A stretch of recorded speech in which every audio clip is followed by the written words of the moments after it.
I should start by saying that this is a true story, and I've not embezzled or changed this by any means. What I'm recounting here is 100% factual, and it's probably the only eerie and strange thing that has happened my whole life so far. It happened a few months ago.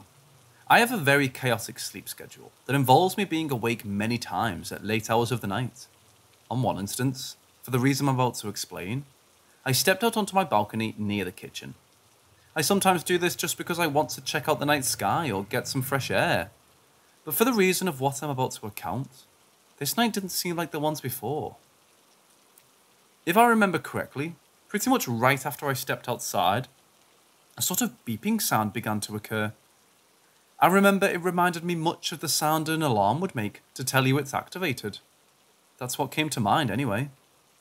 This incident occurred through the span of maybe about 30 minutes before the sound gradually began to diminish in audible intensity, after I returned outside maybe a couple of times throughout the night. The hour should have been about 4 AM, if I remember correctly. I've described the sound like an alarm check sound to tell you it's functioning, but really the best description of that sound would be the sound a radar makes when it finds an object. Also, because of the fact that it seemed to occur about 5 seconds apart from each other. I know it was always placed intervals because I remember timing it. So far so good, you might be thinking. This can be explained by something totally mundane. But the strange facts about this night are yet to come.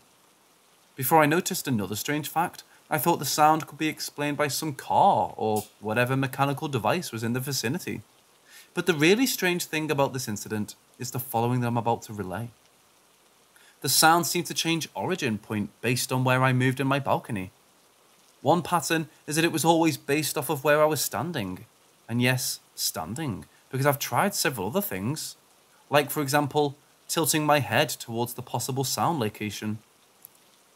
I walked up and down the stairs of my balcony to see if it made any difference to the origin of the sound. It didn't. My balcony isn't very big. About 2.5 meters long and maybe 1 meter wide. So based on my position in the balcony, far left, far right or middle, the sound origin point would change, and this is what really made me confused, because I couldn't make sense what kind of audio phenomenon was occurring that made the sound seem like it was coming from different points. I thought of multiple explanations for this in my head. The things that came to mind about the nature of the sound were the alarm check sound that I have explained, a radar beeping sound or some sort of drone device.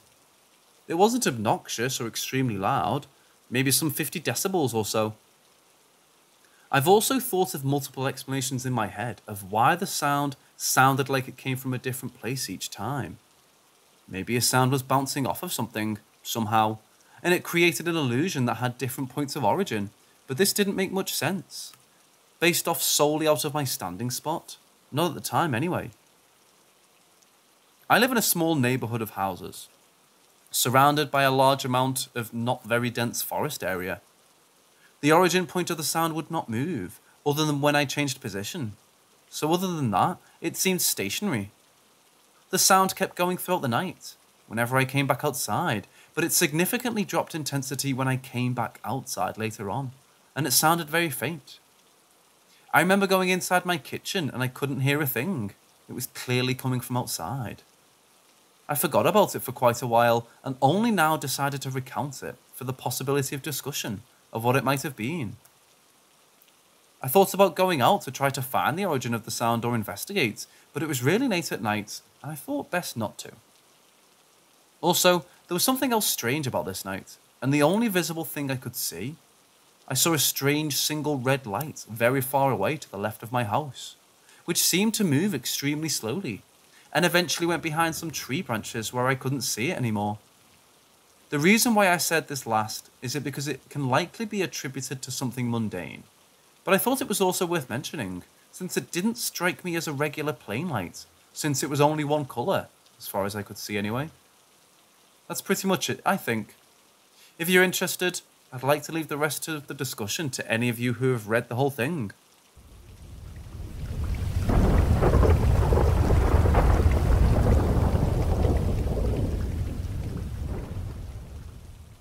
I've been living in my personal horror movie lately. and no one around me believes me. First of all, I'd like to mention that I strongly believe in paranormal experiences, and I'm sure that something like ghosts exists. Not necessarily as we know it from films and stories, but rather as the energy of a person that doesn't appear after death. Maybe I'm just imagining things, or maybe I've become a bit silly or paranoid, but I'd still like an assessment. A few weeks ago, I was at an old lady's garage sale and bought a necklace because of my fascination for history. It looks like a dog tag with a combination of numbers and a name stamped on it. The lady explained that the necklace was from the Second World War and her husband had fought for the German Reich against his will. His name and soldier number are stamped on it. Since the necklace has been in my possession, I've had the feeling that I'm being watched. I made the mistake of falling asleep with the necklace in my hand, and when I woke up at night, I had the feeling that something was standing in my room. Since then, I constantly have the feeling that someone is looking over my shoulder. At work, in the car or in the shower. Whenever I feel I'm watched. Nothing besides that happened. No haunting or pulsar phenomena, just this unpleasant feeling. I am alone, but I don't feel alone. I can't really describe it. I've never really worn the necklace. I only tried it on once to see if I could wear it. I don't want to throw it away or destroy it, because it's an important relic of the history of my home country, and I think that something so terrible should not be forgotten. I feel like this necklace has some type of energy of the deceased soldier. I'll do some research on this topic, and hopefully I'll find out something about this topic of haunted jewellery. I'm also planning to visit the old lady again, to get some information about her husband.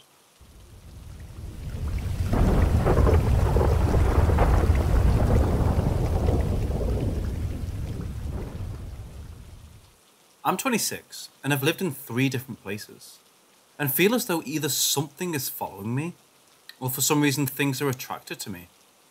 As a child, I'd have dreams where people would visit me, and then the next day would pass away. It started with small stuff like that, every now and then. Eventually, I went away to college, and little things would happen in the apartment. Stuff falling over right in front of me and my roommate. Attic being open when we got home. Stuff going missing. Those things could be explained rationally, I'm sure. But then, one night, as my roommate went to work, she put a dog in his crate, and I went and took a bath to get ready for bed. A few minutes later, I hear a woman say, "Benny," the dog, "do you want to come out of your cage?" I called out to my roommate thinking she had just come back. All I heard was a brief silence, followed by furious barks and growls. I'm thinking someone is in my apartment. I open the door, and Benny is out of his crate and runs behind me into the bathroom. Meanwhile, here I am in my towel, looking around the locked apartment. Activity slowed a bit, but my roommate would experience scary things when I wasn't there, and she'd always think she heard talking to her from my bedroom, but would always check and no one was there. I moved out of there with my now husband to a new apartment, a new state. Then, the same stuff starts happening there, to the point that my dogs are freaking out about this one corner of the room daily. I started having night terrors, the same one over and over about some black mist flying into our bedroom, to my side of the bed, and a figure with a terrifying face moving in toward me. I'd wake up screaming. Finally, here we are at a home now, where we've been for about a year. Again, the little things started happening. My husband works rotating shifts, and so to make me feel safer, we got alarm systems and another dog. One night, I had my dogs on the bed, and I went to the kitchen to get some water. Halfway there, the door to my bedroom slams shut with such a force that it makes the glasses in the kitchen cabinets clink. I walk back to the door, hoping my dogs were playing, and shut it, to find that they're both cowering together on the bed, and my German Shepherd's fur is up while she's staring at the door. Another experience, more recent, was when I was home alone. It was about 11 p.m, and I was getting ready for bed and turned on the alarm. I heard the door open at the front of the house, and I was thinking my husband was home. The dogs are going nuts and are jumping at the door. I call out for my husband. No answer. Check the alarm on my phone. It's still armed. Then I hear a door slam very hard from inside. So at this point I am so freaked. Then I hear men's voices right outside the window behind the bed. The dogs again go nuts and start jumping at the window. I run to our back door. The dogs run out back barking ferociously. No one is there. I call my neighbours to 1, make sure there's no party, and 2, ask them to help me look around. Nothing. No one. Neighbour even checked his security cameras on his front lawn, which has our place in the side view, and no one came to the door.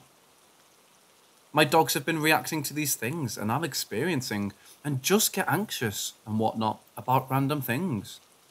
And now I'm having the same night terror I mentioned before. What do you guys think?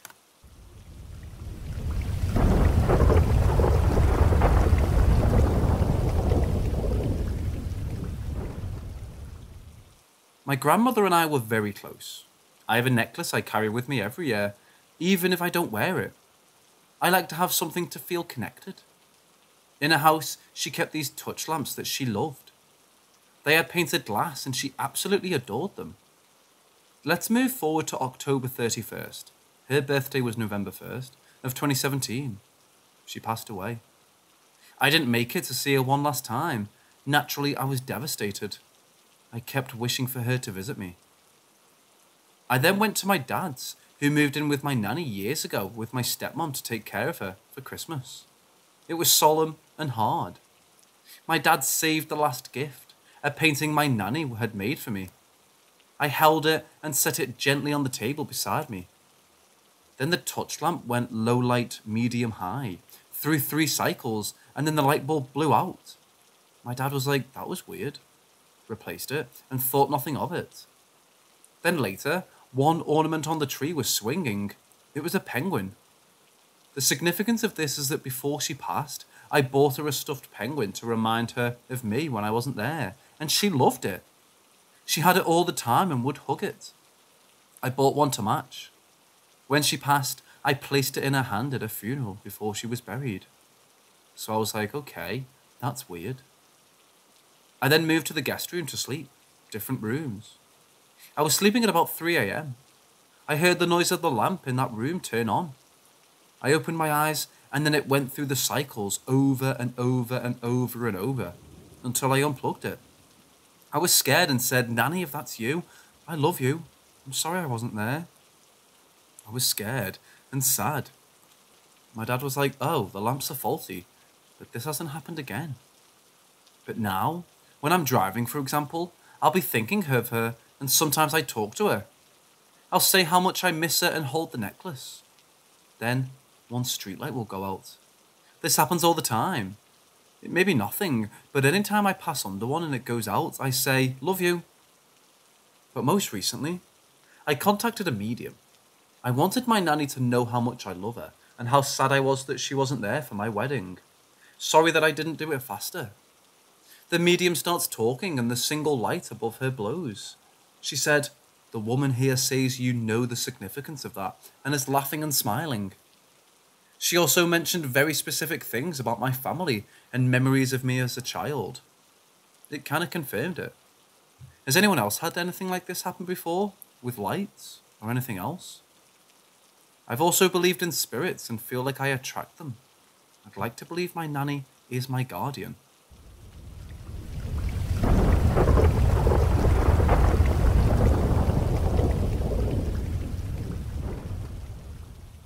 This happened last night. For some context, I live in the basement of my house and live with 5 other people. There's pretty much always something going on at my house, so I usually don't pay attention to sounds I hear at odd hours of the night. Last night was different though. I'd woken up in the middle of the night to go to the bathroom, which is also located in my basement, and went and laid back down after I was done. I checked my phone and it was around 3:15 a.m. I was laying in bed and dozing off for about 5 minutes when I heard 3 loud bangs, as if someone had their hands flat and was banging on the wall outside my room. At first, I thought it might have been one of those things where you're about to fall asleep, and your mind makes a loud noise that wakes you back up. But my boyfriend, who was sleeping next to me, jumped when he heard it, so I knew it was real. It didn't sound like it was on my door though. It sounded like it was on the wall next to my door. I recreated the sound this morning to make sure. My room is right next to the staircase, and the wall that the sound came from has no sort of pipes inside it, only insulation. I also knew there was no one downstairs with me, as I was just outside my bathroom and would have seen them or heard the basement door open. I then wondered if maybe my brother, whose room is the one above me, dropped something heavy. I asked him this morning and he said no, and I didn't hear him moving around upstairs, so I think he was sleeping. It also didn't sound remotely like it came from upstairs. After that, I kind of sat there for a moment and wondered what just happened and if I should just ignore it. And I ended up switching my boyfriend's spots in my head and went back to sleep. I didn't hear or see anything else. The plot thickens though. I told my dad about what happened, and he said that he had heard the same thing a couple of months ago while at my recently deceased grandpa's house, which is right next to ours. He told me that he had researched it when we heard it, and that he was found that it was called a death knock, which means a loved one will die soon. I've never had a good feeling about my basement since I moved down there, but I've always tried to ignore any of the weird stuff that went on. This I feel I can't ignore. It's also worth mentioning that I do not believe in ghosts or am very superstitious, but I do keep an open mind. I'll be recording my room for noises tonight. What are your thoughts on my situation? I've had strange things happen at my house in the past, but never this direct.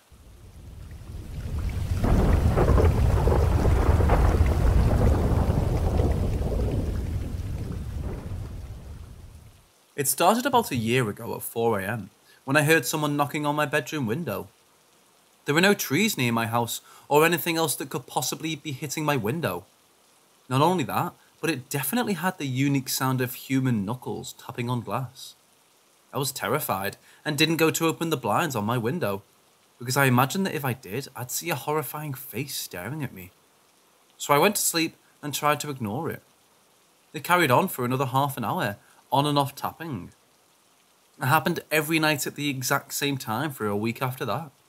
But then it seemed to stop. Until a month later, when I once again, between 2 and 4 a.m, heard the same distinct tapping on my window. I immediately remembered it from before, but this time I grabbed my knife and opened the blind. I couldn't see anything, which was weird, but I was relieved there was no face staring at me. Ever since then, it's happened once every few weeks, or sometimes a few times per week. Always when my blinds are closed, until about 3 weeks ago when I was texting my friend, with my back to the window with the open blind, and I heard it again, louder because of the open blind. I was terrified to turn around, and I immediately called my friend and explained what was happening. He laughed and said I should turn around. I did, and once again there was nothing there. So I said goodbye to my friend and went to sleep. Now it'd be fine if it had just stayed with the knocking and nothing else. But ever since that night 3 weeks ago, I've not heard a single knock at my window. Instead, I now hear footsteps in the attic, above my room, directly above where the window is. This obviously freaked me out, because my first thought was that either whatever it was that's been knocking on my window has found a way into my house, or at least the attic, or that there's an actual person living in the house. I played it off as just sounds that houses make, and turned it into a joke on my Instagram of Attic Man. But I noticed a few days ago that gradually over the past 3 weeks since I first heard the footsteps, they've been getting closer and closer to the hatch that leads into my attic, which very unfortunately just happened to be directly above my door. Ever since then, whenever I have to leave my room at night for any reason, I've always nervously looked up at the hatch first to make sure it's still closed. But tonight was different. About half an hour ago, I needed to go out of my room to the bathroom, which is right next to my room. But as soon as I opened my door, I got a very strong feeling of fear, and that someone was staring at me from somewhere. I forced myself to go to the bathroom to brush my teeth anyway. But whilst I was in the bathroom, I started hearing footsteps again, right next to the hatch to the attic. I ran back to my room and closed the door and got into bed. Then 15 minutes ago, I heard a thud right outside my door, just as if someone had dropped out of the attic and into the hallway. I got terrified and texted my friends, but just like my family, they're all asleep because it's 3:40 a.m. I turned off all the lights in my room except for one, hoping that there was something out there. It doesn't notice me. For about 5 minutes after that, I could hear footsteps and the floorboards creaking along the hall, and then go down the stairs, and then come back up. After that, they stopped, and instead, I can right now hear scratching and tapping sounds in all of my walls. Also, for about a minute, I actually heard a weird sound of what sounded like monks chanting.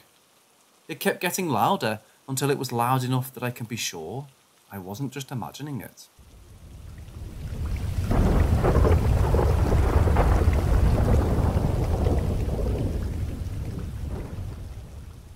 To start, I'm on the autism spectrum, specifically Asperger's. I'm also an empath, but it's hard for me to use this ability because of my autistic nature. The event in question happened last year.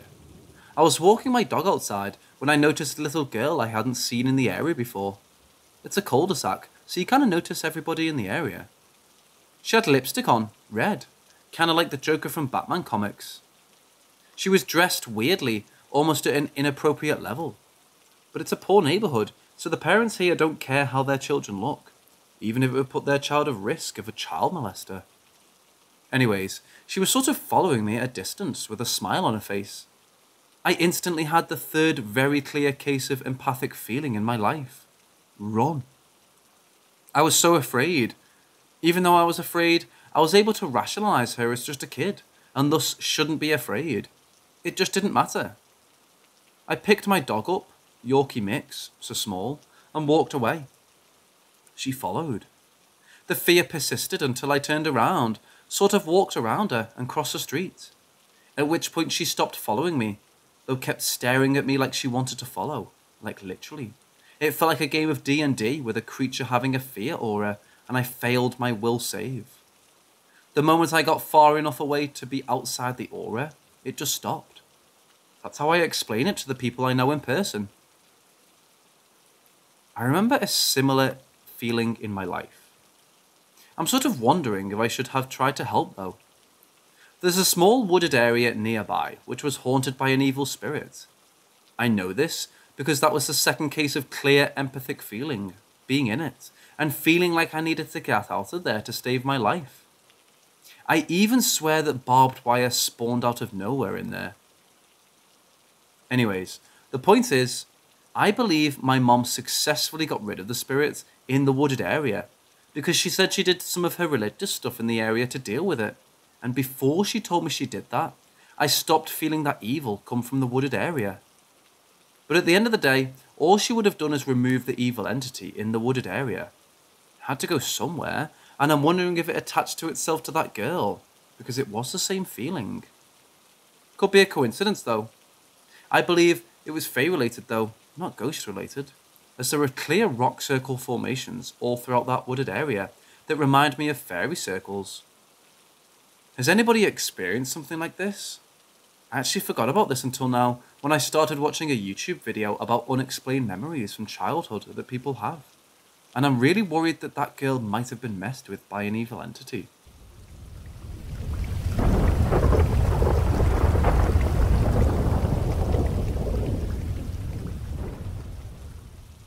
We got our apartment from a guy who bought it at auction. The original owners were deep in debt and the bank took their home. For a while, both my husband and I felt strange there. From hearing noises at night to seeing shadows to having doors moved during the day, but we always dismissed it. My husband worked weekends, which meant that a lot of times my daughter and I would be alone at night on Fridays and Saturdays. One Saturday evening, I was folding and putting away clothes in the living room, going from the couch to the closet back and forth.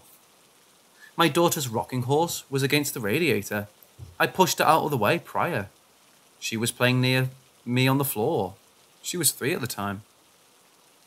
When I reached up to put a towel in the top storage space, I saw with the corner of my eye that the curtain was being pulled.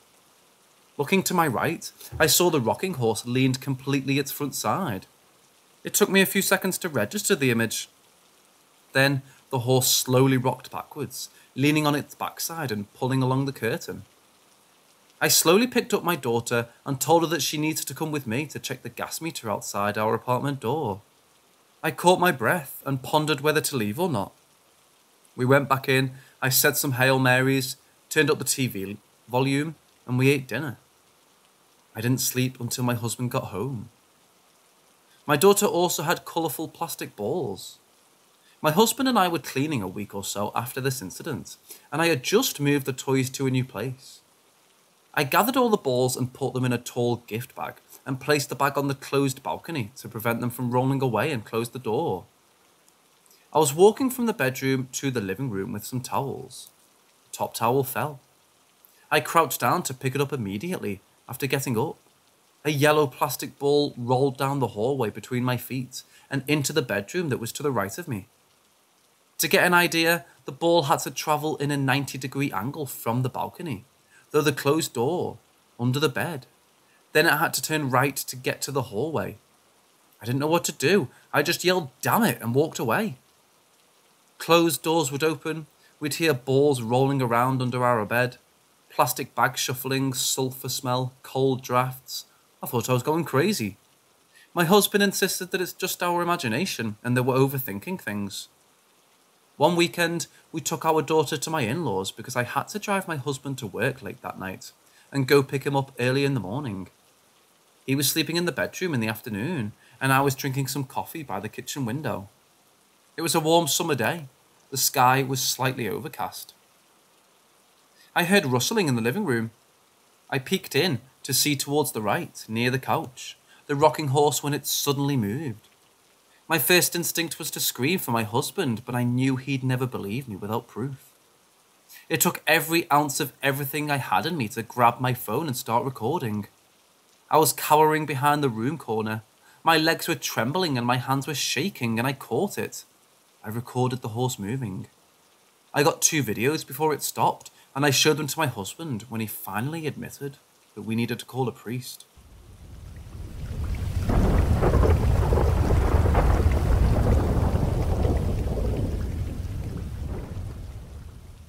When my dad was little, he and his friends did a lot of shenanigans. He told us a lot of funny stories, but one of them stood out in a creepy way.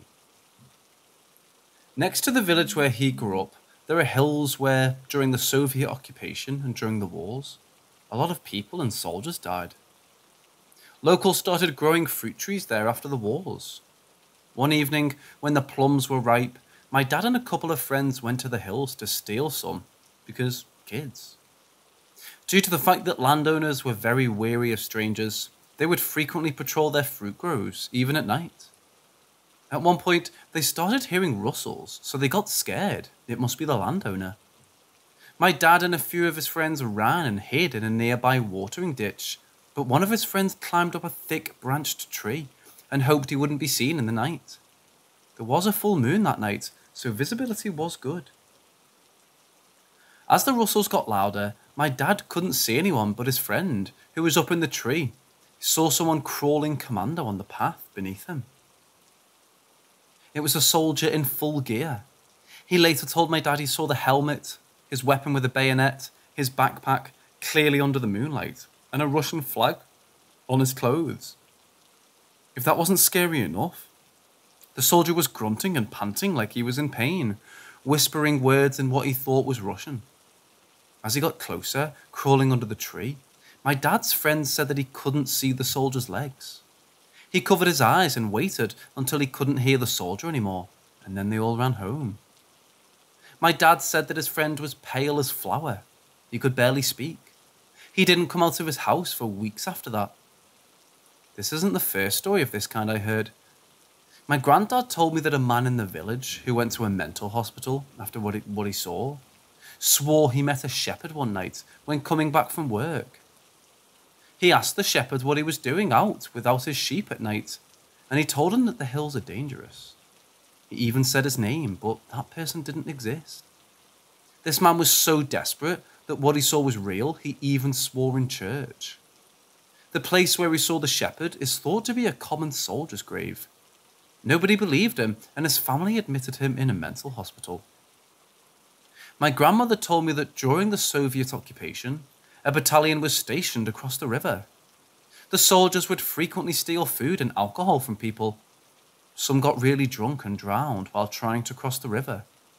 My grandma said that people would hear soldiers marching across the river for years after the army left. My grandmother believed that the soldiers were punished and tormented in the afterlife for the atrocities they committed during the wars, especially towards Jews in World War II, and that they'll never find peace.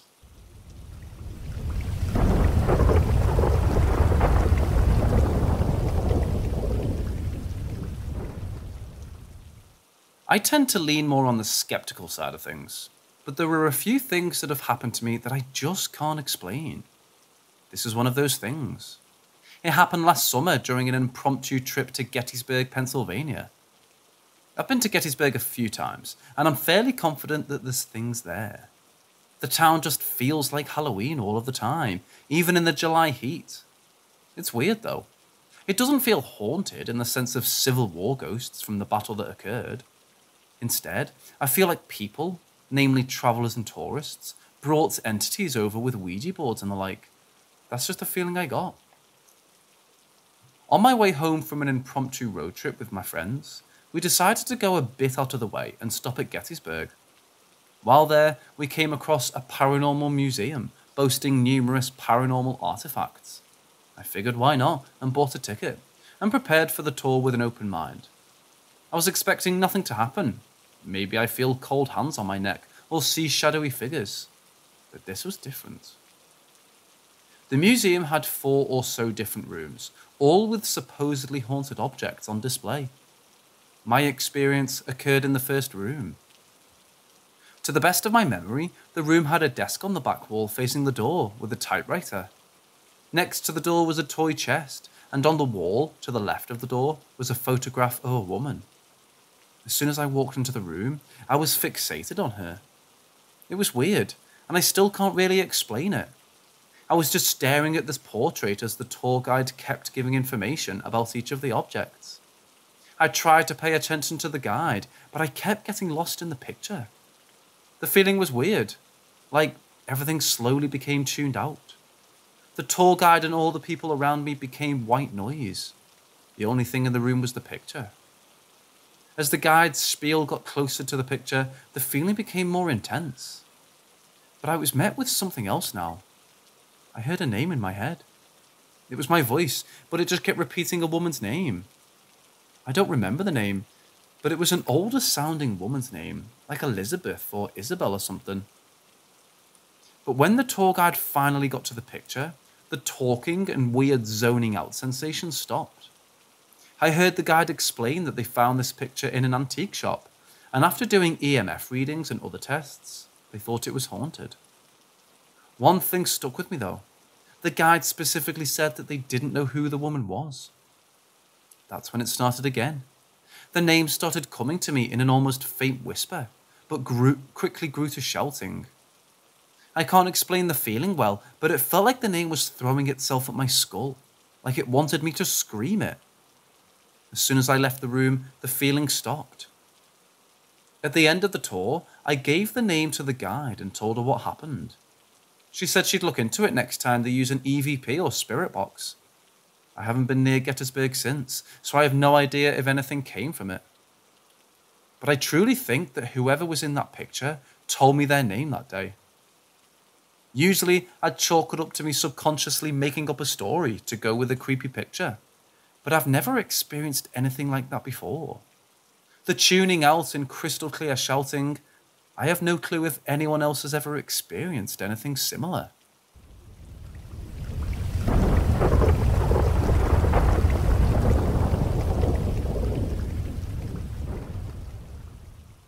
I'm an avid fan of this community and have several stories that I'd like to share. I'm from the Middle East, and many people where I'm from believe in the supernatural, including me. I'll start with one story that my aunt, a very pious woman, told me about her experience at night. We rarely use electric dryers in my country, so after washing clothes, we hang them on the clothesline to dry. My aunt was doing the laundry at night, and she took the clothes out to the balcony to hang. The line is on the outside of the balcony, so while she's hanging the clothes, she can look down on the street. She does look down, and she notices a figure standing under a tree. She's on the second floor, so it's easy to see every detail on the street. He, or it, was tall, very, very tall, and was completely black. From top to bottom, you couldn't see any detail except his eyes. They were huge, and she said they were completely white and glowing. He was looking up at the first floor. My aunt screamed and ran into the house, telling her husband and my cousins what she saw. The men ran outside to see who it was, but there was nobody there. They were like, maybe you were seeing things. The next day, their first floor neighbor died. My aunt went to a sheikh and told him what happened, and he said it could have been the angel of death waiting to take his soul, or a jinn. As outrageous as this may sound, I believe her. She's a 50-year-old woman who's sound of mind. She prays, fasts, and doesn't drink or take drugs. In that house, she's had many experiences. They used to see people from the corner of their eyes wearing white, moving from room to room. Other times, it would mimic their voice, calling out to them in the voice of my aunt. When they would respond, my aunt would tell them she never called them.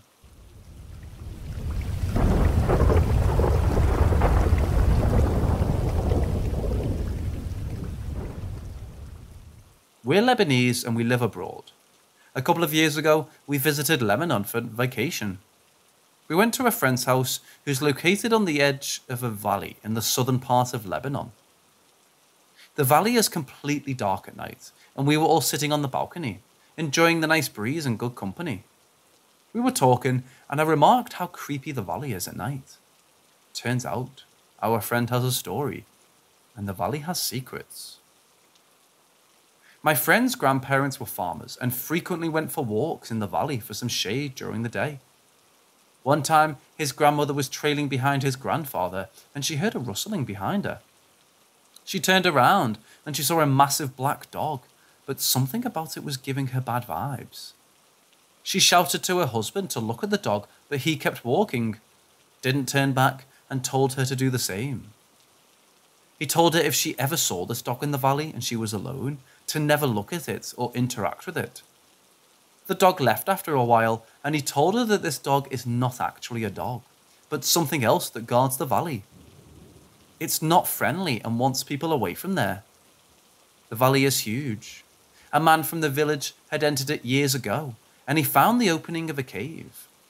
That was during the 50s or 60s. If you're not familiar with Lebanon, it's full of underground caves, grottos, and valleys. It's mountainous, and they still find artifacts of ancient civilizations till today. Now, the cave was in plain sight. The guy had never seen it before, and suddenly there it was, open and inviting. So the man enters the cave, and he's met by a sight that makes him freeze. As far as the eye could see, there was gold and various treasures, long vases, incense holders, and the works. What really stood out were the massive gold and bronze statues of upright bulls with horns. A deity, perhaps. Lebanon is part of the land of the ancient Canaanites, who worship Moloch, symbolized by a bull, and Baal, among many other gods. So the man, understandably shocked, excited, and thinking he found the treasure of the century, runs out of the cave and into the village to lead everyone to what he saw. A group of men followed him, and he took them to the place where the cave was. Now, the entire village had been in the valley at some point. Nobody ever saw a cave, but the guy was adamant that he found riches that everyone had to see. This man was neither insane nor a drunk. He's a respectable man from the village with a solid reputation and a family. There was nothing. He was met by solid rock. There was no cave, no opening, no gold, no 10-foot bulls, nothing. The guy swore up and down, near hysterical, that he was there, that he entered it with his own 2 feet. He kept insisting that it was there and frantically looked all over, swearing on the Quran that he saw it, but there was nothing, so they couldn't really do anything but leave. If you're familiar with stories of the jinn, they are often summoned for different things. Some like to taunt people, some do them favours, for a price. Some of them choose people to uncover hidden treasures and riches forgotten by time. The shaggy black dog that my friend's grandmother saw, that was a jinn. The theories are that either the jinn was protecting the cave, or it was playing tricks on the man. or it was all a hoax. But these are solid, hard-working village people. They work to eat, and they don't have time for silly stories and theories, so the valley started to have a reputation. Now, my wife and I laugh and take it all with a grain of salt. Nice, interesting story. But that's about all we thought it was. At a bit past midnight, we left to make the 1.5-hour drive back to Beirut. Before you continue reading, there were no drugs or alcohol at all involved in this story. We're Muslim, and we cannot drink alcohol or take mind-altering substances. We're both sound of mind. This is not a joke. I'm driving back down these dark, winding roads with only the car headlights lighting our path. About 20 minutes into the drive, I see something ahead of me. The thing is, I'm driving, and this animal is not getting closer to the car despite it walking, supposedly crossing the road. The more I move forward, the more I notice that this thing isn't getting closer. Then I notice the fur. Shaggy, ugly, matted wool hanging down its hind legs and rear as it walked. Its front was covered in darkness. Even though the headlights were on it, I couldn't see its head or front legs. Just a big, ugly back end of a shaggy animal. Imagine a car driving forward and an animal crossing in front of it. Except the animal is not moving with the car. It was always like 15 feet away, no matter how the road was winding. The car keeps moving, and I start to panic a little.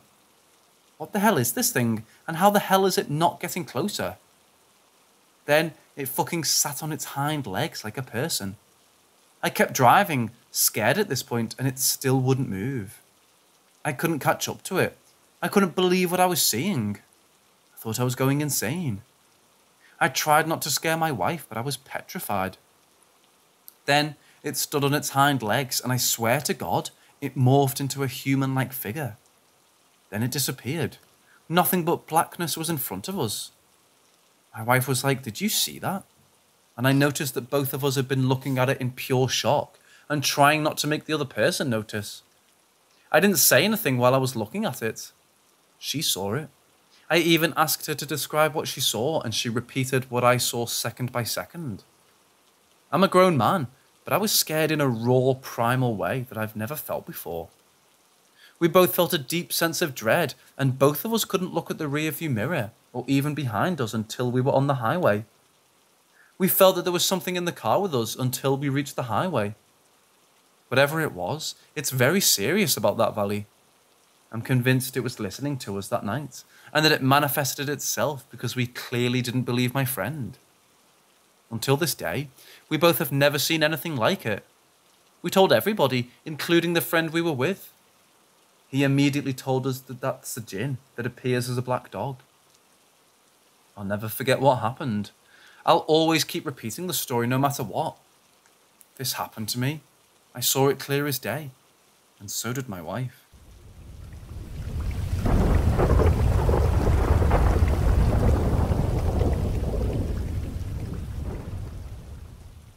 When I was 8 years old, I was staying at my nana's house with my mother, as we often did, and I was sleeping next to my nana in her bed with her, when I suddenly woke up. I looked at the clock and saw it was around 3 a.m, and as I woke up and stirred more, I looked into the hallway and saw a man with a beard, blue suit, and red tie on, staring at me and simply waving. I shook my nana awake and told her that someone was standing in the hallway. She turned her lamp on, looked and said, "I don't see anyone, there's nothing there." I got really confused, saying, "What?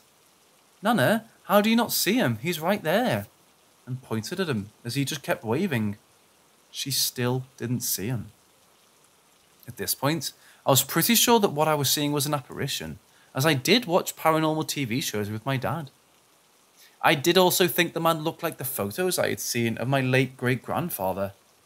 So I called out to my mom, who was sleeping in a bedroom across the hall, which was also great-grandpa's old office and the room the apparition was standing outside of, and woke her up, telling her there was a man in the hallway. As soon as my mom stepped out of the room, the apparition vanished, just disappeared into thin air. My mom turned on the hall light, and I got up and walked to the spot he was in. It was colder in that spot than in the rest of the hallway. I asked my mom later if Grandpa used to have a blue suit and red tie. She said he did, but only wore it for special occasions. Both my parents and my Nana believed that he had come to meet me. My Nana had an experience with him appearing at their back door only a month after he passed, and my grandma, Nana and great-grandpa's daughter, also had an experience around when he passed. But my grandma doesn't believe it was a ghost and that all of us just had hallucinated our experiences. The thing is, I had never seen an in-colour picture of his blue suit and red tie before my experience. The only picture I had seen of it prior was in a professional photo they had in the house that was in a slight sepia tone. My mum and Nana had to dig through drawers and pictures the next day to find an in-colour one of the suits. As soon as I saw the picture, I was convinced it was him I'd seen.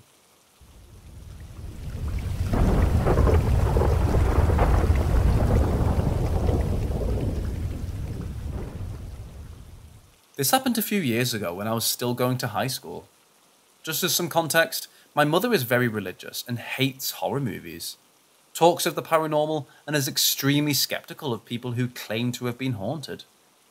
My father was the opposite, as he would often have me watch horror movies with him, as well as try to scare me into thinking the house was haunted, which is why I didn't believe him when he first told me this. So I wasn't awake when this happened, but I absolutely do believe that it did occur, given what happened the day after. According to my father, it was very early in the morning that he and my mother had just barely woken up by the sound of footsteps in their room. Neither of them really said or did anything at first until my mother asked Dad to see if it was me or my brother.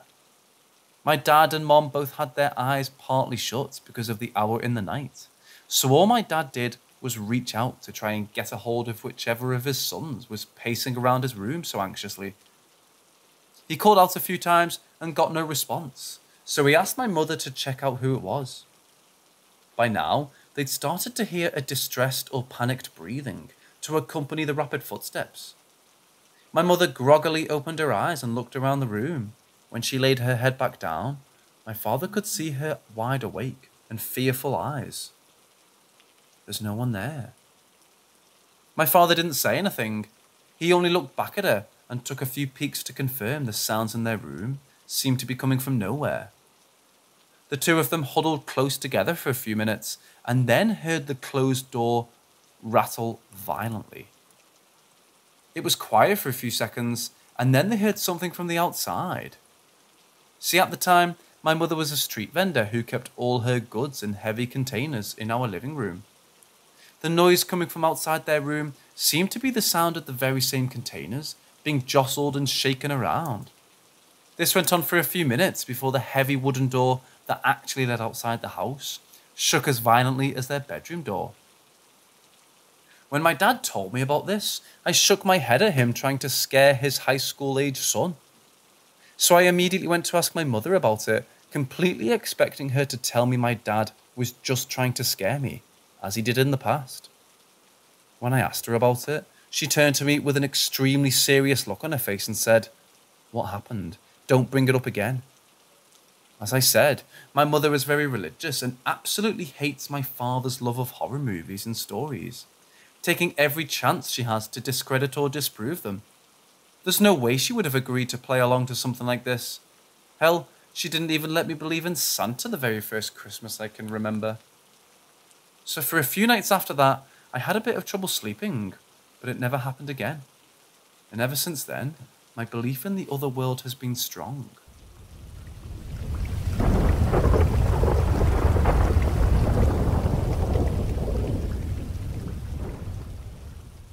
It all started when me and my ex were quarantining at his parents' house.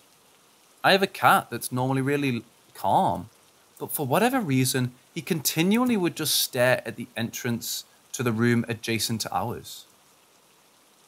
It doesn't have a door, so he could have gone in there if he wanted, but he rarely did. One day, my ex was in there and asked if the cat was with me. I looked at the end of the bed, and there he was sleeping away. When I told him that my ex came into the room thinking I was lying or something, I asked him what was wrong, and he told me he could have sworn the cat just ran past him and brushed against his leg. We kind of shrugged it off. Then, we'd start hearing meowing from that room and would go in there to see what it was since my cat was by us. As soon as we'd go in there, we'd see a flash of grey run past us and into our room. We experienced more and more things, like something jumping off the back of the rocking chair despite my cat being in my lap, and my ex gaming with friends. My ex would wake up to the feeling that a cat was licking his hand if it hung off the bed. The only cat he knew that lived in that house besides mine was a black and white cat he had as a kid, but no one in his family had seen its spirit before. Well, we broke up about a month ago, and I moved in temporarily with my family.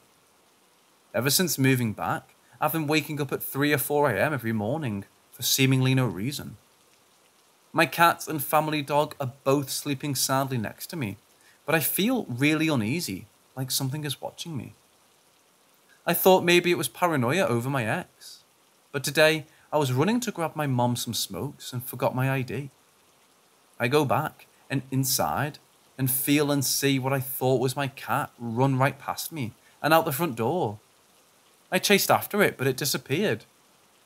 I ran back in to grab Tuna, Cat Kennel and my mum, but stopped dead when I saw my actual cat just sitting in the living room looking at me. I asked my mum if she'd noticed anything weird going on. She told me that things were randomly falling off of her shelf, but other than that, no. So I'm convinced that whatever the spirit is, it's attached itself to me.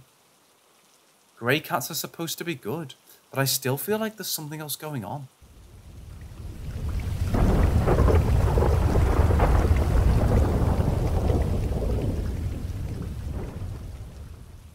It happened when I was in the 8th grade, that is, in 2013. The day I spent the night at my grandmother's house. It was autumn. That night there was a rainfall and I woke up at about 1 in the morning or 2 from an incomprehensible noise. At that time, my grandmother's house was being renovated and packages were tying behind my bed. And when I woke up, I heard the rustling of those packages. Then, after a couple of minutes, I heard a sound as if some small animal had jumped into a windowsill. It definitely could not be my cat. He lay there with me. But the other cat too could not get into the house since the windows and doors were closed. Then this creature jumped either to the floor or to the edge of the bed and seemed to hook the fabric of the bed with its claws. Then I heard a sneeze on the floor near my grandmother's bed. We slept in the same room. And after a short time, something began to scratch the floor with its claws. And this sound was very loud, or it seemed to me back then. Thank God, my grandmother woke up and it all stopped. Throughout all this, I was experiencing just wild horror. I fell asleep after a while with the lights on. I want to say that this is not the first strange case that's occurred in the house of my grandmother.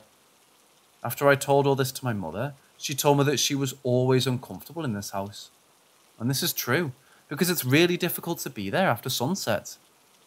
She also told me that she plugged her ears with her fingers when she slept there in her childhood, because sometimes at night, the radio turned on by itself.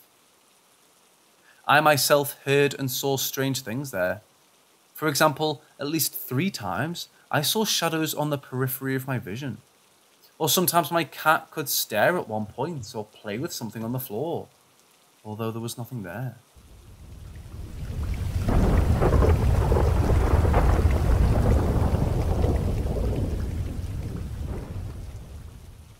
First, a brief backstory on my mom and dad. They are both Roma, gypsies. My mother's side of the family has encountered a lot of paranormal activity, and I've heard a lot of weird stories throughout my time via listening to my mother's side late at night. One time in the mid-90s, my mom and dad were driving late at night northbound on I-15, in the middle of the desert from LA to Las Vegas. If anyone is familiar with this route between Barstow and Vegas, it's pretty desolate, with not a lot of activity.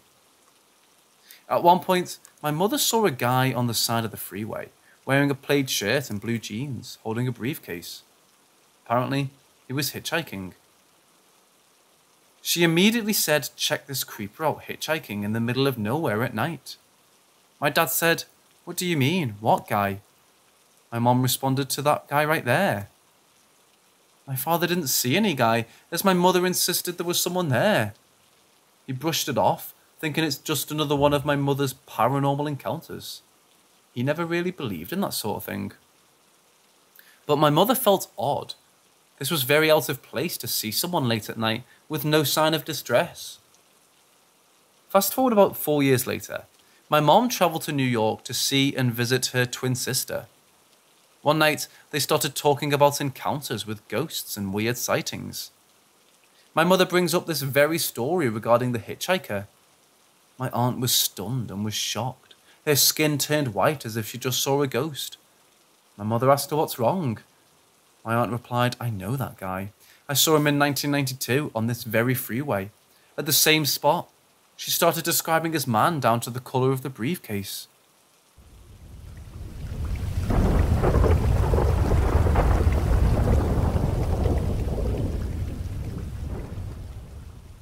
So some background. This happened my sophomore year of university. I had a nasty sexual assault case going on at my university, and my anxiety went through the roof. My doctor went through a test with me. My mother wanted to be in the room though, so I lessened all my symptoms like an idiot. And I was diagnosed with minor depression and anxiety. The medication I was on wasn't helping my anxiety, but it was worsening my depression. Every time I went to the doctor, my dose was upped. It got to the point I didn't feel anything or care, and I had a moment a bit before Christmas where I took myself off the medication. I only mention this because my medication said a side effect was hallucinations. My doc said the only side effect was weight gain. I lost weight, by the way, but that was on the bottle. I don't think I had any symptoms besides the worsening of my depression, but it's hard to tell. 5 days after I took myself off the medication, I was in the car. It was dark. Not because it was late, but because winter is dark here by 6 or 7. I think it was around 8. My mother ran into Sam's Club or something fast, and I stayed with the service dog in the car. He was a puppy in training for an organisation, and I think he was 5 months by then. The service puppy, his name is Kayan, was fearless.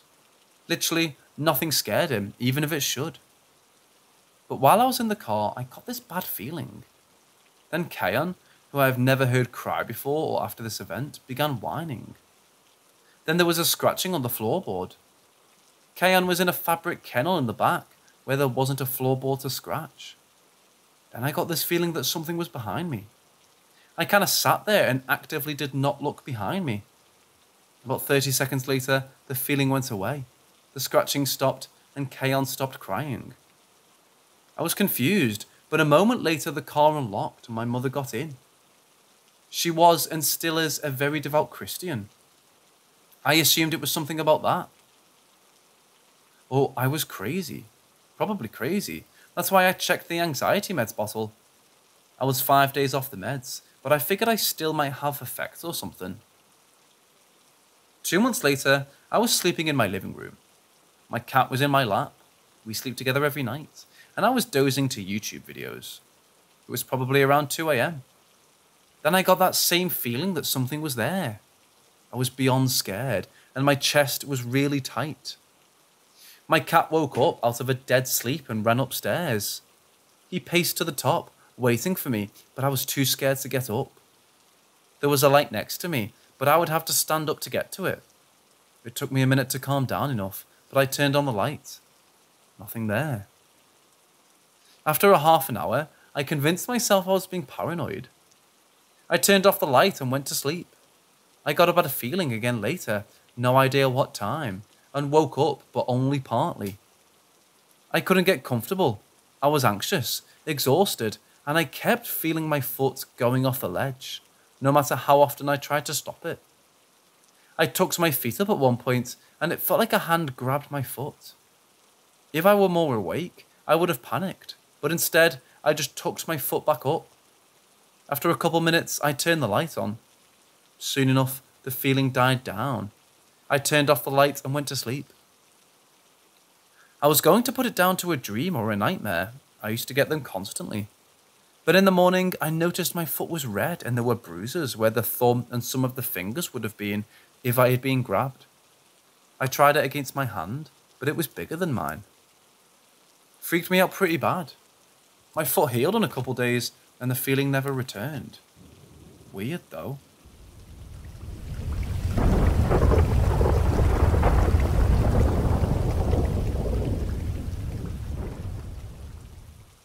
I'm working in an investigative government agency with a building erected around the 1960s.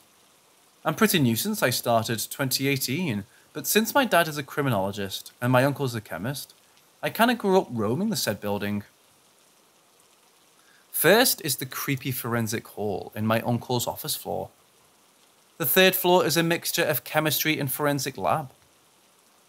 It was a weekend, so the entire building is nearly empty, save for some roaming janitors and guards. I tagged along with my father, who works on weekends, like I often do when the weather is bad and couldn't play outside. I think I was a little nagging, so he told me to go greet my uncle instead. That being said, I packed some comic books and carried my dog with me. Already, when the elevator opened on that floor, my dog started whimpering, but I only took it as he wanted to let go. So I did. And he bolted on the forensic wings. That's where autopsies are usually conducted, and severed parts of victims stored. I fucking hate that wing. They have glass displays of human parts and fetuses and teeth and whatever the fuck they can recover from a corpse, and stored it in big jars full of formalin. It didn't traumatize me, but it sure does creep me out. Some offices on that floor have frosted windows and walls, so you can kind of see people inside during office hours. So my dog ran on that path, and since no one is on duty, the entire wing was dark. I switched on my phone's flashlight to look for my dog, and only when I was in the hallway to the end of the wing, I realized my dog is inside a fire exit, whimpering as if he's hurt. I'm a fairly brave girl and didn't believe in ghosts, but when I took another step, I felt my entire body run cold. My dog's whimper grew louder, like something was hurting him. I attempted to march towards the fire exit, but my flashlight caught a silhouette of a man standing inside one of the offices, with frosted glass walls. He's tall, kinda robust, and very still, so I know it's not just my scrawny shadow being reflected. I thought maybe a janitor, so I again tried to take another step, but the silhouette walked towards the glass wall. He was just standing for a few seconds, about a meter away. I know it's a ghost, so I ran away, and that figure seemed to run with me, almost catching up inside the wall adjacent to me. I was having a panic attack. I get to my uncle's office screaming and crying and blubbering words. They have to get 2 guards to take my dog from the exit, and the good news is he wasn't hurt or anything. My dad was so worried, he made my brother pick me up. I binged watched SpongeBob that night to get the silhouette out of my head. And I also sleep with lights on starting then. The veiled lady on the 5th floor. This happened September 2018, and I'm not the only witness now. We have an office party in a nearby bar, and my office mates, who I'll call Jenny, left our bags in the office with their intention of getting it after the party. It was only around 7 PM. The elevators are not functioning for whatever damn reason, so we took the staircase to the 7th floor, where our office is. Between the 5th floor and the 4th floor, we tried to catch our breath. We'd been walking non-stop. I was joking about getting old and our lame stamina, and Gemini was chuckling until she stopped all of a sudden. I glanced at her, and she was staring wide-eyed to the 5th floor. So I looked where she was looking, and then there it was, walking back and forth. A shadow figure of a lady with a veil. I swear it was so stupid and tired that we stared at it for a good 5 seconds. Before we bolted away. Yep, we took the fire exit. And yet we dragged a friend on the same floor to come down with us. Needless to say, I work early and also leave early. And it's been like that till now.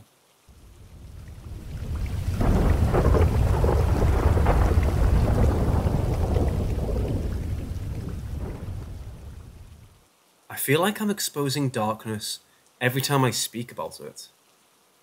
My grandmother invited possibly the devil himself into her home and brought a curse onto all of the females in our family after her. I've always wondered if this is the reason for all of the misfortune in my life, or why every home I've lived in has followed something. Let me start from the beginning of the story. All of what I'm about to tell are accounts of my mother and the daughters of my great-grandmother, which are my grandmother, my mom's mum, and her sister, my great-auntie. For as long as my grandma and aunt could remember, my great-grandma had a crystal ball, a Ouija board, and a pendulum all on her table. She was a witch. She would hold seances and pregnant women would come to her to determine the sex of their babies. Over 100 pregnant women came to her for this service. Out of those 100, she was never wrong. They all had what she said they would. She charged $2 for this. The year is 1967. My grandmother was 14 and my great-auntie was 13. They were wild girls who liked to go out with boys, skip school, and come home late after partying. Throughout the years, my great-aunt, who was the main target of my great-grandmother's mischief, experienced several strange phenomena linked to my great-grandmother, from a white veil coming down from the sky and almost suffocating her, after great-grandma found out she lost her virginity, to a black coffin appearing on my great-grandmother's porch, when my great-grandmother got mad at my aunt for not answering the phone for her. There's so many other strange things, but those were very odd and unexplainable. However, none of these small accounts would compare to the night when my great-grandmother went from doing a little magic to full-on inviting darkness itself into her home. One summer night in 1967, my grandmother and great-aunt came home around 2 a.m., drunk and loudly giggling and stumbling into the home. When coming in, my great-grandmother was sitting in her den waiting for them. She was furious, but they laughed and told her to just go back to bed and to get over it. Outraged and feeling like she had no other way of controlling her daughters, she fell to her knees and began praying out loud to the devil himself, for him to teach her daughters a lesson and make them behave. They didn't take her seriously, mocking her as they stumbled to the bedroom they shared and began changing into their nightdresses and getting into their side-by-side beds. Quickly falling asleep, 3 a.m. approached. About an hour went by. My great-aunt began hearing my great-grandmother's brother, who lived with them, coming down the hall, which was odd, because his bedroom was on the other side of the house, and there was no reason for him to be in the hallway. She knew it was him because he suffered from a stroke and one of his legs dragged behind him. So she heard him coming a footstep and a drag over and over, until it was outside their open bedroom door. Laying on her side, with her back to the door, she called out, "Tio, what's wrong? Do you need something?" No response. As she tries to turn around and sit up, she realizes she can't move. A sense of pure evil filled the pitch-black room. Panicking now, she suffers for over 30 minutes, paralyzed as she feels someone standing right behind her, fully knowing this wasn't her Tio, it was something malicious. She began to feel her cover slowly pull off her body, and her nightgown began to be pulled up, stopping at her shoulders. A quick slap to her back and an immense burning pain. She jolted to life and was able to move again, bursting into tears as she jumped out of bed. My great-aunt, now in hysterics, starts trying to wake my sleeping grandma next to her. She awakes and instantly starts freaking out and uncontrollably crying as well. The whole time this was happening to my great-aunt, my grandmother was having a dream that she died and went to hell. In a dream, which was only about an hour. She spent years in hell suffering. They held each other tightly, but my great-aunt's back was hurting her so badly.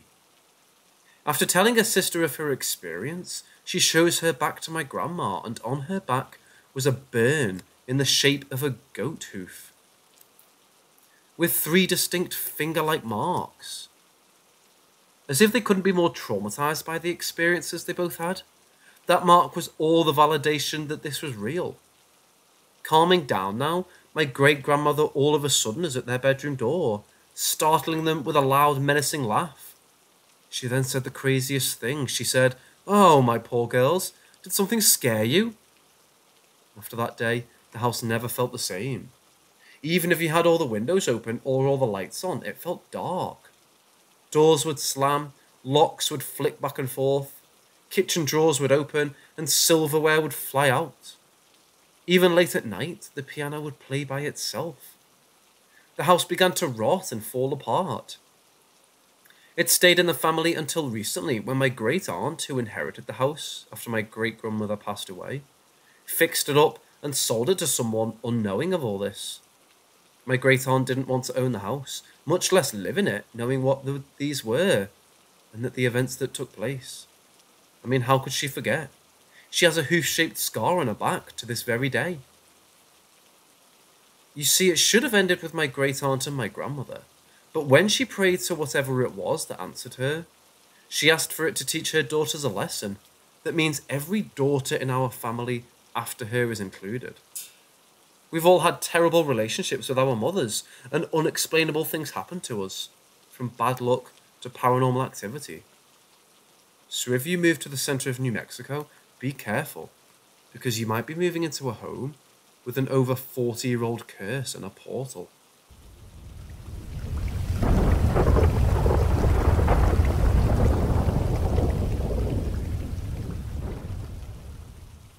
My hometown of Santa Fe, New Mexico is extremely haunted. Being the oldest capital city in the United States, lots of terrible things have happened on the ground that hundreds of thousands of tourists walk on each year.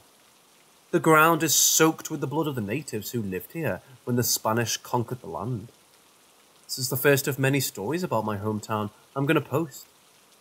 The oldest cemetery in the city has graves that go back to before the 1800s. People who are said to haunt certain buildings are buried there.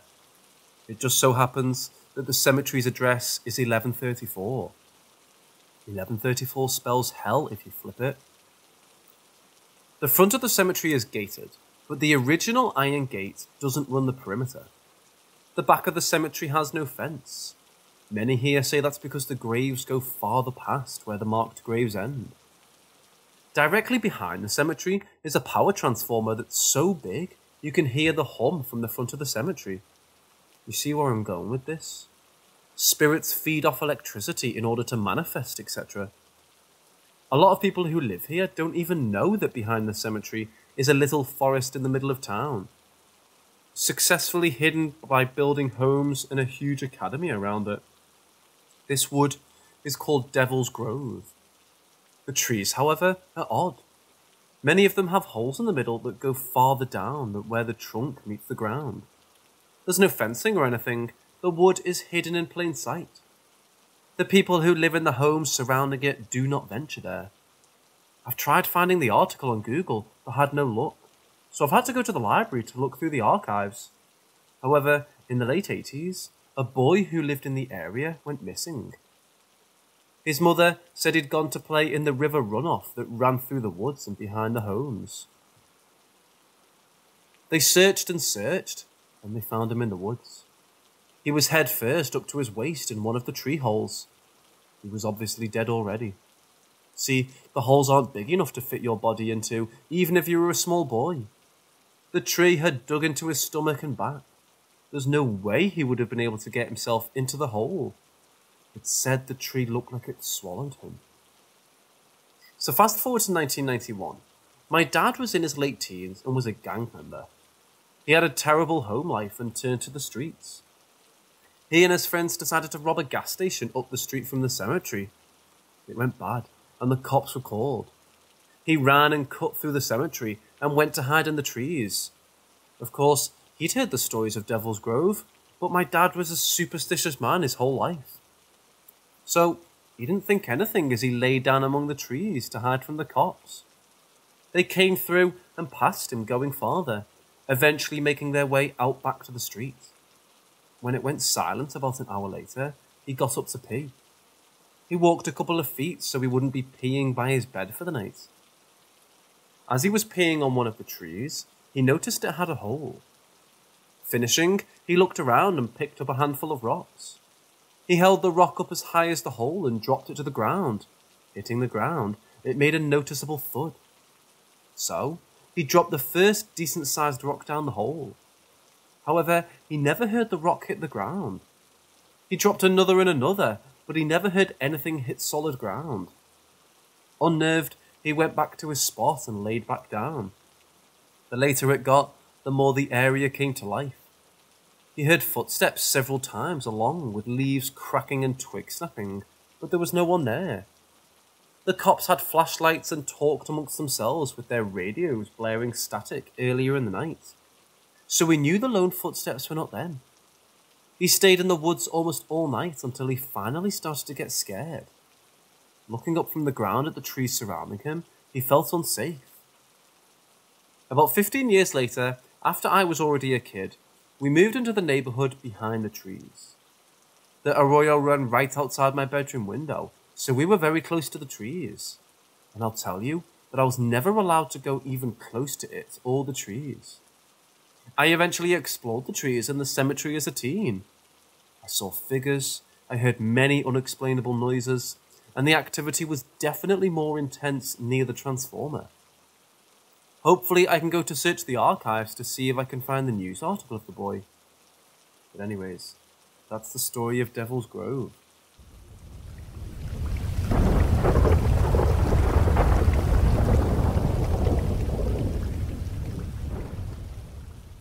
The other day, the local paper did a report on one of the places on my list, so I took it as a sign. I was originally hesitant to tell this story, as they recently rebranded this place, and I was a little scared of being sued. I didn't know if this hotel was trying to keep the past hidden, but since they've recently spoken up about the history themselves, I figured it's fair game. The Drury Inn is a fairly new hotel to the downtown area. They only opened in the last 10 or so years. However, the building that is now the Drury Inn has been there for quite some time. This hotel used to be the original St. Vincent Hospital, being the only hospital in Santa Fe for a very long time. The old hospital has more than its fair share of horror stories and resident ghosts. So the fact that it's now a luxury hotel is mind-boggling to me. I'll be honest, I personally would never lay my head there, even if I did have the money. Where to begin? I guess I'll tell the more mild of the two, most well-known events at the hospital. During a late winter night, a young and fairly new nurse was working in the third-floor nurse station. Going about her duties, she heard a child crying coming from down the hall from where she was. She walked the hall till she was standing in front of room 311. This is where the crying was coming from. When she opened the door to see, the crying stopped. No one was set up in this room at the time, so of course she was very confused. She thought maybe she misheard where it was coming from, so she went around and checked the other rooms, yet every patient was in fact asleep. As she went back to the nurse station from behind her, she heard once again the painful crying of a young child. She swiftly walked back to room 311, where she got the door, she flung it open and flipped on the lights. But of course the crying stopped once more. She even went as far to check under the bed, but yet again nothing. Trying to calm herself, she went back to the nurse station to sit down. For a little while, it was silent until the crying began again. Imagine how she felt, being a nurse, a person who genuinely wants to help people, and hearing a helpless baby crying in pain, yet you cannot help. So again, she walked to 311, and yet again the crying stopped as soon as she opened the door. The next night she came in to work her shift, and caught a couple of fellow nurses before they left. She told them about her eventful night, and their faces changed. They told her that everyone who worked the night shift on the third floor heard the crying, and it picked up in the winter, especially around Christmas time. They told her to just ignore it. And for a little while, she didn't even hear the crying until Christmas Eve.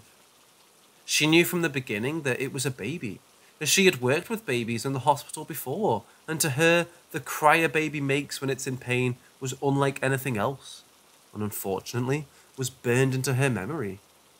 So for a while, she listened to the crying, and that's when the cry turned into the sound of the baby gasping for air.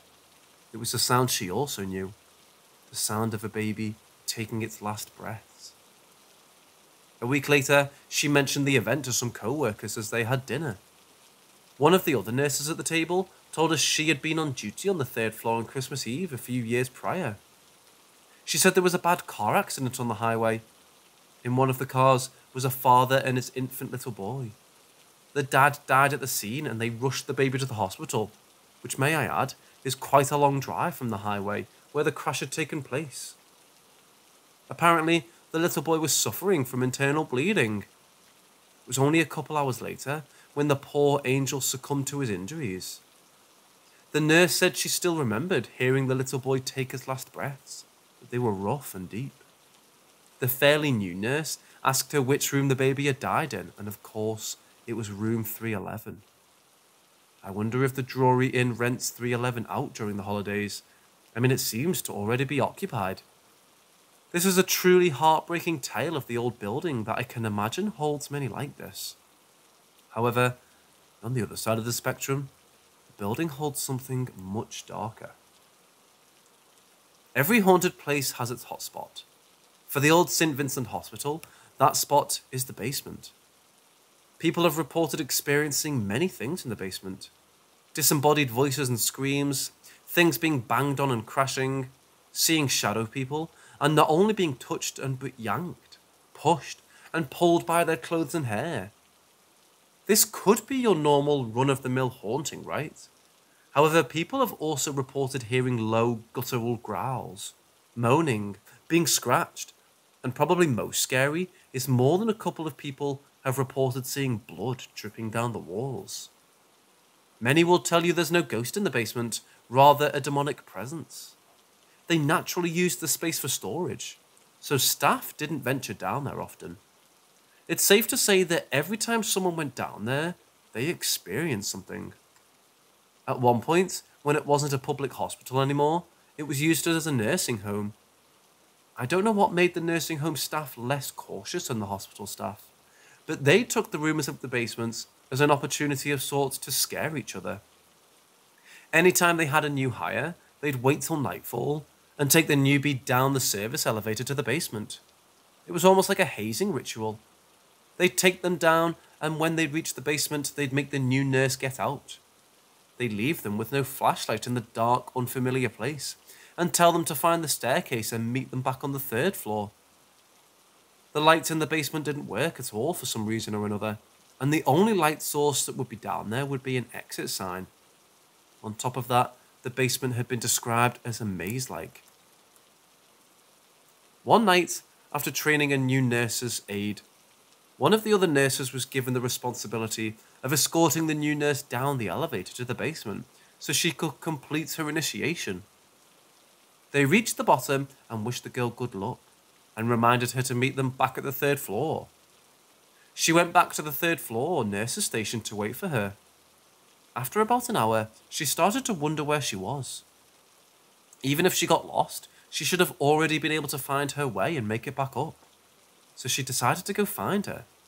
However, she was scared to go alone, so she convinced another nurse's aide to go with her. When reaching the bottom, she got out to look for her, while the nurse's aides kept the elevator doors open to shed some light, although it didn't help much. Luckily, she did have a flashlight. She started searching rooms and then calling for the girl's name, when she heard a very quiet reply off in the distance. She yelled out to the side that she thinks she found her, and to wait for them. She went in the direction she heard her, and found the poor girl balled up in the corner of a big dusty room, quivering in fear behind an old filing cabinet. She helped the girl up and began leaving the room when she noticed something strange on the wall of the room. It was some kind of liquid. She ran her fingers down the wall to further examine the strange substance. It covered her fingers. Having nothing to wipe it off with and wearing her white uniform, she left it to dry on her hands. When they reached the elevator, she looked down to find her fingers were covered in what appeared to be blood. And when she smelled it, it was the unmistakable iron smell. That's when she began panicking, not wanting to be on that floor another second. They all stayed frightful long after they made it back up to the station. After the new aide calmed down enough, she told them what happened to her.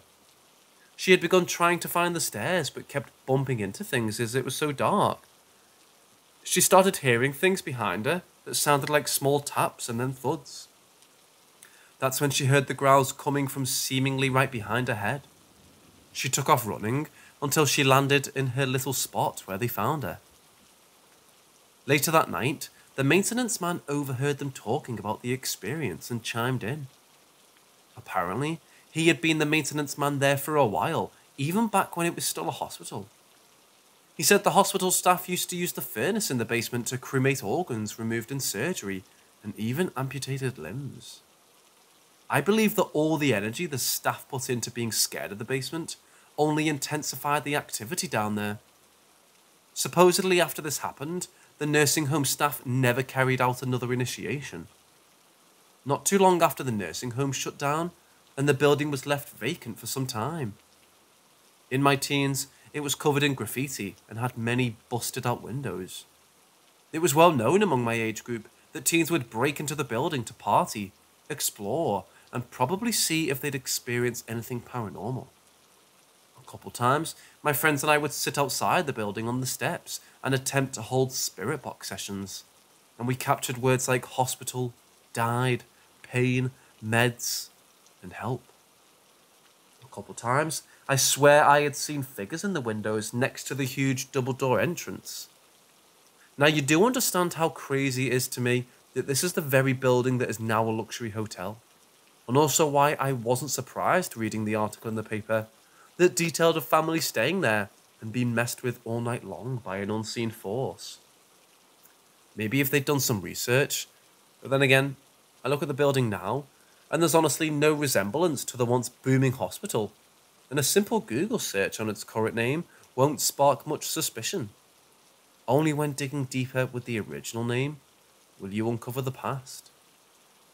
Lucky you guys have me, so you won't have any surprises if you decide to book a room there.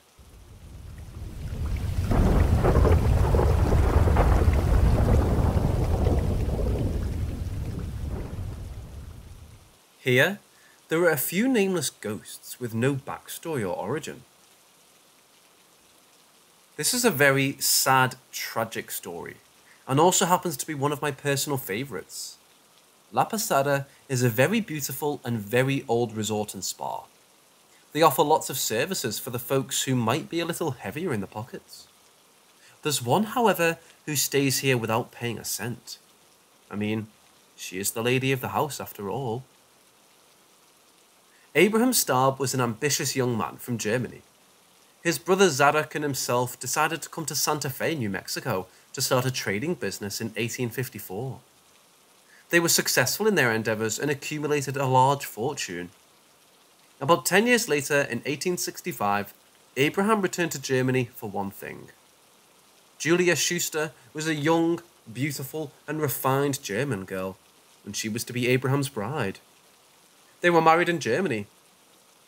After celebrating their nuptials and getting some affairs in order, they travelled back to Santa Fe, so Abraham could not only continue his business, but so that they could start their new luxurious life.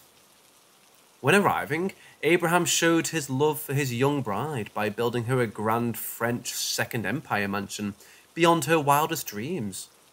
It was one of the biggest homes in Santa Fe at the time, and they spent no time at all filling it with children and guests, as Julia rapidly became a prominent socialite and a mother of 7. Their stature made them well-respected people in society and led to Abraham becoming the first president of the Chamber of Commerce. If the story ended here, it would be a happily ever after story. However, the Staab's good fortune and happy life would shatter, although it might not have been as happy-go-lucky as it seemed. Behind the huge parties and well-respected image is rumoured to be abuse and neglect.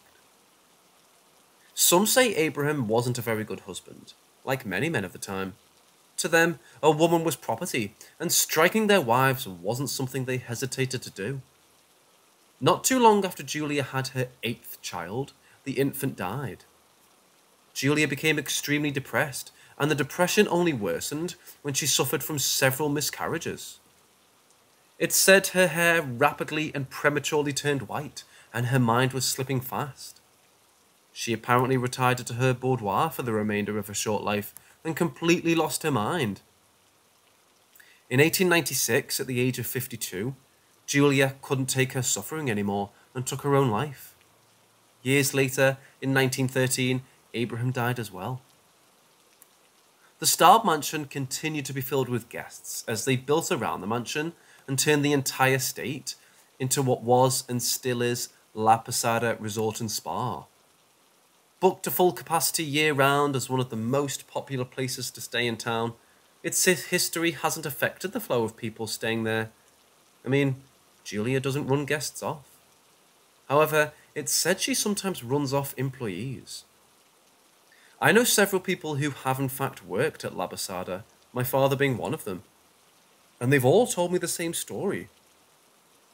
When being hired in any position at the La Posada, your training manager gives you a rose. They proceed to take you up to the second floor of the main house, to Julia's boudoir, where you're to leave the rose on her windowsill and introduce yourself to Julia.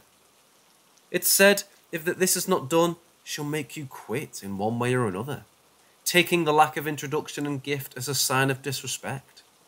Yes, the manager can hire you, but Julia is the only one who really decides if you stay. Of course, the help must show the lady of the house the utmost respect. That hasn't changed since Julia was alive. My dad was hired as a server in the restaurant many years ago. He had a couple of strange things happen while he worked there. One night, the bar was buzzing with the sound of patrons drinking, dining, and being social. There was a man sitting at the bar who was acting belligerent. The bartender was a woman who worked there for some time, and I imagine Julia took a liking to her, maybe was even protective of her. The man was being very disrespectful to a bartender, when all of a sudden his glass flew off the bar behind him. Many people witnessed the glass of something or another be thrown, all of them in shock.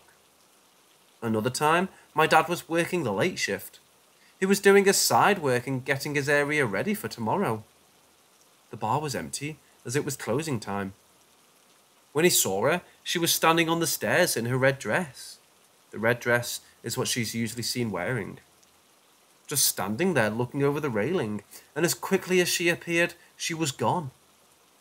I'm sure to this day, people hear her singing lullabies to her lost child, or see her walking the corridors of her beloved home, and perhaps she's still putting people who deserve it in their place. So if you come to Santa Fe and decide to stay at the resort and get a massage, be respectful and keep an eye out for the red dress.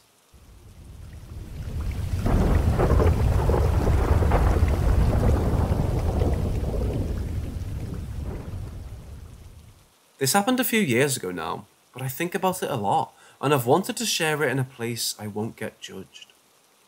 A friend, my stepdad and I visited an old asylum grounds on one night while we were in the area. It was from the time of lobotomies and other kinds of inhumane acts on the mentally ill. My mum is a very, very spiritual person, and having been there once before, refused to go again because of how badly it feels around there. Something evil happened in the cannery, she reminded my stepdad. I don't want you going in there with them. The grounds had many areas. The main building was repurposed for some sort of military thing, so that was off limits. But the farms, cannery, and other small buildings weren't being used. The first thing I remember when we rolled up was the feeling. It felt just awful. You could tell awful things happened here. We only ended up walking through the barn areas. A corn silo and 2 barns were in the area. I remember walking through one of the barns and seeing how they tried to cover up cages under wood planks for livestock to stand on. Those cages weren't just for livestock, my stepdad said. The second barn had a milking room attached to it. There was a fire, you could tell. Black all up the walls and floor.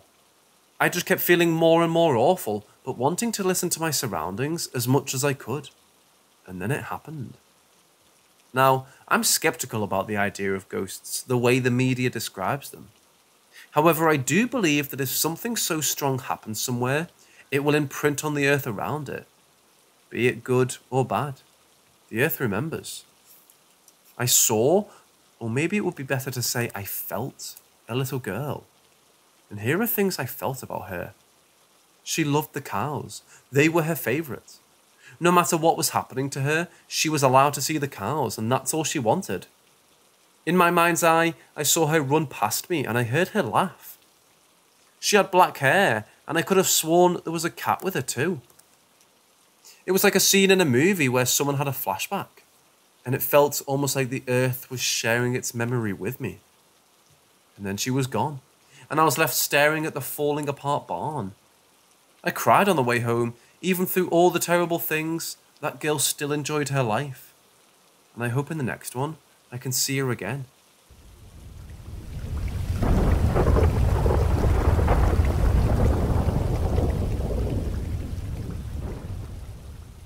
For context, I'm Hispanic in a Hispanic family, and so that comes with superstitions and spiritual shit. So you can imagine the vibes. My parents are divorced, and my mom has a habit of constantly moving. This story was told to me during one of the moves. My mom was out of town, so me and my older brother were left to clean up the house and pack up and stuff. As we were packing, we found an old cassette player. He picked it up and had a cold blank stare. Basically, he told me that when we were living in one of the previous houses, he found a cassette player like this one in one of the many boxes under the stairs. He said my mom used to record our conversations and use them in court against my dad. Yeah, she's crazy like that, but that's another story. He said one day when he was alone in my mom's house, he grabbed the cassette player box thing and hit play, and he heard a woman's eerie voice singing. He can't quite remember what she was singing. He said he understood it, but it wasn't quite English or Spanish. It was like a weird language that for some reason he could understand, but not replicate. And it was 100% not my mom. It was a different voice completely, older and more raspy. He told me he felt like a heavy weight in his chest, so he put it away and hid in his room until someone came home. Now here's the freaky part. Mind you, my older brother is the smarty pants of the family. He's the stereotypical, logical, and technical to a fault kid of the family. He isn't as religious, if at all, as my parents, or as superstitious as me. He wouldn't make something like this up. I know he wouldn't. Years later, he had forgotten about the whole thing, and we were living with my dad in an apartment. He said my dad, my oldest brother, and I had gone to Costco or some shit, and he was home alone. Then the phone rang. The house phone. He went to pick it up, and it was that same voice. That same raspy, eerie, heart-wrenching voice just singing. He said he froze to his core in shock, and he told me that his eyes began to water. It's so bizarre. I tried to brainstorm and rationalize an explanation, but he said he didn't even want to talk about it. Like, logically speaking, if it were a person, they would have had to have known he heard the tape and known where we moved. I think it's important to note it was not my mom's voice. He assured me it wasn't my mom's voice. Freaky shit.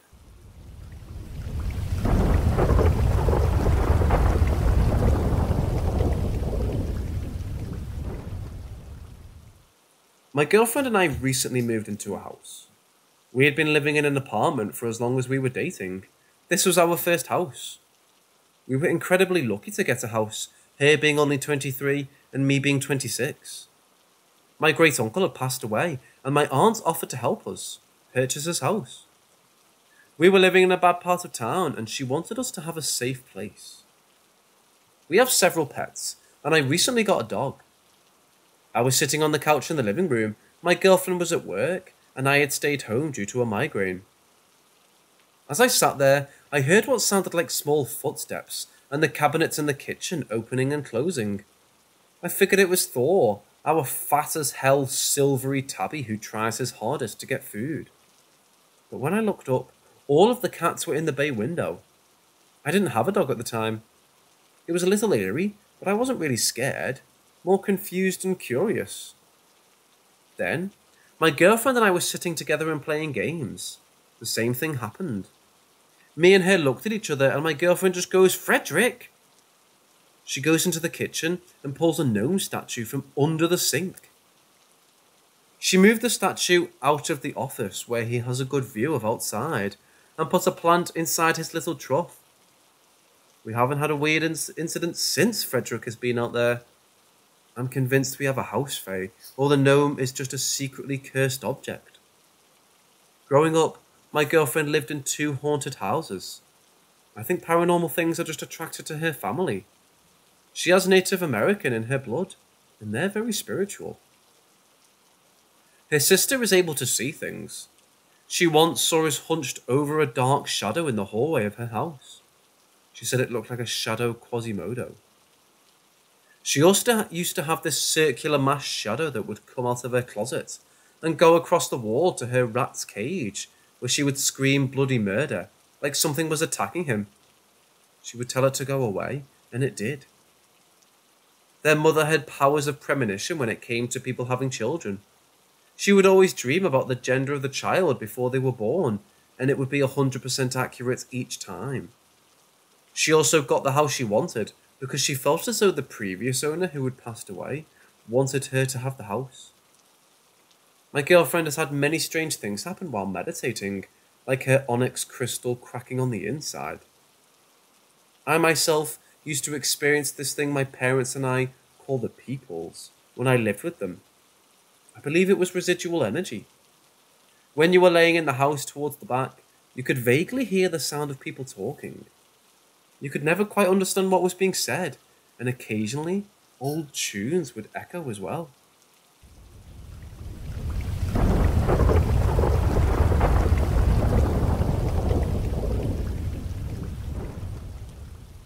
The activity at our new house has picked up a little. The other day, I was soaking in the bath. I'm a water gremlin and love taking warm baths and just relaxing. My cat Christina always has to be in the bathroom with me. She's a black and white cat. My girlfriend was out on a walk and none of the other animals were nearby when this happened. I heard the click of the bathroom door being opened. I assumed it was my girlfriend and turned to look at the door, calling her name. The doorknob was slowly turning as the door eked open. No one answered. There was no one on the other side. I wasn't really scared for some reason. I was just curious and too tired to get up and shut the door. I definitely feel like the previous homeowner, Uncle Will, is still around, but it doesn't really bother me. I've never felt threatened, but I've always felt like there's another energy there.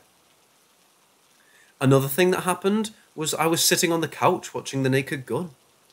My Shiba, Scooby, was chewing on this toy. He suddenly started glaring into the kitchen and snarling and barking. All the cats were in the living room with me, and nothing was where he was barking. Once again, I felt like I wasn't alone, but I didn't feel threatened. Often our cats stare at the ceiling like something is there, but they don't hiss or growl. They occasionally meow. I'd love to hear some of your stories. I've always loved the paranormal and believe what we still leave some part of ourselves behind. Tell me, what have you seen?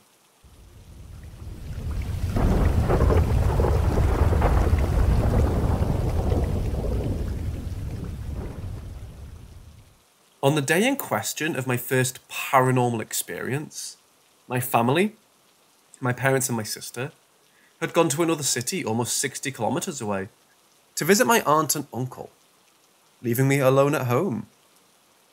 My parents went out in the afternoon and came back the next day at night. The night of their departure, I was sleeping, and as I turned over, I half opened my eyes and saw clearly as daylight a dark shadow in human form with two red orbs for eyes across the room looking at me. I didn't give it any importance until the next day when I remembered it and went back to sleep. My room overlooked the inner courtyard of the building we lived in, and being winter, the blinds were all the way down to keep out the cold, so it couldn't have been the outside lights.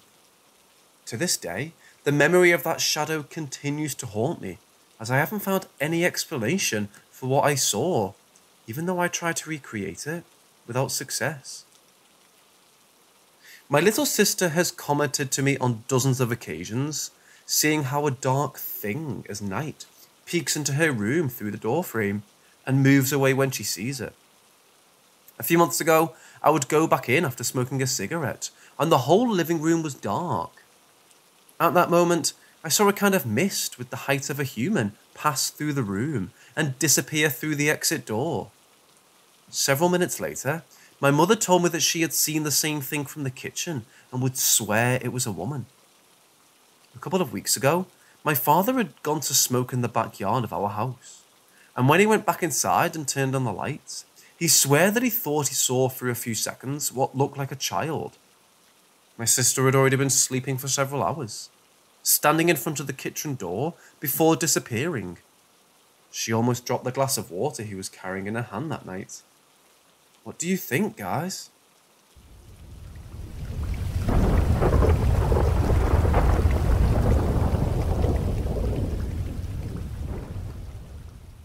A few days ago, I was going through family photos from my childhood with my mother when we came across of her grandfather. Then, a memory came to me in the form of a flashback of the day of his death. My family on my mother's side is very religious, and on Saturdays we went to church and then went to my great-grandparents' house to eat together. In the last months of my great-grandfather's life, he had a bone disease that prevented him from moving more than a few meters without pain. On the day of my great-grandfather's death, my mother's cousin and I were playing in my great-grandfather's room when my mother kicked us out to let him sleep. About 15 minutes later, we were playing in the yard when looking out a window of the house that was more than 20 meters from my great-grandmother's room. We clearly saw my great-grandfather standing and smiling as he greeted us. A few minutes later, my mother called to us to eat, and when she went to tell my great-grandfather, she found him dead. According to what my mother told me, the autopsy revealed that my great-grandfather had been dead for about 10 minutes when they found him. Knowing this, I seriously wondered if what I and my mother's cousin saw was the spirit of my great-grandfather saying goodbye. What do you think?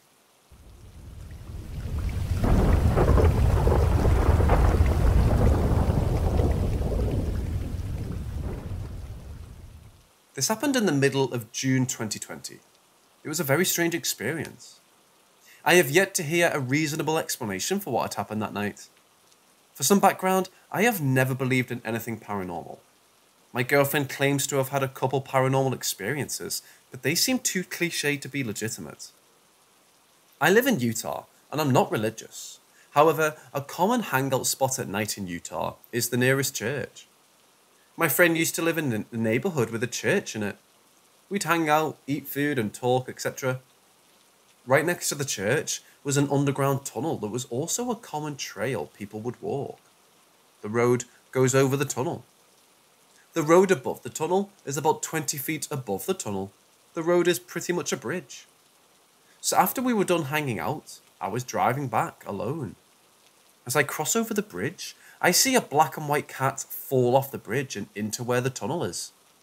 I only saw its butt, however I knew it was a cat. It's not uncommon to see stray cats at night in this neighborhood. I see them all the time. However, I was very confused why the cat would jump off of a 20-foot drop. I love all animals, and I've raised many stray kittens and baby birds, so I was contemplating pulling over and going to see if he's okay.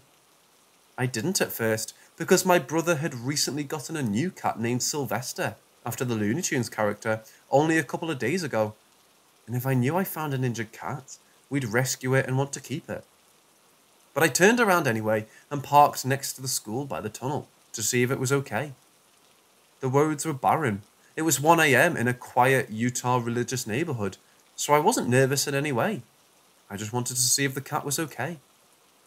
I park and get out. There's a fairly steep hill leading down into the tunnel, so I make my way down. I turned on my phone flashlight to see if I could see any sign of an animal, and I couldn't. The tunnel was empty, but I couldn't see the other side of the tunnel. I walked down the tunnel to the very end and don't see anything. The tunnel is maybe only 30 feet long, and then it comes out onto the other side of the road. I walk back extremely confused, because a cat wouldn't just drop 20 feet down and be completely fine. Now this is the frightening part. As I'm walking back up the hill, I see an extremely bright light at the far end of the trail, and it's moving closer to me. I didn't know what it was. My first instinct was to run, but the light was getting closer, and I honestly wasn't scared because the neighborhood is primarily Mormon, and right next to a school I used to go to. So I wait to see what it is. As it gets closer, I hear bike wheels rolling and pedals turning. I didn't want to look weird, so I didn't run. I just kept walking back to my car. In my mind, I was trying to process why someone would be riding their bike at 1 a.m. It was a woman. She was maybe like 20 or 21. She was quite attractive, if I'm being honest. She was dressed in a floral print dress that looked like it came directly out of the 1960s. No shoes and long hair that fell across her cheeks. She says, "Hey," in a friendly voice. I responded with, "Hey, what's up?" or something like that. Everyone in Utah is really friendly and talkative, so I didn't really think anything of it, other than why the hell was she riding her bike this late? She said she was going home, and then replied with a question about what I'm doing. I said I was looking for a black and white cat I saw fall off the road because I was worried it got hurt. She responded with, "Oh no, I haven't seen a black and white cat around here, but I used to have a cat named Sylvester. He was so cool. He used to be able to open doors and stuff." My face felt like I got stung by a million bees and my heart dropped. Is this a fucking joke? Did she just say my new cat's name? I understand it's a common name for black and white cats, but why did I just see one fall off a road and encounter a very strange looking woman who also had a black and white cat named Sylvester that just happened to be my new cat's name? There's no way this is actually happening. I responded with, "Oh wow, really? That's so funny," or something along the lines of that. I tell her to have a good night after telling her to keep an eye out for the cat. She responds with, "Of course I will," and just keeps walking back to my car. I was kind of scared at this point, like actually. I get in my car and get on the phone to call my girlfriend. She doesn't answer, so I just give up and drive off. As I back out and drive to get onto the road, the woman isn't in sight. Genuinely, she's nowhere to be found. She should be easily spotted with the bright lights on her bike, but she's not. The trail was left dark and empty, as if she was never there. The woman was riding on the sidewalk. The trail splits off into two pathways. One goes into the tunnel, and one goes in the sidewalk that connects to the road. She was on the sidewalk. There's no way she could have gotten into the tunnel, because as I said, the hill down into the tunnel is fairly steep. There's no way she could have ridden or even walked down there with a bike. However, she was legitimately gone. Nowhere in sight. No lights, no bike, no sound, no nothing. Where did she go? So can anyone give me an explanation? Was it just some girl genuinely going home? Did she also have a cat named Sylvester? If so, how and why did she disappear? Also, why was she dressed like a 60s hippie? No shoes, floral dress, long ratty hair. I genuinely am stumped. I have no other option but to come back here and ask for an explanation. Do you guys think this was a ghost? Or just a very strange coincidence?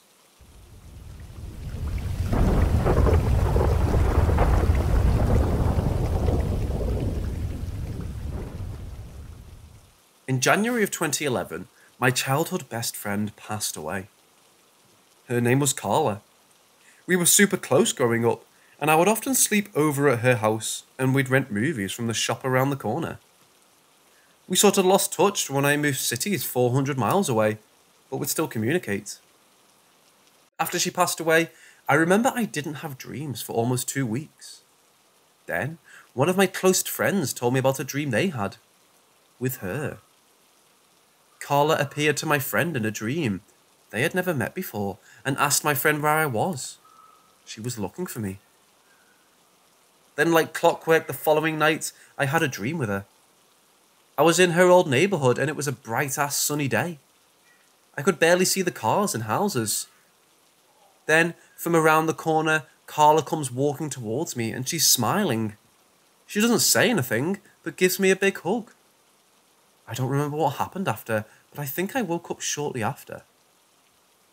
I forgot to mention that before the dream that night, I was watching a movie and eating in my room when my nightlight started flickering and eventually turned off.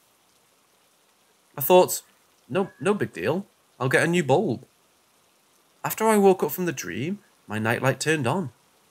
I don't know what this means, but I felt her there. Fast forward to this year. I read recently about how lost loved ones tend to visit us during special times like birthdays or anniversaries of death. We just have to see it, I guess. So I started talking to Carla more often than normal and thanking her for everything she's done for me, since her birthday was coming up. On March 1st, I was in the kitchen washing dishes when I thought to grab my phone so I could listen to my podcasts. When I walked into the living room, I got a huge whiff of Carla's house. It was unmistakable. You know when certain people's homes just have a smell? Not necessarily bad, but just a certain scent. I smelled her. I couldn't believe it. I almost cried, but I acknowledged her presence and said thank you for visiting me. On the morning of March 3rd, her birthday, around 5 a.m., my boyfriend and I woke up to the sound of something small that fell, coming from the kitchen. He got up to investigate, thinking maybe our cats dropped something. He found out it was a little wall sign we have in the kitchen that says, "I love you more than bacon." It's been there for almost a year.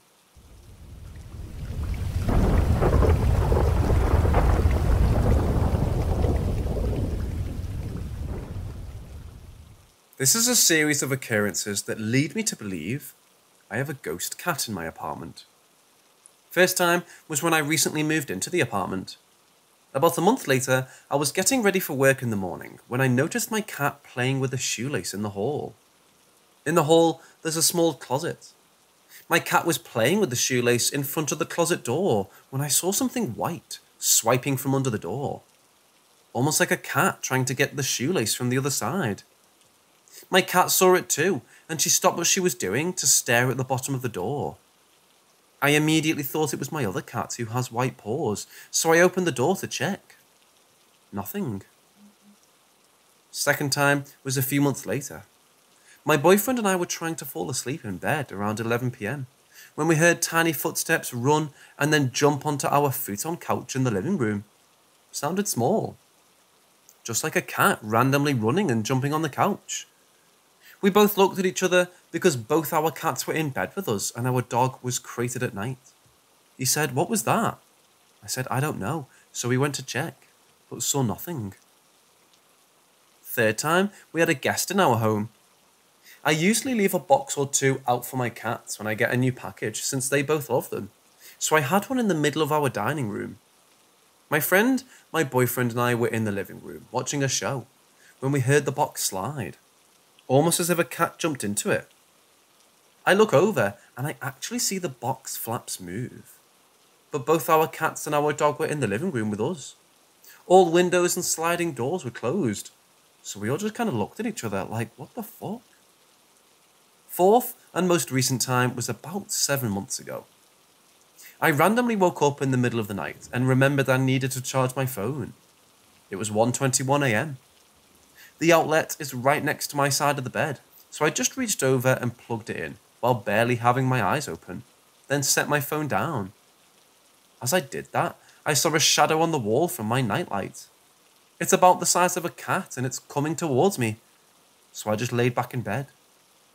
I immediately remembered and looked at my feet. Both my cats were sound asleep on my bed. I tried really hard to fall asleep after that, but it took me almost an hour. I've had other uneventful occurrences, like leg rubs I feel, that I thought was my cat, but ended up being nothing. And something that sounded like a cat jumping off our couch into the wood floor when my animals were in my room with me. All my life, I've had experiences like these, and at this point, they're just expected.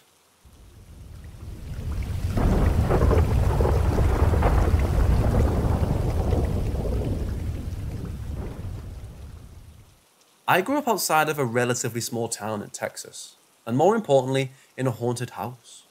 Well, to be more accurate, on haunted land. I'd like to tell a few stories as well as my own experiences. Now, a little background which gives some context to why I say land instead of just house. My childhood home sat about 100 yards off the Colorado River, on about 100 acres of land technically owned by the city. It's a public city park that lays outside of the boundaries of the city. Anyway, my father is the live-in park ranger for this city. It's not a bad gig, all things considered.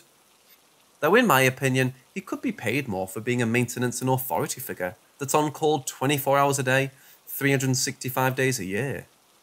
This means if someone gets locked out, if a camping site loses power or has problems, or there's a conflict, someone's knocking at our door no matter the hour. It's always been this way since I was about 7 years old, and I'm now 29. He's a tough old man, almost 55 years old, and not all that inclined to share spooky stories of things he's seen and been told, though he does believe in ghosts. He'll try and find a rational explanation for why things happen before he caves and admits it was a ghost. Now, I give this background because it's important to note that when things go wrong, he's usually the first person on the scene. This includes the time we had some jet skis explode while a father-daughter were riding them, alligators roll up on the campsite, personal disagreements, people trying to be sneaky and not pay by showing up after dark, people doing illegal substances or trying to get freaky in the back seat, in the rough camping part of the park, and of course, being right on the river, drownings. For some reason, people love to drink and swim, and someone drowns about every 3 years minimum. We're actually due for a drowning following the pattern. I don't hope people drown, but the memory of the last ones don't seem to stick as long as they should. Anyway, Dad is usually the first on the scene, either to try and help the people, or to direct the ambulance and police, and eventually search for the bodies. Most appear after a day. One took 3 days, and Mom said that's the only time she's seen Dad truly disturbed. It's not a fun part of the job, and Dad dreads summer and spring when people start coming out and acting stupid. So, people drown, sad as it is. That being said, these drownings have led to several spirits that hang around. Our most popular one to be reported is the first man my father helped try and find the body for.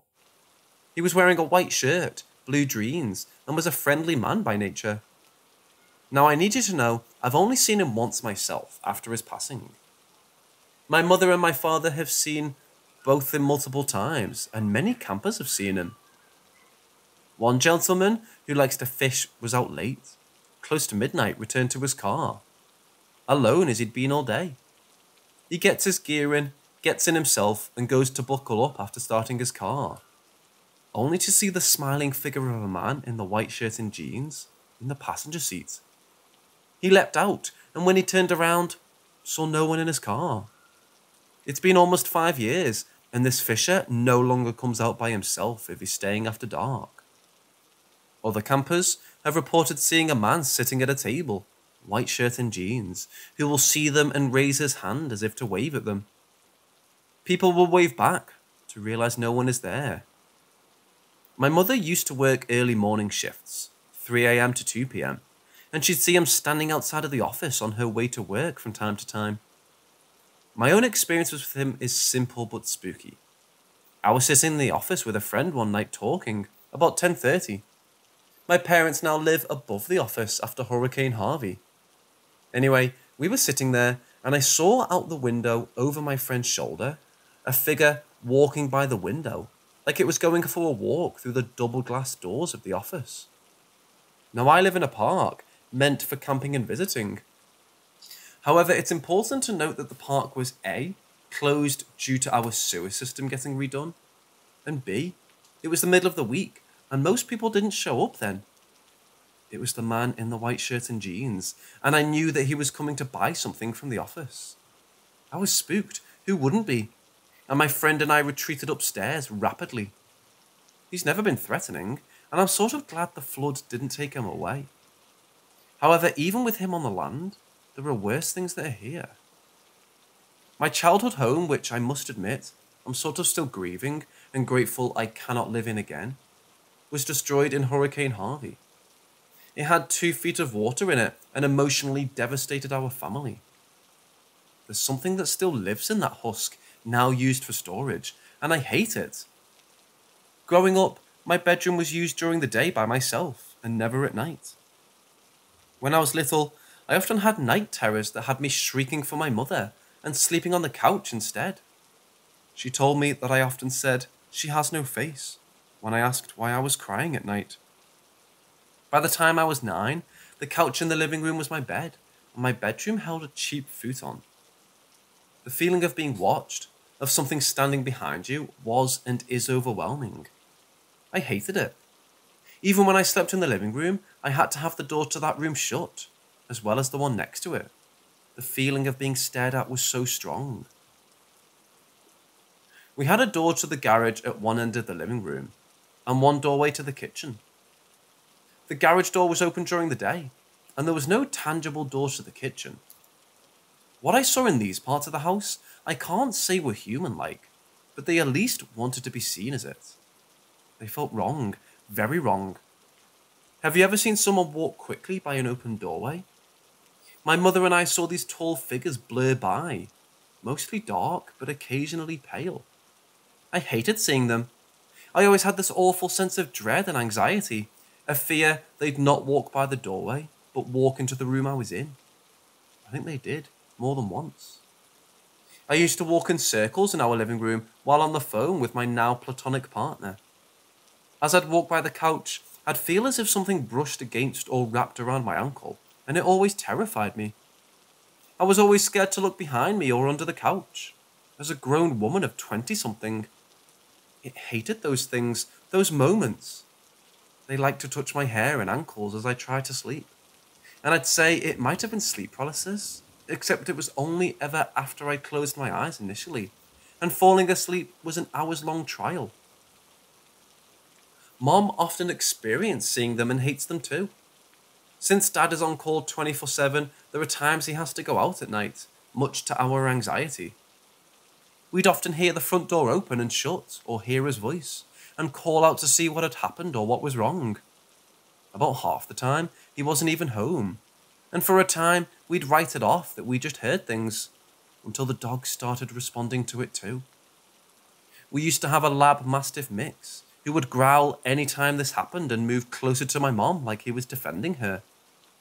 I've seen things dart under curtains or beneath sinks.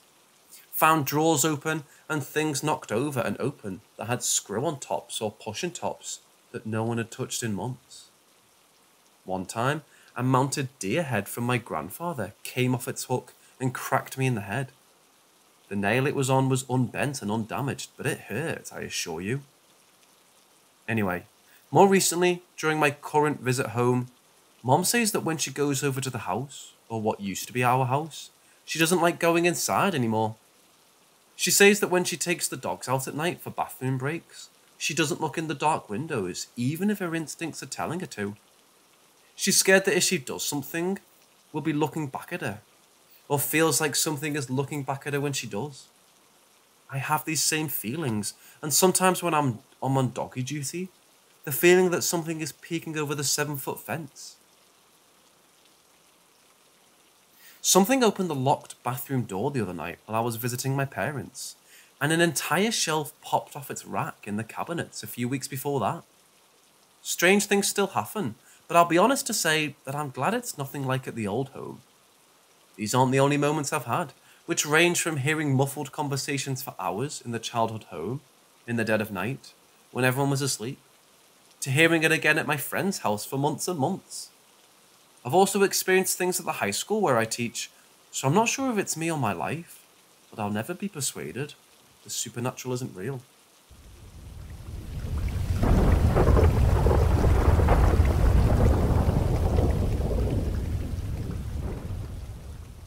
To preface this, while I believe in ghosts, I'm somewhat of a skeptic unless I've seen something concrete or have proof.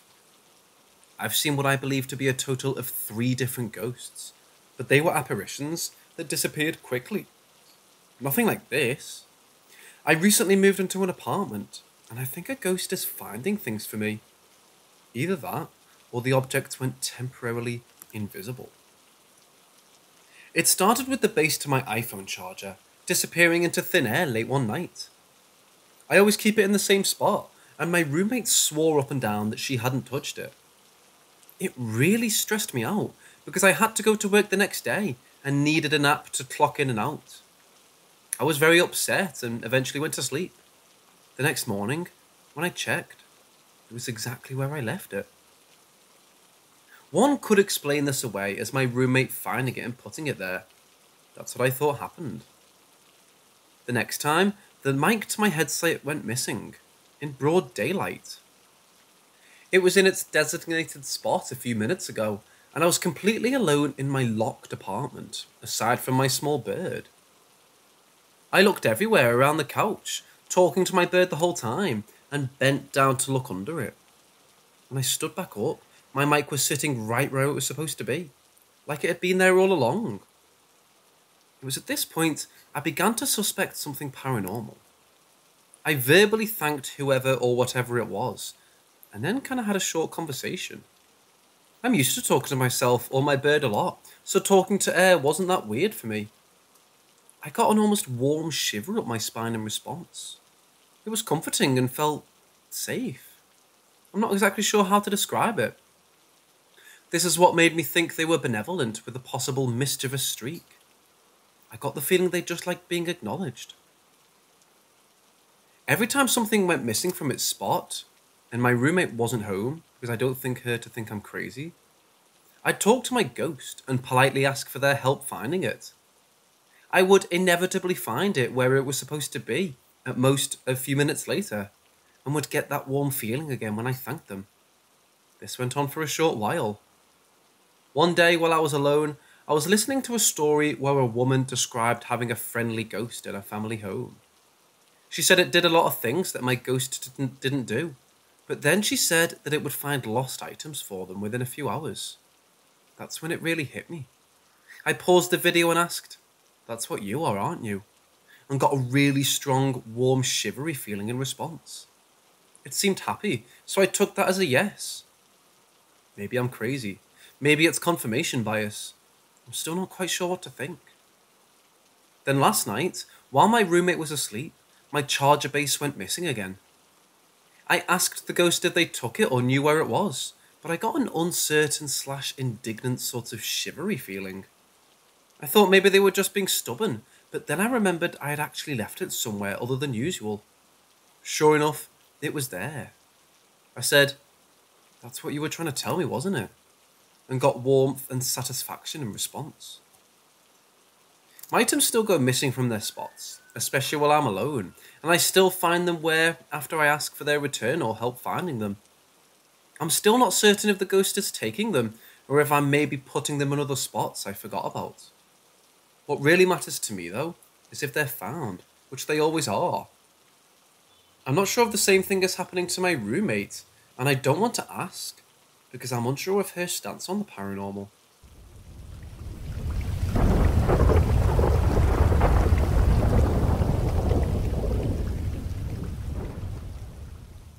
I've always believed in ghosts, spirits, presences, whatever you want to call them. But growing up, I was led to think it was a childish belief, and that I would grow out of it. That all changed when I heard a story from a family friend of ours.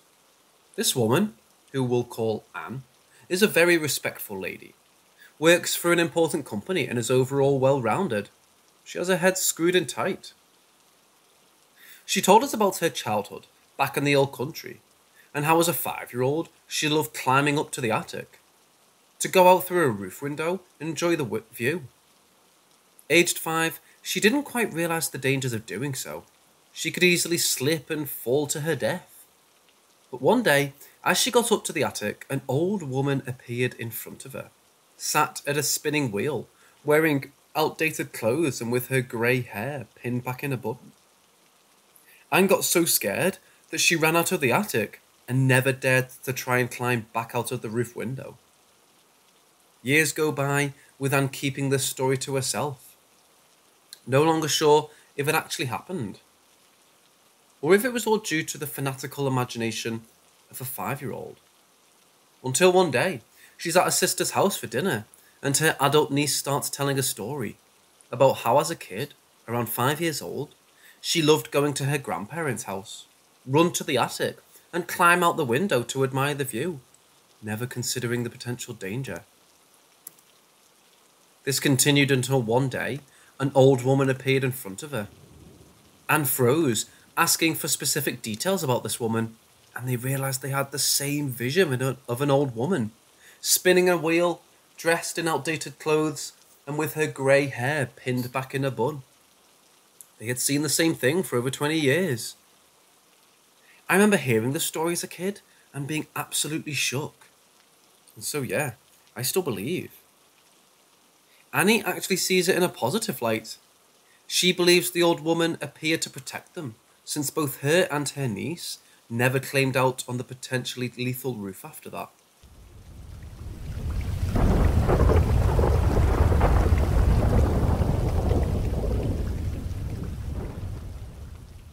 When I was 6 years old, my mom took me to a circus. There at the entrance, we were greeted by the scariest being I've ever seen. Since that day, I've been very afraid of clowns, which became a trauma that I still can't get over. One time in December, I was home alone. My mother was out town visiting Granny. My dad worked until late, and my brother was at a friend's house, so I was alone. When I received a call from my best friend, she told me she was going to pick me up so we could go to the fair. Obviously, I asked my parents for permission, and since they have known my best friends since we were very little, they said yes. The fair wasn't very far from my house, and I was very surprised that they let me walk there, since they never let me go out alone. The fair was located in an empty lot, where it was installed every year.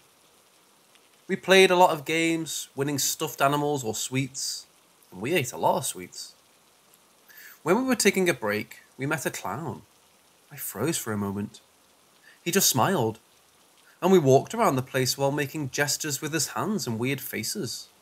To be honest, he seemed to act more like a mime than a clown, but it seemed that he was discreetly approaching us more and more. It was time to leave, and my friend greeted him before leaving. You could see my face of fear at the moment he looked me straight in the eye, but we still kept walking to get to my house. We started talking about how weird that was, and then we started hearing a noise behind us. It was strong stepping. They both turned around and there was nothing, so we kept walking for a couple of minutes. My friend got scared and started saying she'll wait for her parents there, but I told her to go to my house and call them there to be more safe. Obviously, I told him that because I also felt that something wasn't right, and I didn't want to be alone. We both knew that we were being followed and that it was not good. But at the same time, we were relieved because we were at the entrance of my house. I started looking for my keys. I always have a habit of losing them, so it was going to take me a while to find them. It didn't take me too much to find, but at that moment, my friend whispered to me to turn back, and there was a clown watching us hidden in some trees of the neighbour. When the clown noticed we noticed him, he went out of the trees and started walking to us. My hands were shaking a lot, and my friend grabbed the key, and I dragged myself with her inside my house, locking everything with a key. The truth is that we feel a little relieved, since as my family cares a lot about security, the inside door has 3 padlocks and the back door has 4, so it was hard to get in. Immediately, I called my parents to tell them what happened. My father said he'd leave work as soon as possible, but his work is 2 hours from my house. So while he said we should go hide in his room, and he told me I know what to do if someone gets in. Already in the room, I looked out the window, and there we could see the clown standing in the middle of the street watching my house, looking straight at the window, looking at us, like if he was waiting for us. I rapidly closed the windows and we went hiding. My father arrives at a light speed. When driving is very carefree. I skips red lights and everything. I think driving with my dad scares me more than a clown. But when my dad arrived, the clown wasn't there anymore. Or at least that's what we really think, since he could go back into hiding. I'm even terrified of the idea that maybe he was hiding in the trees all night, watching us sleep. Mum arrived hours later, and my brother stayed at his friend's house for security. The next morning, my grandfather, being head of the ministry, took me to the police station to make a report of what had happened. Later, we went to the fair to solve things, but when my grandfather asked about the clown with black and white makeup that carried a giant mallet in his hands, those at the fair could only answer that no clown with those characteristics works there at the fair. And as much as the officers searched the place, they could never find it. I'm grateful to make it home before the clown approached us. We moved to a new house near my grandparents. And people could say, but if you see dead people and paranormal things, why are you afraid of a simple clown? Let me tell you something, in this world, you should be more afraid of the living people than the dead.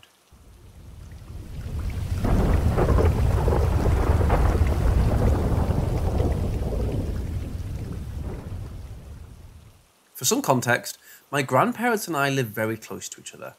Our houses are literally connected.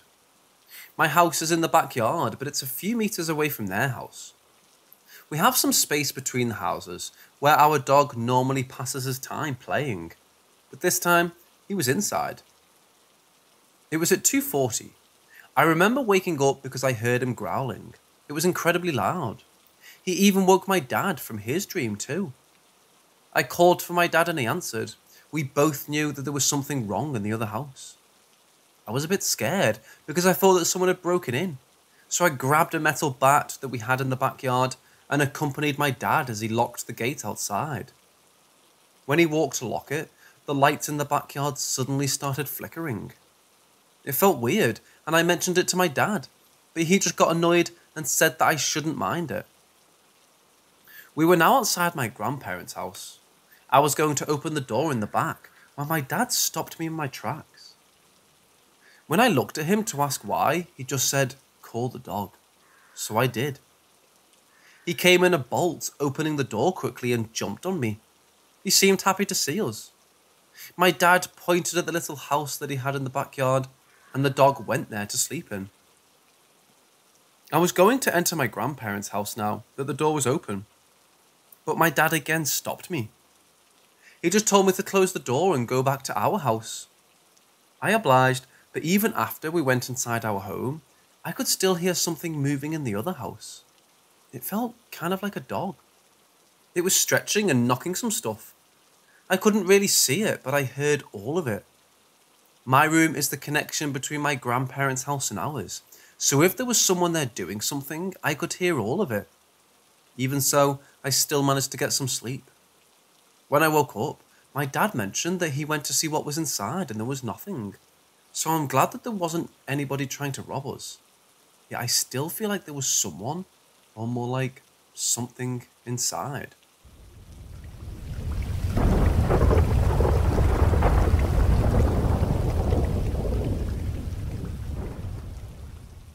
Backstory. A couple of years back, my grandma, who died in 2016, was the person I used to love more than anyone. She used to bake cookies and make pies every time we visited her. Always was there for us emotionally and physically. Unfortunately, she got really sick. We rented a house in the building I live in so we could take care of her. I used to go there after school, play the guitar for her, drink coffee together, and do stupid stuff just to make her smile. The last night I saw her, she grabbed my hand and told me, looking me straight in the eyes, "Remember me, and light a candle once in a while for me." I was terrified. I always told her that when I got a car, I would drive her around the city and have fun. That she would look amazing in my sports car. Remember this. Now to the creepy part.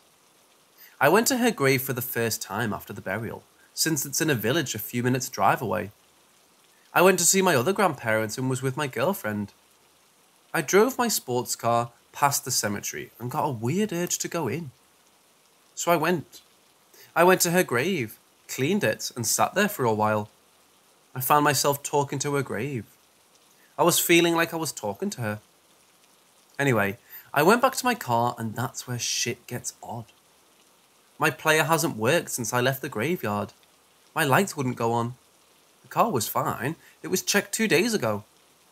I looked in the rearview mirror and I saw in the distance, it was around 3 o'clock, so the sun was super bright, a figure. The next breath I took was full of my grandmother's perfume. I looked back again and the figure was gone. Everything worked well except for my audio. I went back home and everything was fine. We used to watch a series on the TV when she was at our house while she was playing with my hair. When I was at an Airbnb all alone, the same series was on and the perfume hit me like a punch in the gut and I felt a touch on my head. I stay at my parents' when I'm alone. I can always see a figure with the edge of my eye, but when I turn to see, there's nothing. I heard her voice when I lit a candle last night and prayed for her soul to be at rest. I heard her voice just saying thank you. Is this a memory glitch? Is this supposed to happen with traumatizing events? I'm in shock.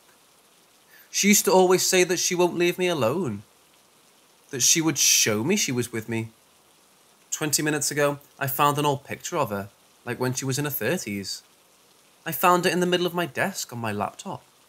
My mother, father and brother swear they never put it there, and my mother has been looking for this picture for the past 3 years. What's going on?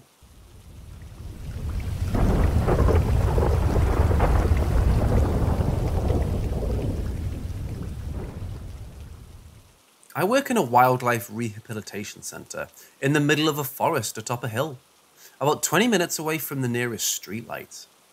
It's a beautiful property during the day, but at night you can hardly see your hand in front of your face, unless the moon is high enough over the trees to shed a little bit of light on the area.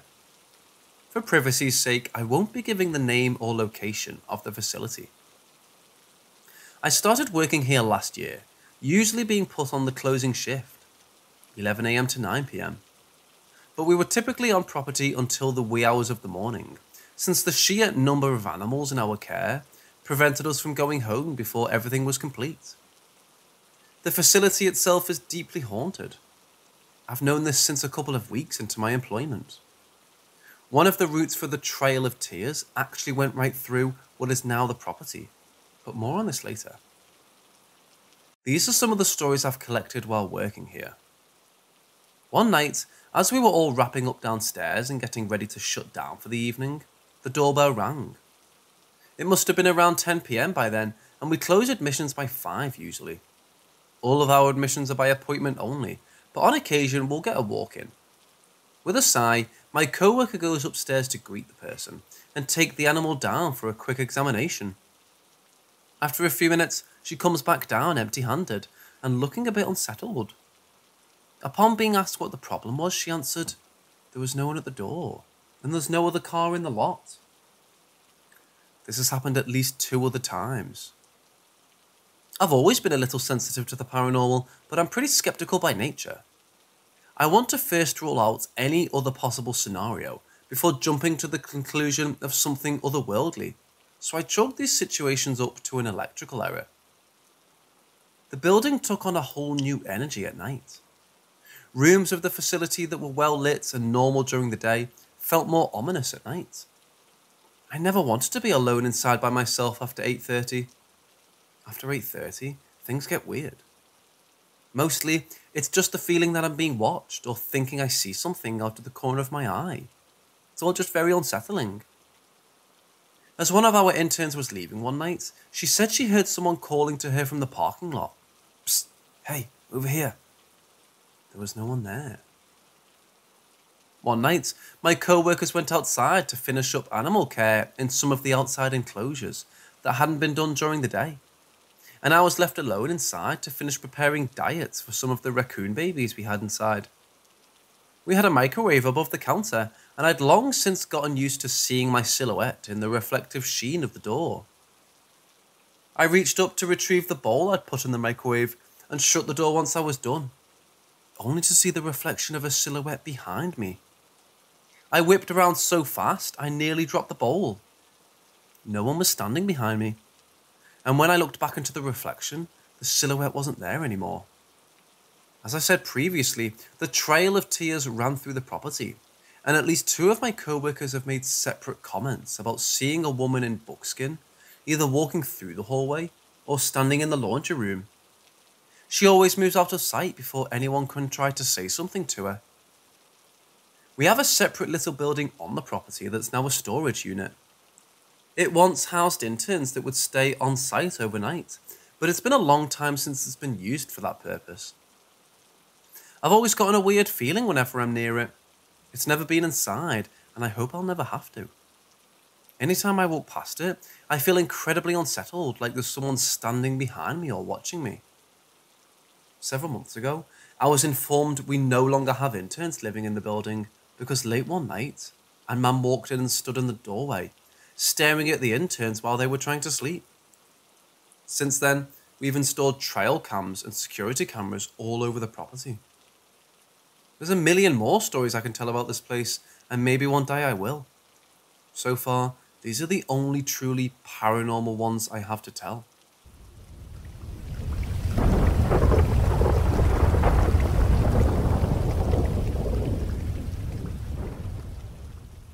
I live in a small one-story home in the country, surrounded by acres of pasture and woodland. Although we have neighbours, we aren't close with them, and we hardly have visitors of any kind. To say I haven't experienced anything odd or interesting during my time living here would be a lie.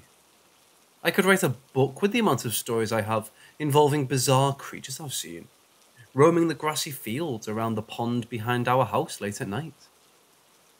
I've been sensitive to the paranormal ever since I was a baby, and the experiences run in my family on my mother's side. With this being said, I scare easily. I'm a huge baby when it comes to anything out of the ordinary, so I've had to teach myself how to turn it on and off, so to speak. This particular story, however, takes place long before I learned how to do it.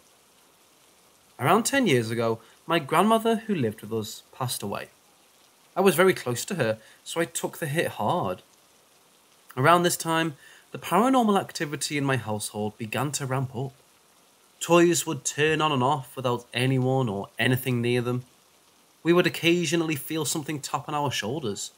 And my brother, who moved into her old room a few months later, even distinctly remembers a warm breath on the back of his neck when he was alone in the house. We were all rather calm about it, as we believed it was my grandmother hanging around to help ease us into the transition of life without her. I never felt scared or in danger. That is, until one night. I'm a very light sleeper. I inherited that from my mum as well. The slightest sound of the air conditioner turning on at night, and I was always wide awake. This time, however, I awoke to the sound of the floor creaking outside my room. The way my house is laid out, my room, my aunt's room, and my brother's, formerly grandmother's room, are all at the far end of the house. One has to walk the entirety of the house from my room, through the dining room, kitchen, and living room, to get to my parents' bedroom at the opposite end of the house. I looked at the clock and realised it was a little past midnight. No one would be awake at this time. The creaking wasn't uncommon, however. We had a few weak spots in the dining room and kitchen that would creak occasionally, even if no one was stepping there. Just as I was about to fall asleep again, I heard a second creak, further into the dining room. Again, odd, but not entirely unbelievable. It wasn't until the third creak came just outside the kitchen that I realised it sounded like very slow footsteps, deliberately stepping on every weak place in the floor. I sat up to listen closer. As I did so, I heard 3 more very distinct creaks coming back to the door of my room. They stopped directly outside my door, then began to pace back in the direction of the kitchen once again. I listened to this repetition for 15 minutes or so, memorising each of the steps until I was able to predict when and where the next one would sound. It was so bizarre, but even my little 10-year-old brain tried to reason that it was just the house settling, or an issue with the air conditioning or something like that. But as I said earlier, I get scared easily, especially in the dark of night. So I quietly slid out of bed and was planning to make a run for my parents' room. The only problem was that I had to run through the kitchen in order to get there, where the creaking was currently coming from. I steeled my nerves and opened my bedroom door, quietly stepping into the rest of the house. The lights were off, but there was no one in the dining room. Just as I was about to start my wild run to my parents' room, I realised the next predicted step didn't come. Instead, I became aware of a much more terrifying sound. Running. Something was running at me from the kitchen, through the dining room. There was no one there, but I could hear it so distinctly. I panicked and ran back into my room, the footsteps right behind me. I jumped into bed and covered myself with the blanket, and the fast footsteps came all the way into my room and right to my bedside, where they stopped. And they stopped. And I didn't hear them again for the rest of the night, or the following night. In fact, to this day, it's the only night anything in my house ever made that kind of sound, and I still have no explanation for it. All I know is whatever chased me through my home that night, it wasn't the spirit of my kind grandmother.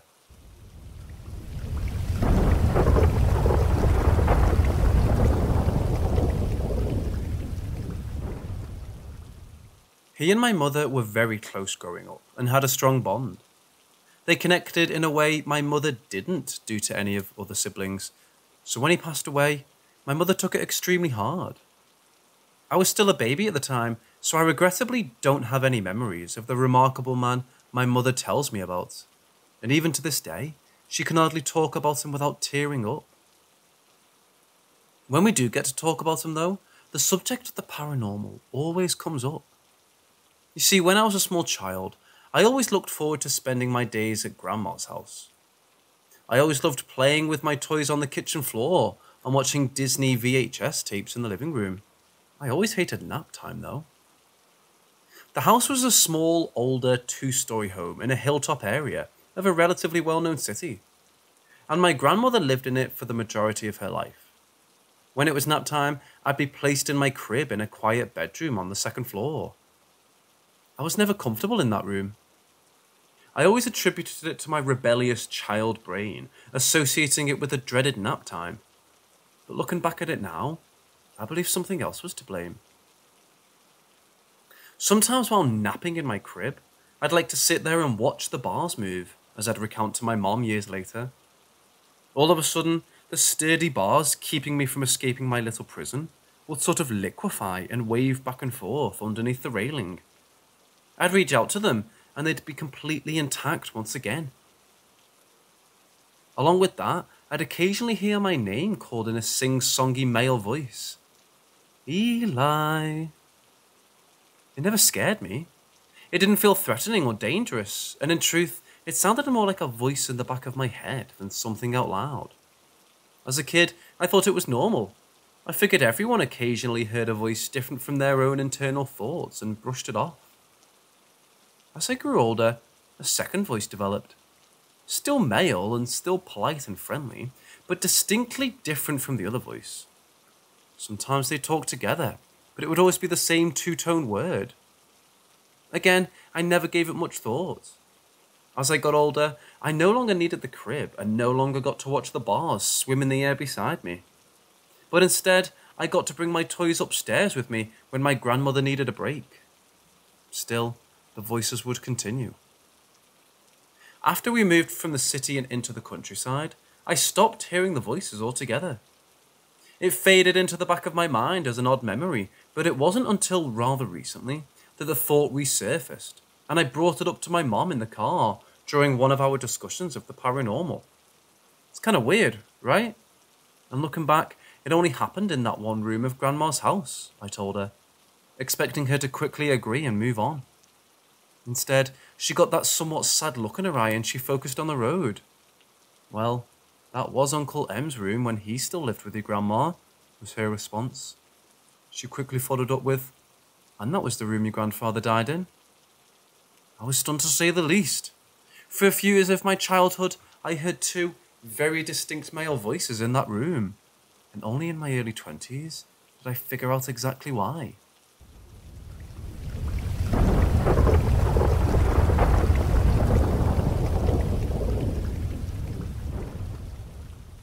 This was about 2 years ago. It happened over 3 days. Also, a dear friend of mine had made me a protection bracelet prior to all this happening. Even though I don't seek them out, spirits have always seemed drawn to me. During this time, I was struggling with my purpose and had been spending a lot of time in prayer. I would ask God what I should do with my gifts and talents. Day 1. One night, while I was saying my evening prayers, I heard a deep, rough-sounding voice say in my ear, "I can give you power." A chill ran down my spine and all my hair stood on end. I continued to pray though. The same prayer, but also for protection. The room felt very heavy and cold. The voice said it again and much louder. I immediately responded with, "No, you are not welcome here." It laughed, but backed away. The feeling in the room lifted a bit, but it wasn't done. Day 2. The next day, I put on the bracelet that my friend had made for me. I kept seeing shadows moving in the corner of my eye. That night, I couldn't sleep. I felt very uneasy. As I was laying in bed, I saw a huge shadow move across the ceiling right in front of my eyes. I felt something prick my skin. My protection bracket had snapped. Beads went everywhere, and the metal looked like it had been burned. I started to pray again. As I prayed, I heard other voices telling me to keep praying. They would say their names and then tell me to keep praying. I stayed up for the rest of the night. Day 3. I got up and prayed around the house. Things started to die down, but I was shaking and crying with fear. I called my friend and she came over as soon as she could. It made itself known to her as well. She called on the name of the Lord and was able to drive it out, and thankfully, it hasn't returned. I gave her the broken bracelet so she could see it and maybe fix it. She agreed that it looked scorched and took it back with her. She said it was a demon. I consider myself lucky and blessed to have her as a friend and to have made it through this event unscathed.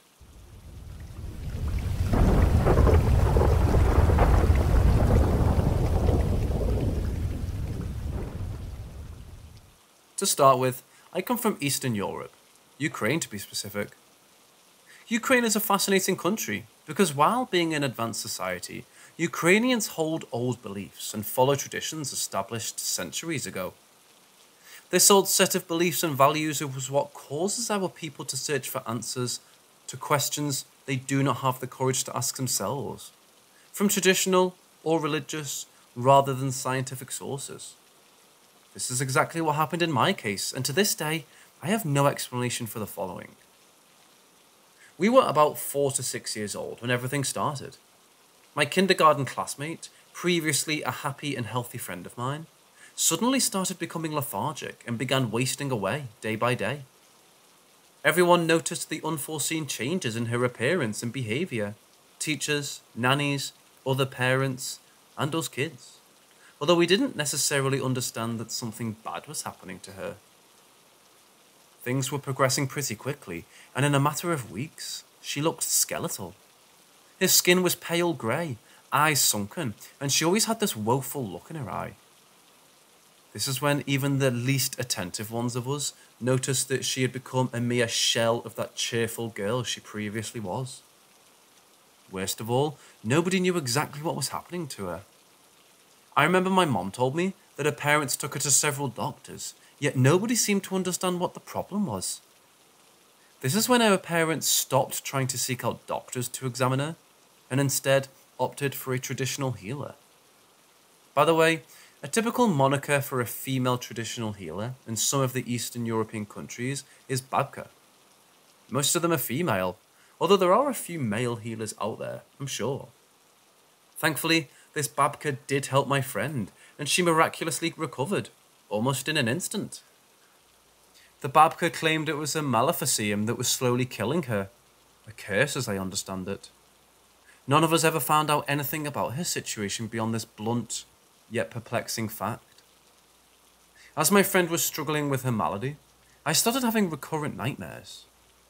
These nightmares were unlike any I have ever had to endure before. And now that I think back to them, the only thing that comes to my mind is a bad trip that repeats every night without a known trigger.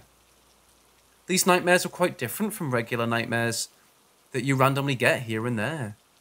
They were more like a series of short gifts that get played on repeat.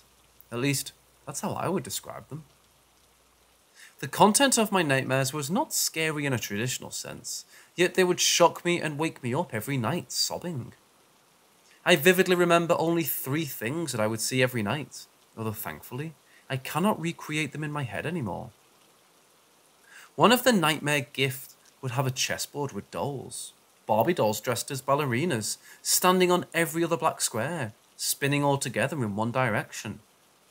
Another just consisted of me looking at the street in the summertime through the eyes of someone behind a wire mesh fence.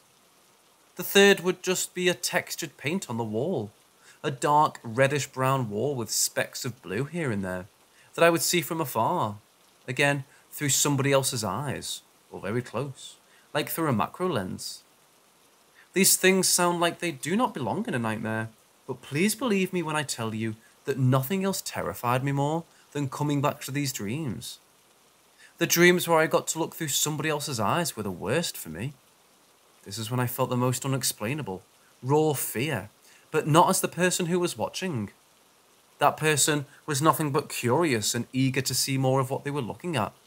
The fear I felt was something that someone who was being watched would feel. Every night, I would go back to sleep and see these same things over and over until I woke up screaming.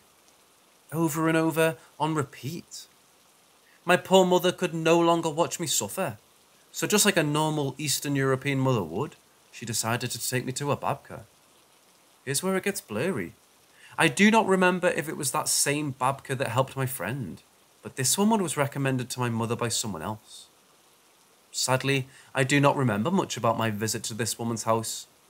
I only remember that it was a gloomy winter day, and that she lived on the other side of our town. I cannot quite picture her house anymore, but I do remember her. She was a woman in her 70s, had white hair, icy grey eyes, and she was missing a hand. We had an interesting first encounter. She scared me shitless, and she told my mother that I, a child, had the eyes of an old soul who lived 1,000 lifetimes.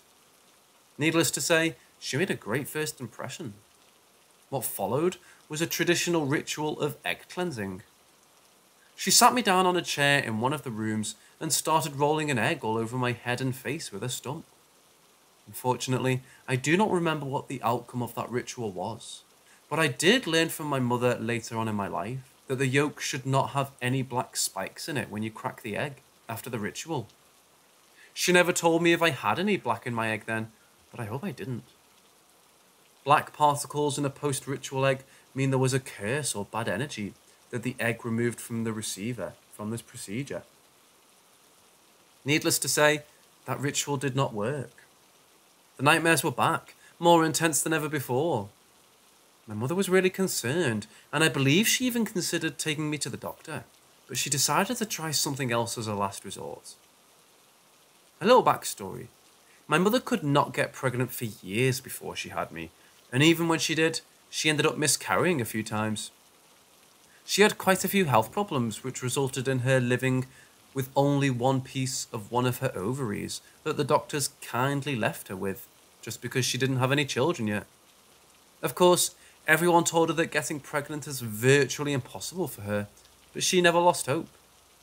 Being quite desperate, she resorted to church, and one of the priests there gave her a belt with a prayer, Psalm 91 to be exact, for her to keep and wear when she does get pregnant. Sometime later, she got pregnant with me and wore it throughout the pregnancy. Everything went well. She had my sister afterwards too, and she kept the belt. I think she has it to this day. The last bit of this story is what I'll always remember with tears in my eyes. I'm trying to compose myself, but this event is still so vivid in my memory. When I was having yet another one of my nightmares and woke up screaming and begging for my mother to come to my room, she walked up to me with this belt in her hand and sat next to my bed. She told me to try my best to relax, and as I was laying there in my bed with my eyes closed, she read Psalm 91 from the belt over me. As she was reading the prayer, I fell asleep. She said that a single tear fell from my eye when she finished the prayer, and I never had these nightmares again. To this day, I cannot find a satisfactory explanation of what happened. I have many questions. Was my childhood friend cursed? Does my experience have anything to do with hers? Is the fact that a prayer was what ultimately helped me to get rid of something that plagued my life for an extended period of time proof of the existence of God? More than 20 years later, I still cannot erase these painful memories. Because of how persistent they are, I'm no longer certain I should. Which is why I decided to share this story with you. Make of it what you will.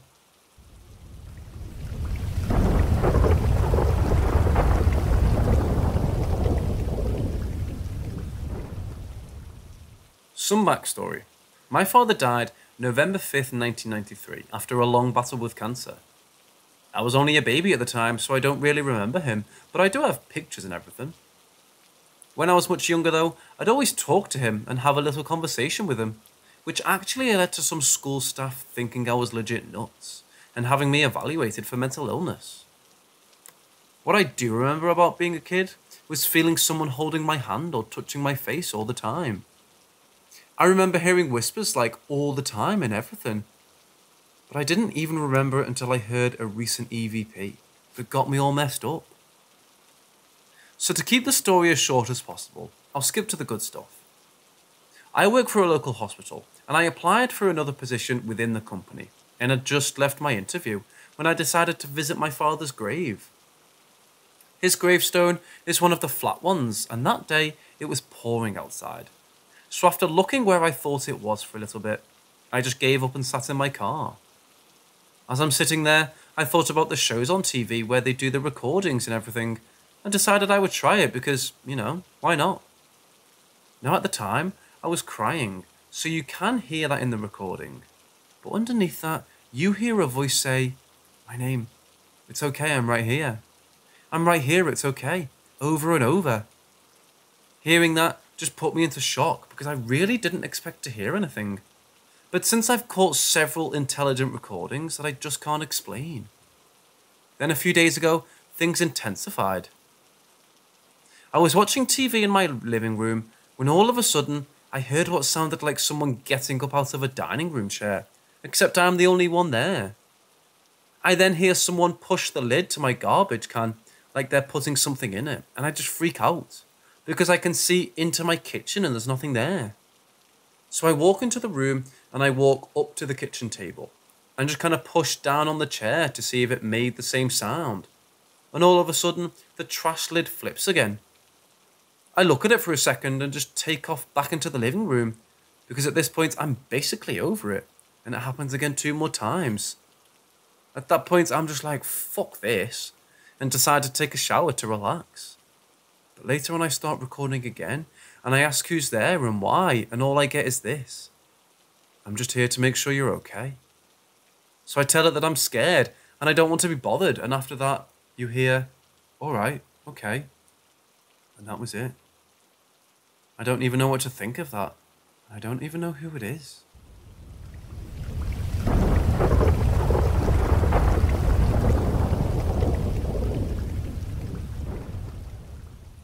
When I was in college, I had a roommate who was really sweet and gentle. I loved her. She was a great person, but extremely simple, if you know what I mean. One night on the weekend, we decided to make a Ouija board because we were bored.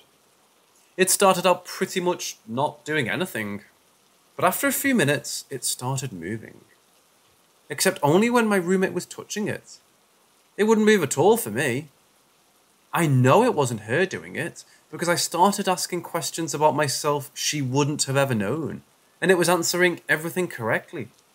It spelled out my mother's name, who I didn't even talk to and had never told her or anyone thereabout. It knew what city I was from, even though I just told everyone I was from Boston, because it's just easier. It knew my father's name, who died when I was only 9 months old. It knew everything. After a few questions though, it started to spell out strange shit, like people and places that weren't really local or relevant to either of us. According to the board, it was supposedly a kid, and they said they died in a river and all this stuff. But it started turning dark, so I just cut that shit off and was like, we're done. I said my goodbyes and decided to put it in the trash, but my roommate was still acting weird. She had this dark demeanour about her, which is literally nothing like her. I was like, what the fuck's going on with you? She just said it was nothing and laid down, so I shrugged it off and went to the lobby of the dorm to watch TV. Later that night, when I went to bed, she was still lying in that same position, but I just decided to ignore her and go to bed. That night, I couldn't sleep for shit and kept seeing a black figure pop up out of the bathroom doorway that was placed directly in front of my bed, so I eventually said fuck that and got a Bible from the RA. That apparently didn't help my case, because the little shit started moving around on my desk, to the point where I went and slept on the couch in the lobby, My RA really didn't want to let me, but I told her I'm not going back in there until either God himself shows up or sunrise, because we fucked up and something isn't right. Eventually, I did end up back in my room and I did fall asleep out of pure exhaustion. But that girl literally never went back to being that sweet little mouse she always was. And even to this day, she's just so different. I feel bad because nothing happened to me in a way that it affected her, but I didn't intend on anything to happen like that. I felt literally nothing when we touched the board, except a weird, rocking back and forth in my body that wasn't visible to my roommate. When I touched the cup we used, I felt nothing, and it didn't move or anything. Only for her. Very weird, and will never happen again as far as I'm concerned.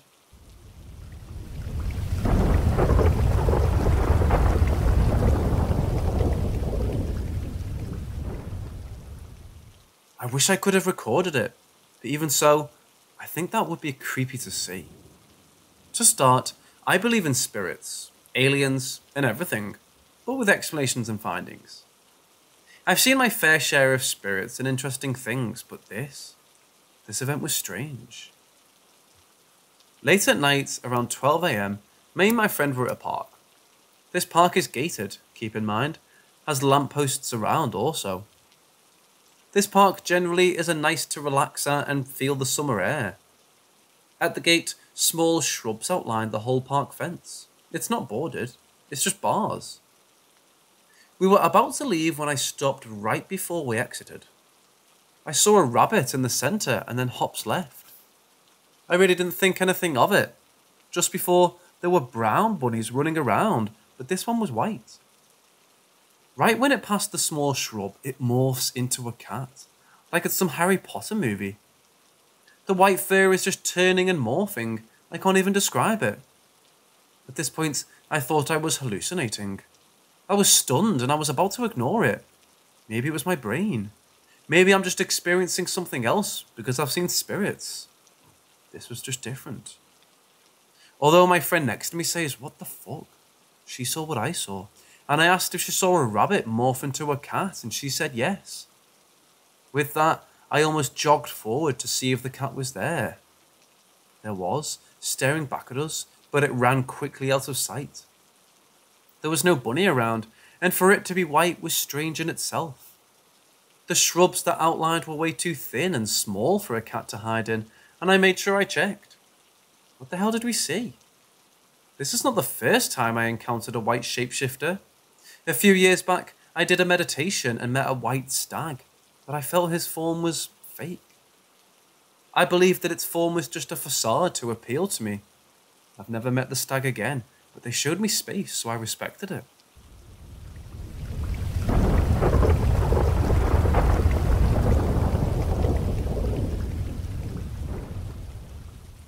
For reference, I live in Sweden, and my family is very anti-religious. The house we live in is fairly old, dating back around 100 years. My dad is a very productive person and always gets new hobbies to try. One day, he decided to start a bee farm in our backyard. When you take care of bees, you need a room that's very clean to keep out bacteria from the honey. He decided to use our shed in the backyard, which is extremely small. The room can fit about 2 people. In the room, we have one desk which has a couple of drawers in it. In those drawers, we keep all the necessary equipment when making the jars of honey. So my dad had to put labels on each jar of honey, which is a very tedious process. The labels are on a huge scroll about the size of an average adult small arm in diameter. Me and my dad were putting labels on the jars for about 30 minutes before he went outside for about 10 seconds to grab some air. I can see him the entire time. When he gets out, he puts the scroll on top of the desk. While I was watching, I took out my phone. When he comes back in, we proceed to start again, but from nowhere, he asks me where I put the scroll. I tell him that he put the scroll on top of the desk, but it's not there. Without the scroll of labels, we couldn't continue working. We start looking all over the room, but nothing. As I described earlier, the room was tiny, which is why it's so odd for it to disappear. We searched everywhere, behind the desk, in each drawer, outside, but still nothing. This happened about a year ago and it's still freaking me out. Usually when me and my family experiences something paranormal, we blame it on something logical and ignore it afterwards, but this incident cannot be explained. There's seriously nowhere for it to have disappeared. That's what's freaking me out. Even in the unlikely event of it rolling outside, me and my dad would have easily spotted it or just heard the roll. Moral of the story, gnomes might still exist in Sweden.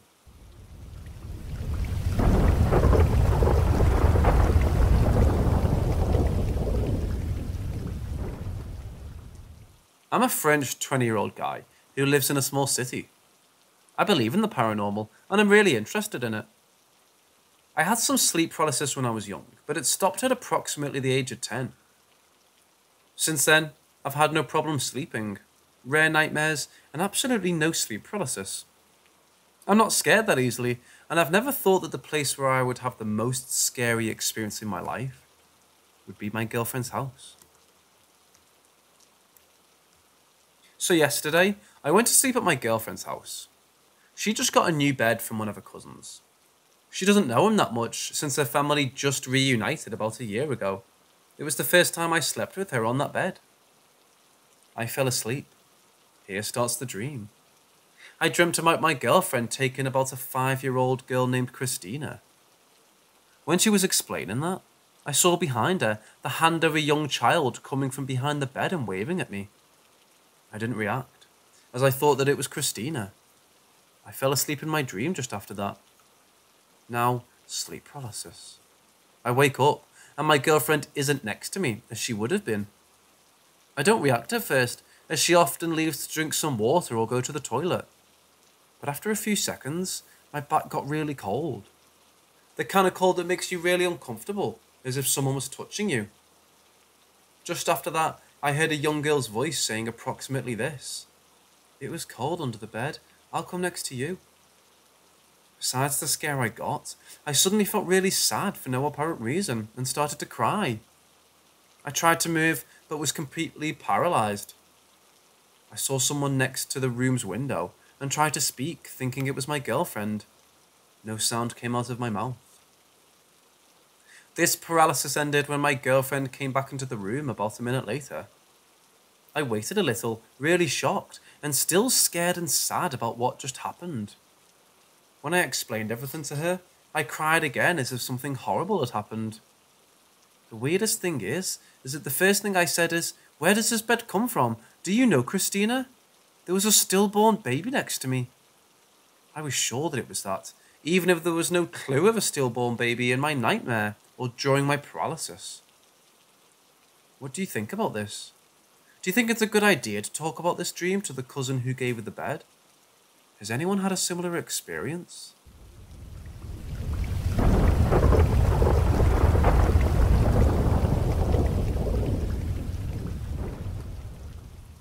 I'm 21. The events that I will tell you happened when I was around 15 or 16. I was fascinated by abandoned buildings at that time, and the first one that I found close to my house was an abandoned hospital. The hospital was first built in the early 1900s as a sanatorium, which was bought in the late 1980s by the regional hospital to become a palliative care centre. My first visit was one that started all the curiosity that I had about this place. In the beginning of the summer, I came to this 3-story hospital. Our first goal was to take pictures of this beautifully decayed place. Everything was fine until we arrived on the 3rd floor. My friend suddenly started to panic and being a bit aggressive, yelling to me, "Let me get out!" I first thought he was joking, but he looked really scared of something. Since I didn't want to leave, I accompanied my friend outside and came back inside alone to take pictures of the empty corridors of the 3rd floor.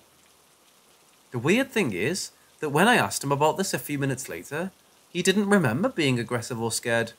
He just remembered that we went out together. I didn't have any particular feeling about the place during the visit.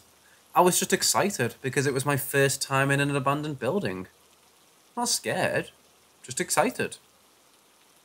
My second visit was with another friend. I didn't tell her about what happened during my last visit. Like the last time, things started to become weird when we arrived on the third floor. I started to feel a bit bad, as if something prevented me from breathing correctly. My friend told me a few minutes later that she was having the same weird feeling. We felt scared and didn't want to continue with this oppression sensation. We left. The third time, I went to the hospital with a camcorder. I probably did the worst thing ever today. Before our second visit together, we watched some paranormal videos on YouTube and wanted to get some answers to our feelings on the third floor. During the whole visit, we asked some questions to the supposed entities that lived in the hospital. We got what we interpreted as an answer in the basement. Since our last visit, things have been moved and destroyed, probably by vandals. I asked, "Did you move anything here?" In the video, I could clearly hear, "It's not us." The other voice that I recorded was in the church part of the sanatorium. It happened just at the moment we were leaving it, a voice whispering, "It's the death." The last thing we did this day was to go to one room on the third floor and ask multiple questions, and wait for answers while recording everything with a voice recorder, trying to get EVPs. After a few minutes, we saw a shadow moving really fast, and we heard what sounded like heavy steps running on broken glass just behind us, in the dead-end corridor. I immediately ran to the direction of the noise, and my friend and I looked everywhere in the hospital. No one was here. We ran out and left the area, promising that we'll not try to get any contact with those entities. The following night, I had sleep paralysis. I don't often experience that, with this black silhouette staring at me in front of my bed. This might have been a coincidence, but it was quite weird that it happened just after this scary episode. After all those experiences, I returned to the hospital alone sometimes again. Sometimes I didn't have any bad feelings in any part of the hospital and was able to capture every picture I wanted. Some others, I had the feeling that I wasn't welcomed, was oppressed, and didn't have the courage to take the pictures I initially planned. As I told you, I was 15 or 16 when all of this happened. Now, the building is sold and under security. If I had the same experience today, my judgment about the events would probably be different.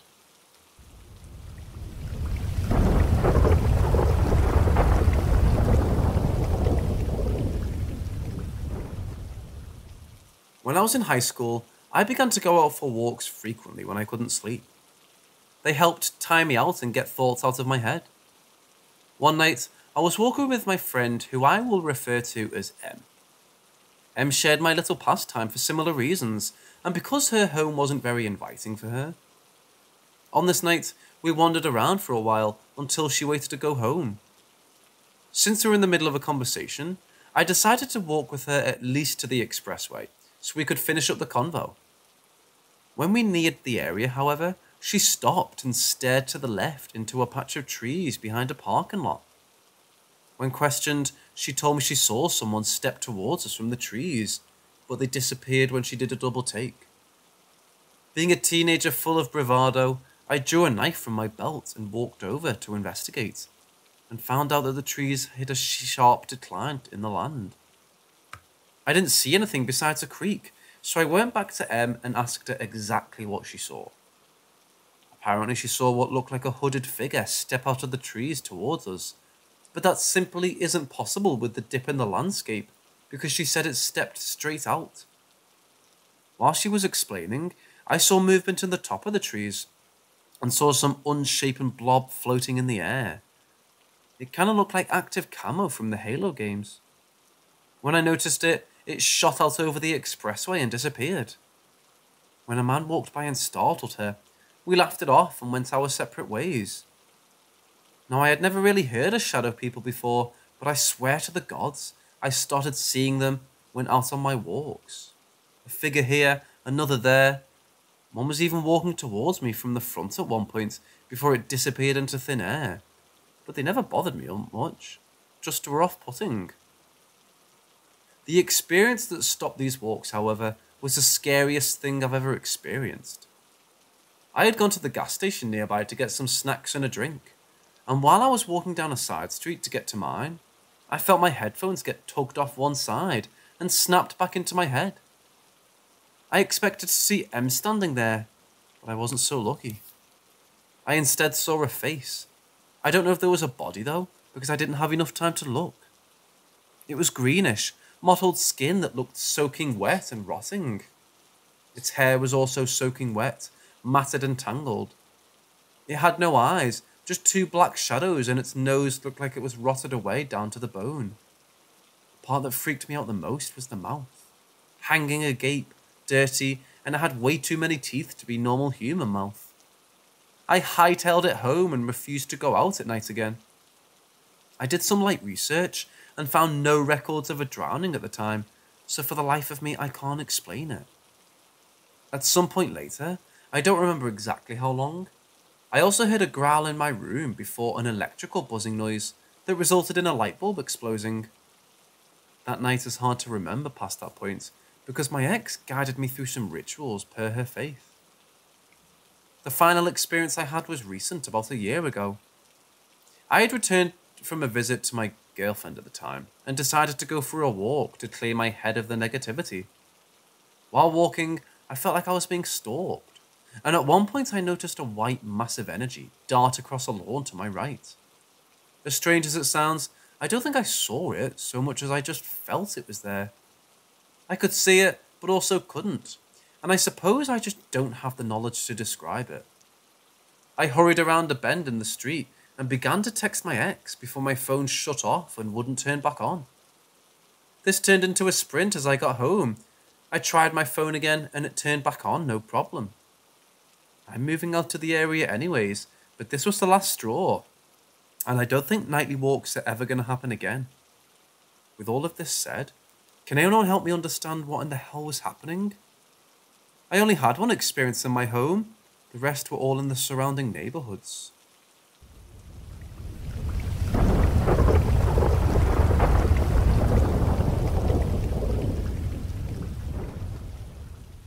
To preface, I've had a few paranormal encounters in my life, but this is the only one I felt scared about afterwards. I say after, as the main encounter was in a dream. The night in question, I had spotted a shadow person lurking outside my home.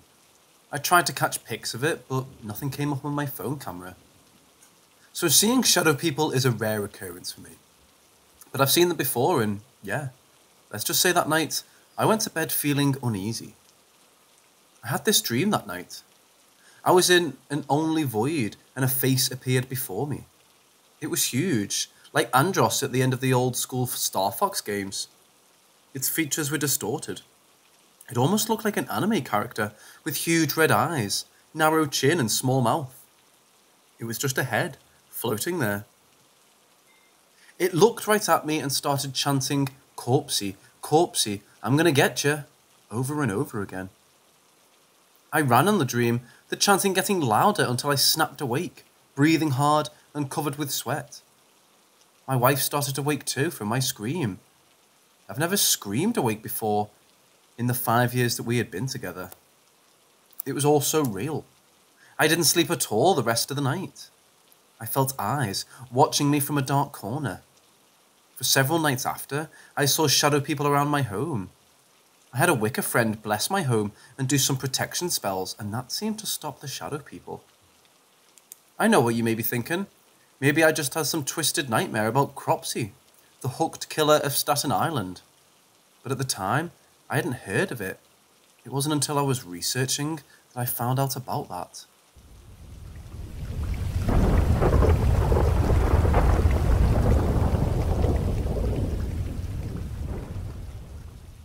So lately, my wife and I have been going through a hard time with COVID and whatnot. I've been very stressed, and my wife and I have noticed a couple of strange things happening around our apartment. These include phantom spells, cold spots, and objects moving without us remembering moving them. Now some backstory. My dad passed away in 2007 from cancer. We were always very close, and I had to relearn how to live without his guidance and friendship. I keep a small vial of his ashes, along with a photo of him, so that he'll always be near me. This is placed on a shelf in my living room, along with some family photos. My apartment is right next to a large power substation, and we've always had an inkling that there might be a lot of paranormal energy around.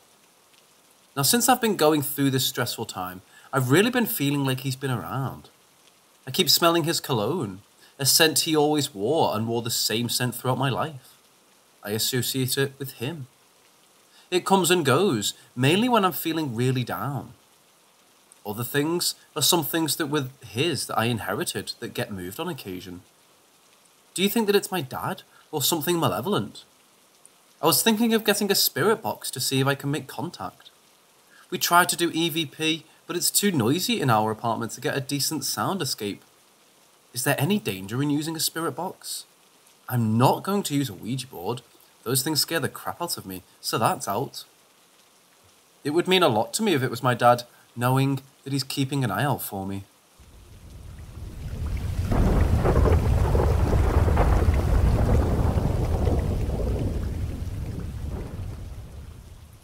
My parents' house is a very, very old house in Europe that was a farm in its early years. The two houses that surround it were the barns, and our cave is under one of them. It's a nice and inviting house, nothing creepy. A lot of light in the day, and it always felt cozy. I loved that house.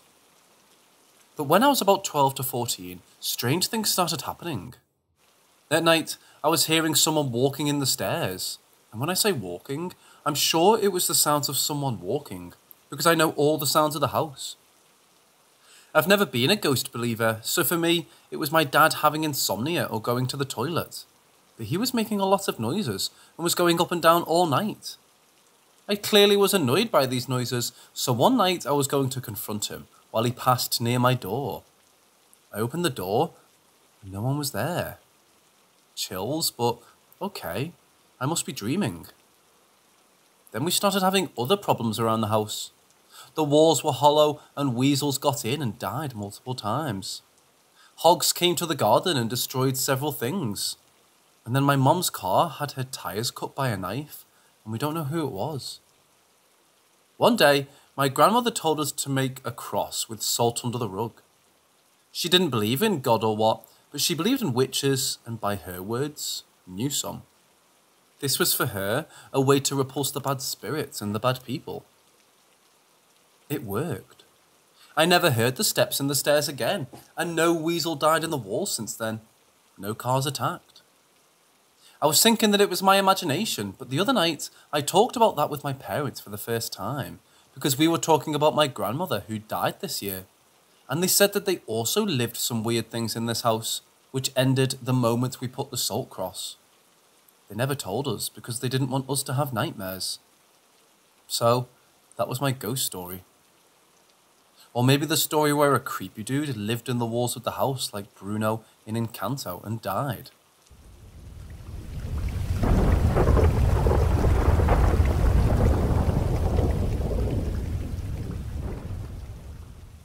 This was several years ago. Statistically, at any given point, there are 2 or 3 people that look exactly like me and you. I don't know if my story will be classified as paranormal, but it happened, and it was pretty fucking weird. So I'll just tell it as it happened. Back in 2014, when I was younger and malls were still a thing, I found myself at the mall. It was the middle of the day. I was in Macy's with my then girlfriend. Nothing unusual at the time. We were on the 3rd floor and just got on the escalator going down. A part that I always remember about the specific flight of escalators were the walls. They were completely mirrored and provided an almost funhouse effect when you're riding the escalators. Keep in mind that next to the escalator we were riding is another one. This one going up to the 3rd floor where I was leaving. Riding the escalator down and near my girlfriend, I was enjoying the infinite reflections within the mirrors dancing all around me. In the mirror, I found what I believed to be my own reflection, only I felt this reflected image of mine was somehow not me. Keep in mind, the escalator's going down. Trying to find the source of my not quite me reflection, I naturally looked downward. Coming towards me, I see someone who looks exactly like me. His eyes were looking straight ahead, so he didn't see me yet. I stood in amazement as I rode down and he was riding up towards me. He was with a girl that also looked similar to mine. Time slowed down as I made a mental image of what I was seeing. I knew I was meeting my doppelganger and that this must be an important moment.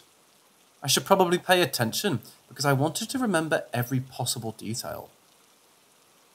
The face, the nose, the hair, and hairstyle were the same as mine. He had my physical build too. He looked exactly the same height, weight, skin tone, and muscle tone as me. What really blew my mind was his clothing. I believe my jaw dropped.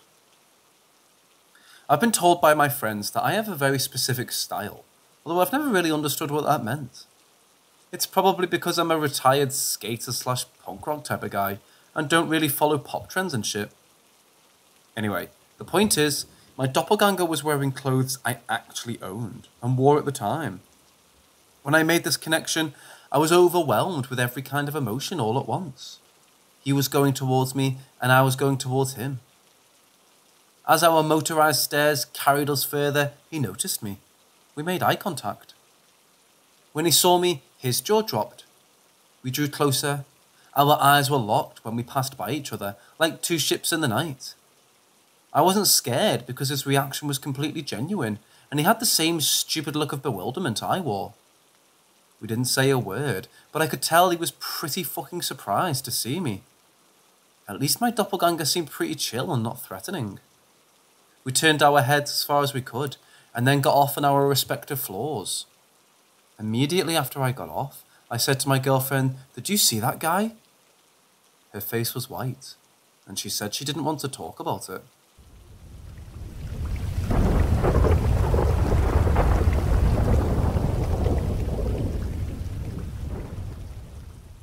The year was 2018, during fall time. I was sleeping one night when all of a sudden someone started calling my name. The person kept saying my name a few times until I woke up. Once I was awake, I realized it was my older sister's voice calling for me. I sat up on my bed and looked at my alarm clock. It was 3 a.m. As I was slightly weirded out by the number on the clock, I replied to her, "What's wrong?" as I squinted my eyes in the dark. My older sister replied with, "I'm scared," and then she burst into tears. I got up off my bed and turned the lamp on as she started explaining to me what she saw. She said she saw some type of human-bodied, deer-headed creature with horns that was looking at her from the window. I asked her, "Do you want me to check it out?" She was a little hesitant when I asked, but said, "Okay." So I grabbed a hammer from my closet. Don't ask why I have a hammer in my closet. And walked into her room. There was nothing to see in her room, so I walked back to my room. Then she told me that her back hurts as if she'd been whipped. I pulled up her shirt to see a huge S-shaped scratch on her back, from her upper back down to her lower back. It seemed like someone took their index, middle and ring fingers to make a huge scratch on her back.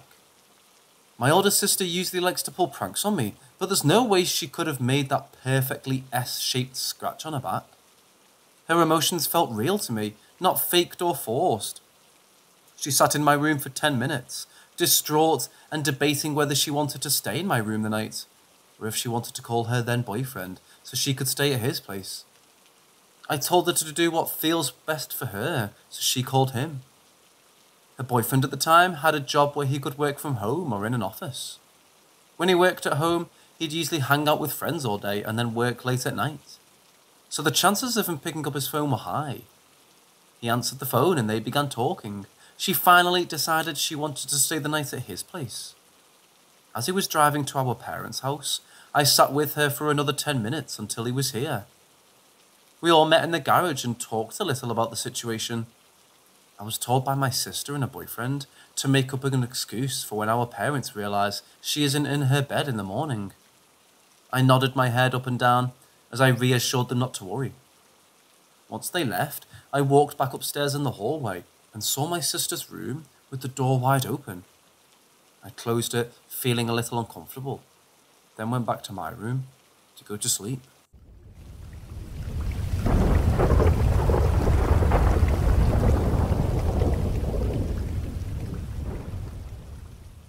This has happened a few times within the last 5 years. Unfortunately, my fiance's family has been the one to have lost their loved ones more often than I have. But each time, 3 of his family members have died, I've had the same dream occur. My fiance's family has had a string of bad luck in their family when it comes to losing their loved ones. We had 3 family losses within 4 years.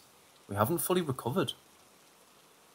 The first time his uncle passed, we had just started dating. I did what I could as a new girlfriend and supported him in every way I could while respecting his family members. His uncle was in the hospital and it was very up and down for a few weeks.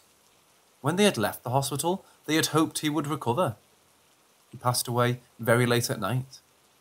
The same night he passed, I had a nightmare that my teeth fell out of my mouth while I was eating a bowl of cereal. It was simple and nothing crazy, but each tooth consistently kept falling out. The dream was so real and vivid, I screamed myself awake and woke him up. That very morning, we got news that his uncle passed away from hospital staff. The second time, his other uncle passed away in San Francisco. We were about 1 or 2 years into our relationship. I had never met this uncle, so I tried to be as supportive as I could from afar, as he travelled back and forth with his family between our hometown and San Francisco. He stayed for a week and spent time with his uncle, who was in hospice, so it was no question that he was going to die, but rather when. I went to bed and did my nightly call with him and asked how everything was going, and he told me that he had just got home from seeing his uncle, and he seemed okay and happy. Everyone was there to see him. He mentioned that the next day, they were all going to visit him again when they woke up. We said our goodbyes, and I went to bed. That night, I had another dream that my teeth fell out, but this was scarier, because I had braces and they were hanging by a thread in my mouth and clinging to each other because they were literally attached to each other. I woke up screaming and sobbing because I was scared that his uncle had died. I didn't say anything, but got a call from him crying in the morning. I didn't tell him about the dream until a few months later. The third and last time I had this dream was when his grandma died in Sacramento. She was a little older and fell, and then went into a medically induced coma. It was terrible and the hardest death he had dealt with. This time, we were together for about 3 to 4 years, and I stayed by his side as often as I could. We spent every weekend in Sacramento for a month before the doctor said it wasn't likely she'd wake up on her own, and she couldn't breathe outside of the ventilator. So the family chose to take her off the ventilator and let nature take its course. That very night, the doctors said she was breathing fine, but unsure of when she would pass. I had my dream again and woke up crying. He woke up and cried for hours because he knew what it meant. When the rest of the family woke up, we got the official news.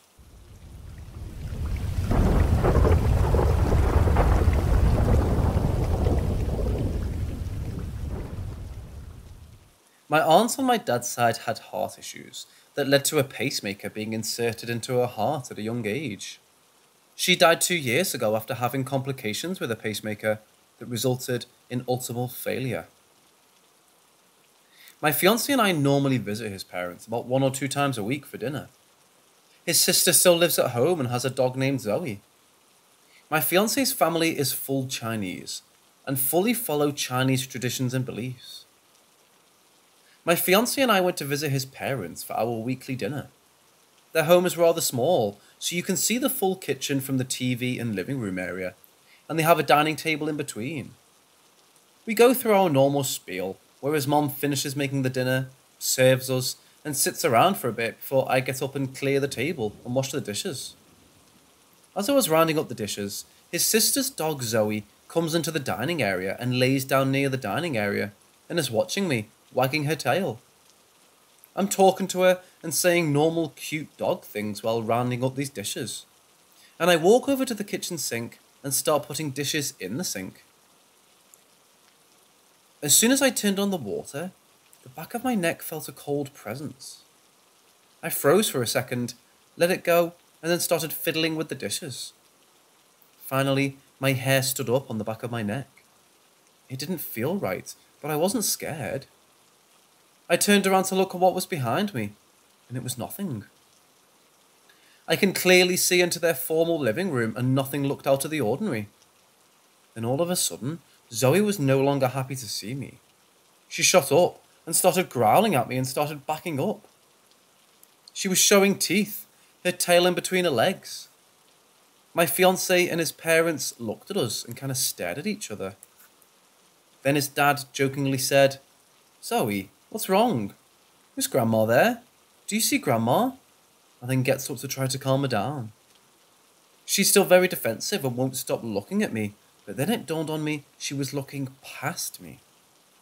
I suddenly felt sick and told my fiancé that I wanted to go home and felt tired. His mom agreed and said to leave the dishes so she can do them later. As we were packing up, Zoe kept staring at me. She wasn't as defensive, but she kept her distance and did her small barks. On the ride home, I still felt sick and very uncomfortable. My fiancé asks me if I'm okay, and I shrugged it off, saying I just needed to lay down. Maybe something I ate for lunch isn't sitting right. We pull up to our apartment and proceed inside. We also have a dog at home, Max. Normally, Max is happy to see us and all over me, but as soon as he greeted us at the door, he ran away from me. As I got closer, he freaked out and started barking aggressively with me and began backing up away from me. At this point, my fiancé has freaked the hell out and looks at me and says, "What the fuck is going on?" I told him I didn't know, but something wasn't right. Within 10 minutes, Max was fine and almost as if nothing ever happened. He was on my lap, giving me kisses, following me everywhere. Within an hour of that, I got a call from my dad saying my aunt had passed away. They found her in her room after she had taken a nap. She never woke up. He told me she passed away about 2 hours ago. I looked at my fiancé and started bawling, and he even freaked out because we both firmly believed she had found me to say her last goodbye. We told his parents, but they don't believe she could have gotten into their home without their permission, as she's never met them, and something else about their Buddhism culture. So they still believe it was a freak occurrence or one of their family members. Either way, I'd never felt truly scared, just uncomfortable, so I believe she said her goodbyes to me.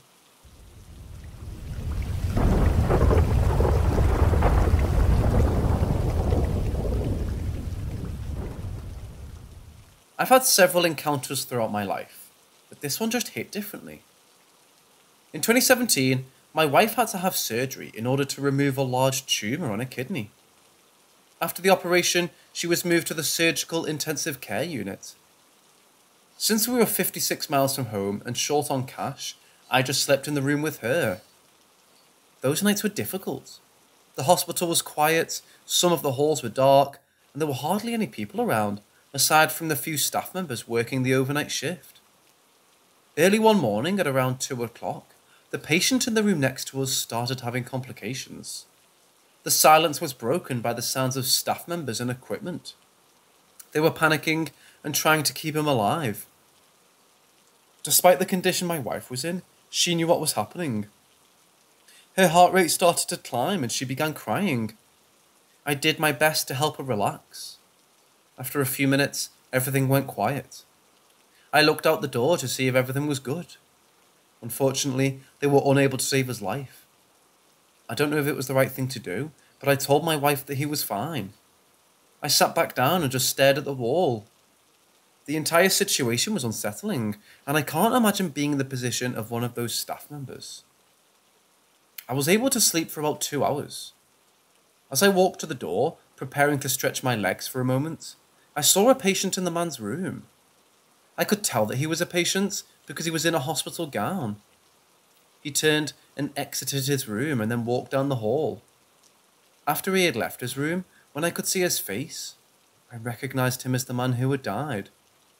A staff member came in a little later to check my wife's vitals. I asked her if anyone was in the next room, and she proceeded to tell me that the patient had passed earlier in the morning. I told her everything, and she believed me. In fact, according to her, it's just part of the job in that section of the hospital. Things like that happen, but you have to keep your head in the right place. I think about this pretty often. As I've stated before, I'm not sold on the typical explanation that a person dies and just becomes a ghost. I think there's something more to all of it. I think it bothers me because I doubt we'll ever have an answer. My wife died 1 year after this event. She passed away in the living room of our home. I moved out the next day. As badly as I wanted to see her again, I didn't want to possibly see her like that.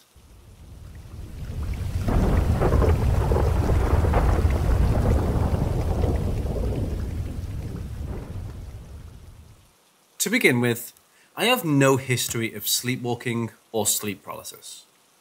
I do, however, have a history of seeing strange objects in the sky, usually near my home. This goes back to my childhood. It's a deep hole to dive into, so I'm just going to share my most recent experience. This occurred in 2017. I live in northwest Alabama, surrounded by fields and wooded forests. I went to bed rather late tonight. If I recall, it was about 1 in the morning. My wife was still watching a TV show in another room. A few moments after lying down, I began to see a red light illuminating my bedroom window. I stared at it, trying to think of what it could be. Next, I heard a sound in what I thought was the kitchen. It sounded like a pan hitting the floor and wobbling on its edge. The strange thing was, the sound would not stop. Aggravated by the sound, I started to investigate. I assumed my wife was struggling with something. I raised up, then I immediately was lifted above the bed. I can't recall how high above the bed I was, but I can vividly remember the pain I was in. My back was arched in a very painful way. I was attempting to scream for my wife, but I had no voice. I don't know how long it lasted, but I was eventually back on my bed, still in pain. When approaching my wife, I was disoriented. I struggled to walk and maintain my balance. Given my childhood, I immediately thought, they found me. It had been years since anything had happened. Obviously, I'm scared it will happen again. That was 5 years ago, so I'm terrified that it's coming soon. If anyone can help, it'd be greatly appreciated.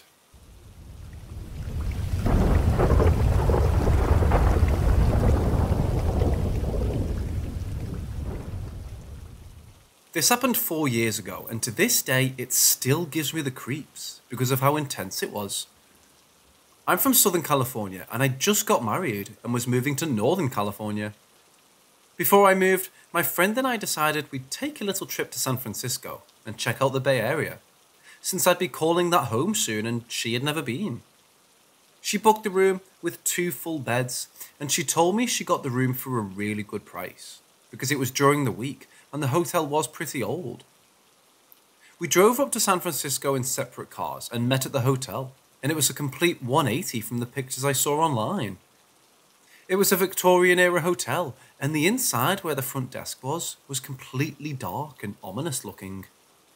No windows except for the glass front doors and mirrors everywhere. After checking in, we took the elevators to the 5th floor, and as soon as the elevator doors opened, we were surprised at how dead silent it was, given the fact that San Francisco is extremely noisy. Our room was the very last door on the left at the very end of the hallway. The carpet was a deep red with gold triangles. Gold-framed mirrors covered the walls.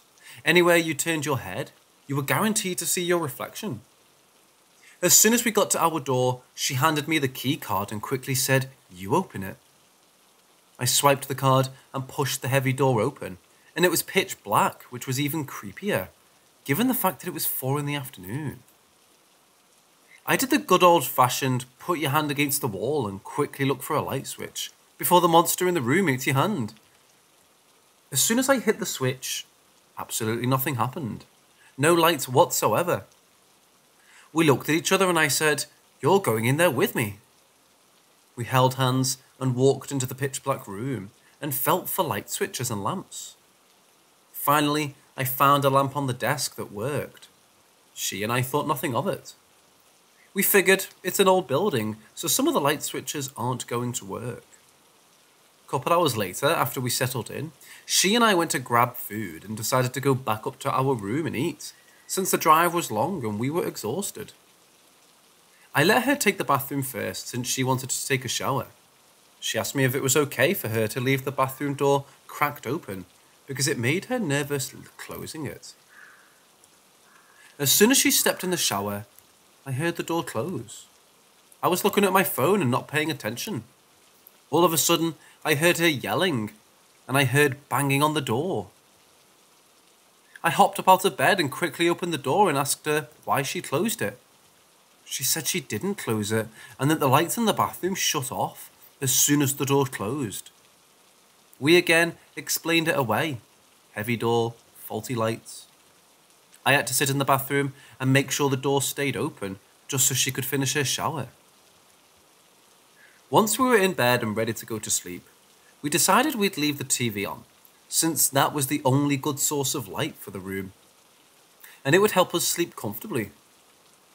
I vividly remember having a dream of me walking through San Francisco, but it was clearly a different era. I want to say the 60s or 70s. My dream was colourful. It kind of looked like a poster from a Beatles album, and the people in the streets looked colourful and happy. And I looked down at my body, and I realised it's not my body. I'm in a man's body. And quickly, the colourful streets turned grey. All the people that were colourful and smiling now looked like they were being tortured and in pain. I remember being scared and running away from these people. I could tell I was panicking and trying to get away from something, and suddenly I woke up and the room was dark. I thought I was still dreaming for a second because I knew for a fact we left the TV on. My eyes adjusted to the dark and I could see my friends sleeping in the full-size bed next to mine. I turned on my right side, which was the side the only window in our room was facing, and I tried to go back to sleep. Suddenly, the room went cold. So cold that I could feel it on my cheeks. Then I heard heavy footsteps coming from the front doorway towards our beds.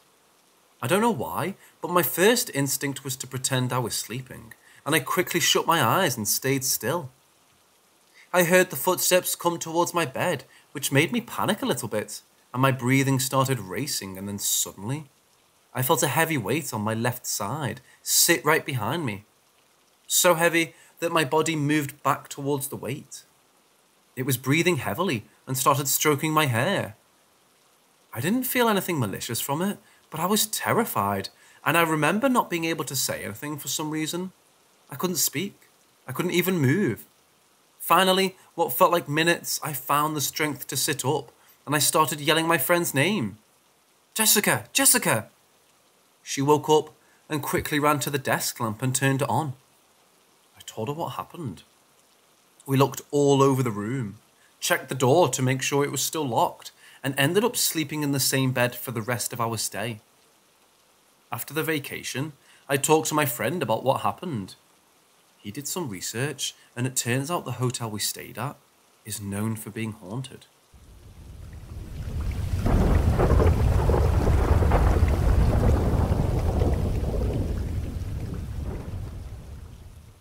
The few people that I have told have called me crazy. I don't know. Maybe I am. Maybe this was a dream. But if it was the realest dream I've ever had. I grew up in a house that had been passed down through the generations since it had been built. I was about 11 or 12 years old, and I knew nothing of the paranormal, or even aliens. My cousin, who was living with us at the time, had just moved out and left me their bed. Their bed was a queen size, so I figured, jackpot. I just upgraded my bed and my room, because I surely wasn't moving that bed, and my parents surely didn't have time. Now I had been in the room for a couple of months, and everything was great, until this particular night. Nothing out of the ordinary happened that day. It was business as usual. I did my homework, ate dinner, showered, and went to bed. As I lay there sleeping, I suddenly wake up and notice I'm on my back. I'm a side sleeper. I never sleep on my back. I sit up on my elbows to look at the time, and that's when I notice it.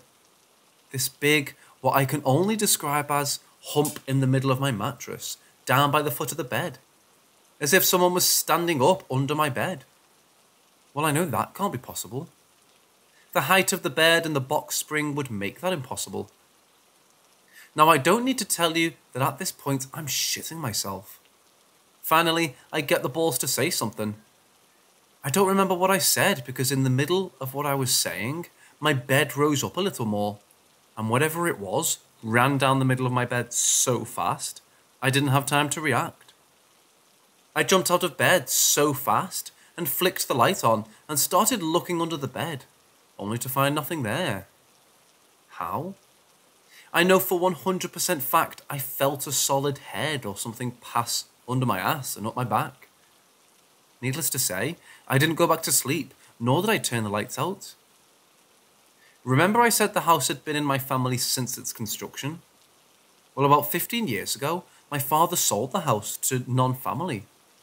6 months after he moved out, the house burned down and the fire originated in his whole bedroom. Coincidence? I've only told a couple of the people this story and they called me crazy, so that's why I don't tell the story. I do have other stories, but they're for another day.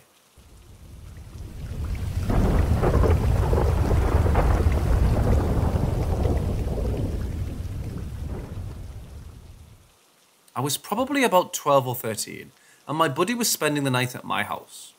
Like typical kids, we were up late horsing around and drinking soda. I had curtains up in my room, and they used the old curtain rods that came apart and looked like swords.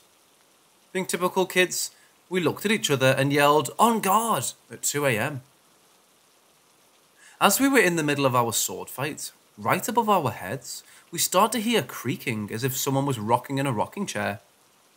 My house was an old house that was built around the 40s or 50s, so I chalked it up to the house being old and settling.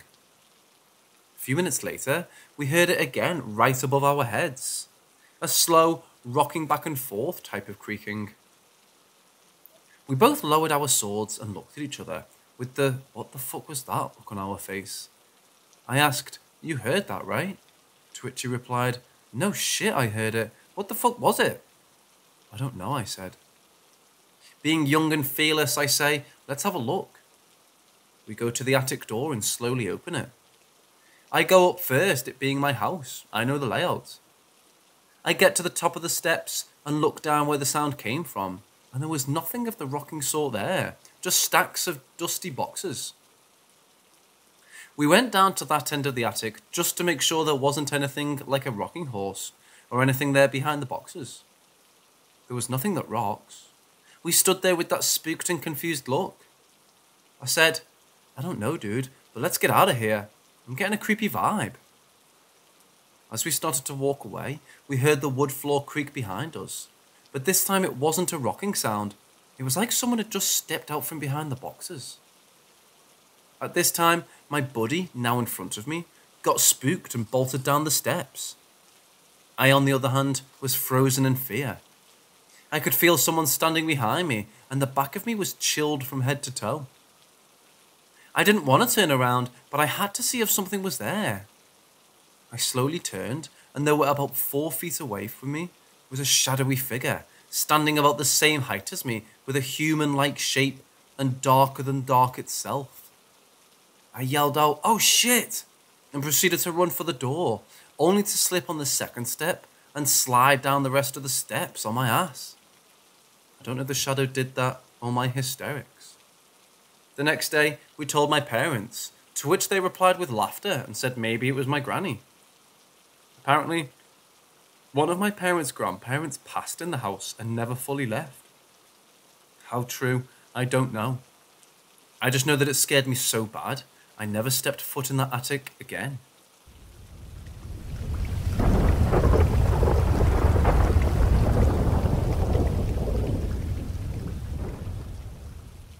It all started about a week ago. It was a bright sunny day, eventually night fell, and I went to bed. I awoke to a sudden hunger. I grabbed my phone, 1:13 a.m. I get up and open my bedroom door with a creak. That's weird. It doesn't usually creak. But I shrugged it off and continued down the stairs. It was storming, heavy thunder and everything. I open the kitchen window to hear the rain. I hear a strange buzzing sound, similar to a siren. I shut the window and see a bag with 5 brat buns on the counter. I ate one. I went back towards the stairs and saw what looked like a silhouette standing at the property line through the window. I ignore it and go back to bed. I woke up that morning only to see our yard was dry. The pool cover was closed, but yet had no water on it. I found this weird, but figured I was dreaming. This continues for 3 more nights. Then, on the 5th night, I woke up. 1:13 a.m. Storming. Only this time it was storming all day, so it made sense. I went down, same routine, but I noticed something. The rain had stopped, as with the buzzing. I ate the 5th bun. I went back. No more silhouettes, but a very strong, uneasy feeling. But like normal, I shrugged it off and went to bed. Tonight, the 6th night, I woke up. Same time, same storm, same buzzing on my way down. But I noticed the family room had one set of lights on, which is odd, since I made sure to shut them off. I started feeling uneasy, but needed to eat something, and to my surprise, there was a bag of 5 brat buns on the counter. I looked around and saw the basement stair lights are on, and went off for a split second. No creak of the creaky stairs, as if someone was there. No shadows from feet, so I told myself the power must have been cut out. One problem, the clocks hadn't changed, and the family room lights didn't go off. I started to worry. I looked out the window towards the pool, and saw what looked like a person standing next to the slide. I turned to the stairs. Something in the corner. I ignored it and went upstairs, but took one last glance outside. The silhouette had moved to the property line. I ran up, and now here I am writing this. So whether I'm dreaming, this would be on the internet when I'm awake. Right?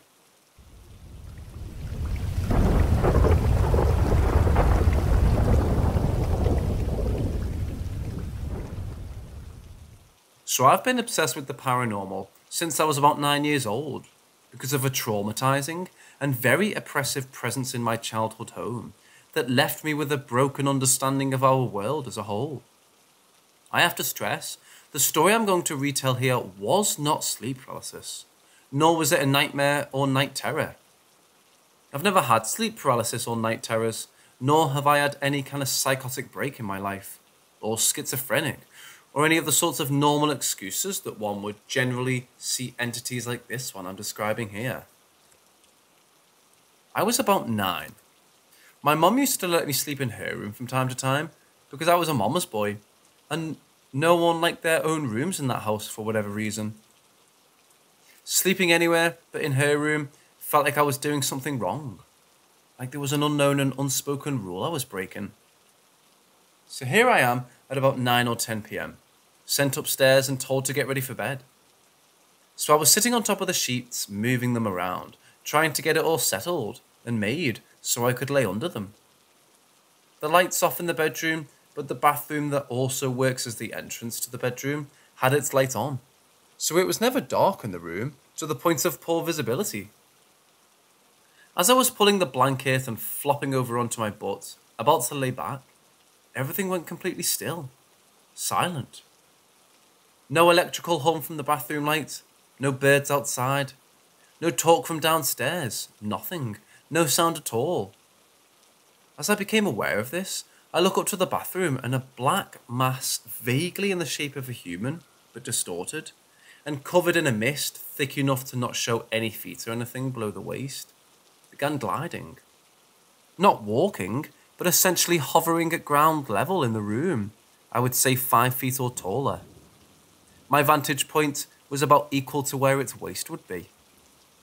As it strolls in, it moves slowly with intent, but I felt as if it never broke its focus from my own gaze, as if we were staring at each other eye to eye as it moved through the room.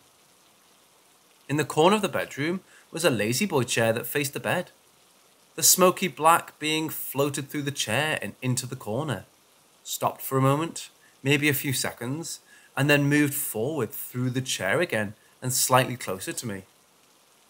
Still several feet away, but close enough that my mind told me hide. So under the blankets I go, with just my head poking out enough so that I still had an undisturbed view of the intruder. I knew hiding was pointless, but I had no other idea what to do. I was petrified in terror at this point and stuck in disbelief that this was really happening. What felt like forever passed with our gazes locked. Although I had no eyes that I could make out, it was essentially a silhouette. I knew saw me. Then it spoke. But when it spoke, it wasn't as though I was hearing a voice from across the room. It was as if I was hearing it from inside my ears. Like if someone were to talk directly into your ear, but there was no pressure or any air feeling that someone was behind me. So it almost felt like what you would imagine telepathic powers would work, if you've ever seen movies with someone who has that ability. Anyway, what is said was completely unknown to me. It was what sounded like a different language and in several different patches at one time, like if a group of people were reciting the same phrase.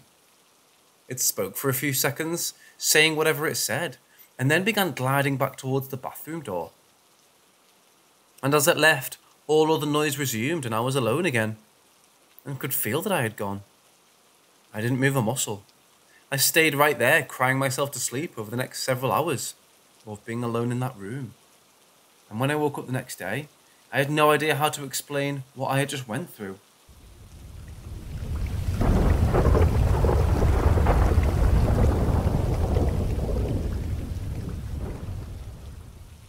I've been hanging around with someone on the internet who seems to attract supernatural things, or just happens to live at the very spot where supernatural stuff happens a lot.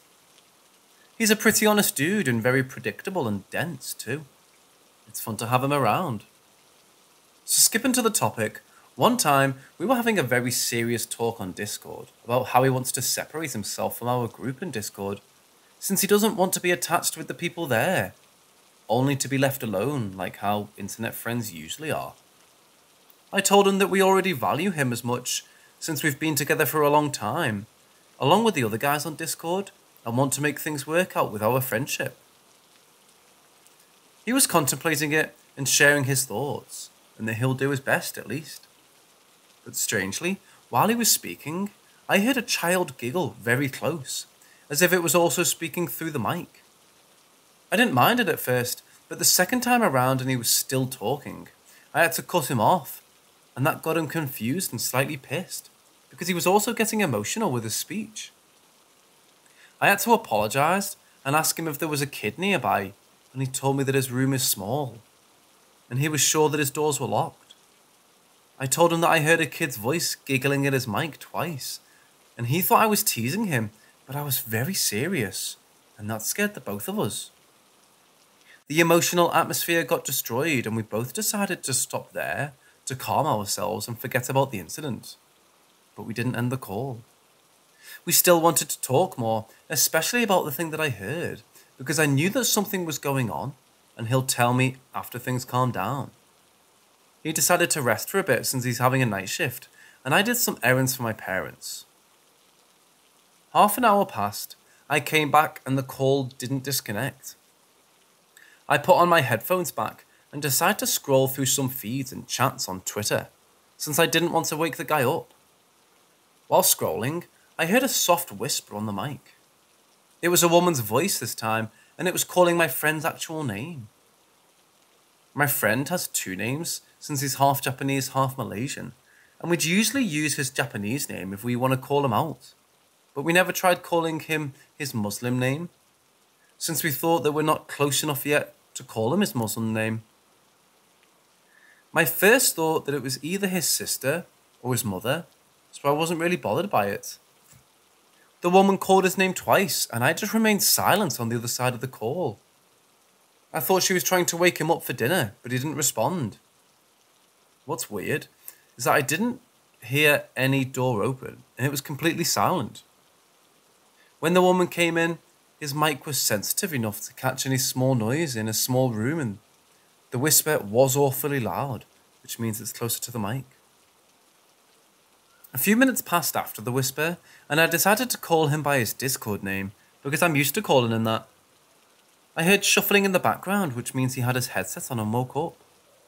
I told him that someone was trying to wake him up in a soft voice, and assumed that it was either his mom or his sister. He once again told me that his room is always locked, and if anybody wants to wake him up, they have to go knock on the door aggressively. Of course, I already somehow suspected that it was the same thing that happened earlier that day. He soon told me about why things like that happen a lot, because according to the shaman that came to visit their home from Indonesia, she said that their home is a portal to the other world and it gives off a very high energy, caused by the spirits or what they call jinns. It made no sense to him, he said, because there's a lot more intense experience we had when he was young, and his whole family knows that as well. Something like this is very common for them nowadays, but that doesn't mean they'll keep adapting to it. Some of the family, including him, got a whiff, or high energy, especially him, which is why things like that happen around him. Knowing all the experiences I have with him so far is very interesting and creepy, but I still think it's pretty neat hanging around with him knowing all of these. He's still fun to be with, and I'm sure he's been keeping his side of him from the others to avoid scaring them, but I'm glad he's comfortable enough around me and a few other friends he trusts.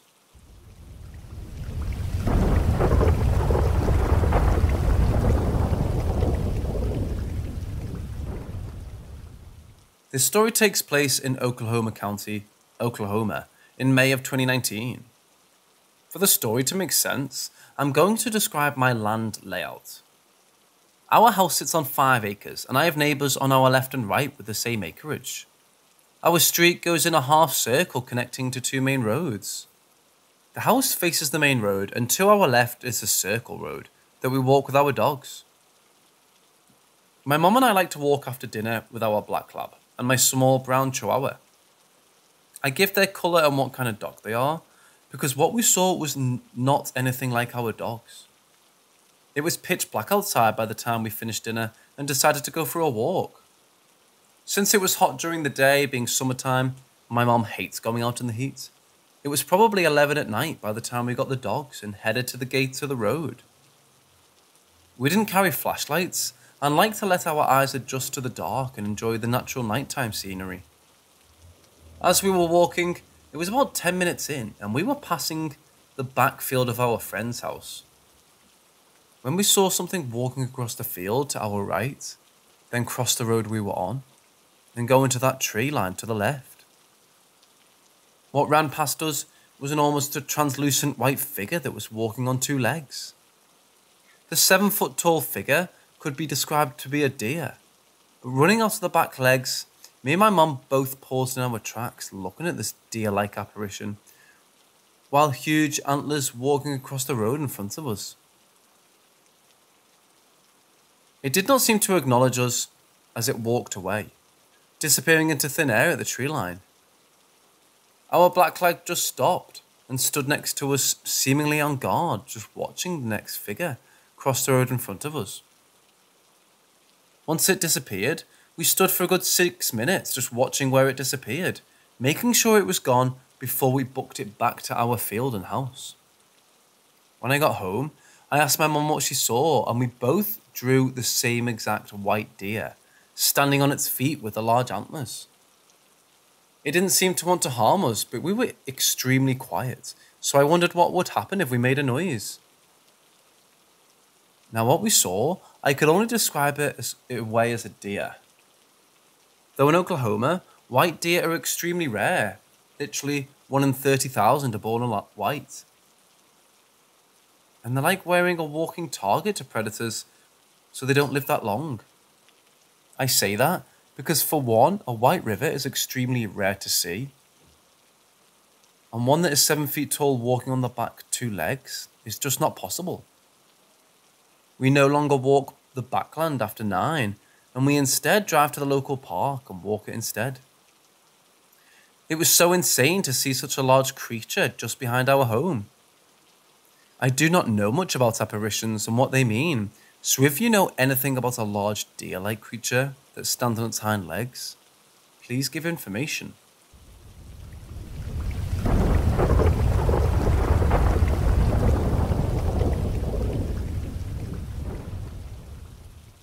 As we're all locked down and have a lot of time on our hands, I decided I'd try and share some of my personal experiences with the paranormal. I also have decided to share them simply because no matter how good my memory is, some of these events were 5 to 10 years ago, and I'd like to have these written down so I don't forget them. I've had various encounters with the paranormal throughout my life, but I thought that I would start with a dream that was more akin to an out-of-body experience. This experience took place in my mid-20s. I'm 32 now. It had been a thoroughly unremarkable day. I went to work, came back, and chilled out for the evening.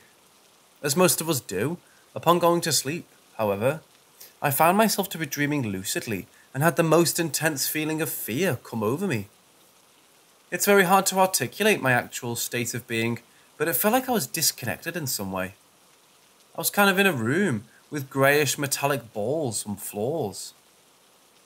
I was surrounded by humanoid beings made out of what appeared to be a translucent light. To put it mildly, I started panicking. One of the other beings actually started speaking and said, "You're not alone," in an attempt to placate me, I would assume. This didn't work. I shouted back, "Yes, I am. I am alone." These exchanges went back and forth, and I found a creepy rage building inside of me. I'm pretty much screamed out of an absolute binding light enveloped me and everything around me. I woke up completely dumbfounded. A couple of points to note would be that, as absurd as it sounds, I do not think I was in my body during this, but I have absolutely no way of verifying that. I would really appreciate people's opinions on this.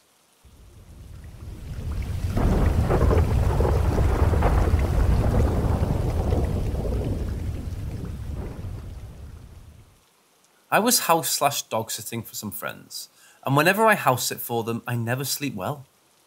I figure it's because of the type of bed. It's a new environment, and because I'm not used to sleeping with a dog on the bed.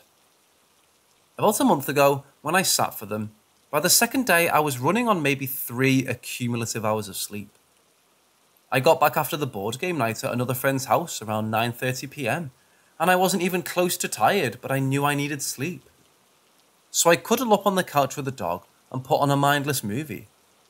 After a while, I would start nodding off, but then my mind and body would jolt me awake like I wasn't allowed to sleep. Like I needed to stay alert for some reason. Finally, around 10:45 p.m, I fell asleep. After sleeping for a bit, I woke up super groggy and looked at my phone. It was only 11:50 p.m. For context, the style of the house I was watching is super clean open concept, with a bunch of big windows and 2 sets of sliding glass doors. In the living room, the TV is mounted on the wall with a medium-sized window on each side. After I checked my phone, I looked up to see if the movie I had been watching was over. When I looked up, I saw a man looking at me through the window to the right of the TV. I immediately covered my head with the blanket. Within seconds I realised, oh wait, maybe it's someone who's staying at the Airbnb, and I woke up because they're trying to get my attention. The owners of the house have a mother-in-law suite detached from the house which they rent to Airbnb, and it's not uncommon for guests to bother me with questions, etc. So I uncovered my head and looked at the window again, and the man was gone. I turned on all the outside lights and looked to see if I saw any motion, but there was nothing. I made sure everything was locked, and I went to lay down in the guest's bedroom. Didn't sleep though. I don't remember the details of the name, but I do remember he looked middle-aged. It was also strange because in the moments, I could see his face clearly, but logically, his face should have been much darker since it was pitch black outside. The house, it's out of the country. And because there was low light in the living room, I've brushed this off as a sleep-deprived hallucination. But when it passes through my mind, I get a little freaked out. Oh, also, I told the owners this story, and they said no one stayed in the Airbnb that night. They had cancelled due to the virus.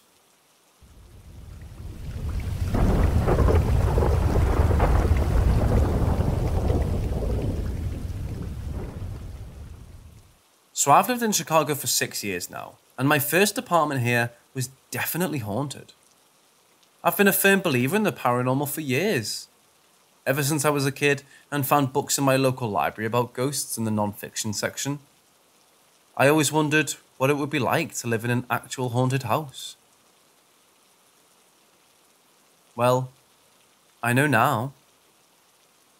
When my roommate and I first moved into this apartment, we were blown away by how cheap the rent was and how large and accommodating the unit was.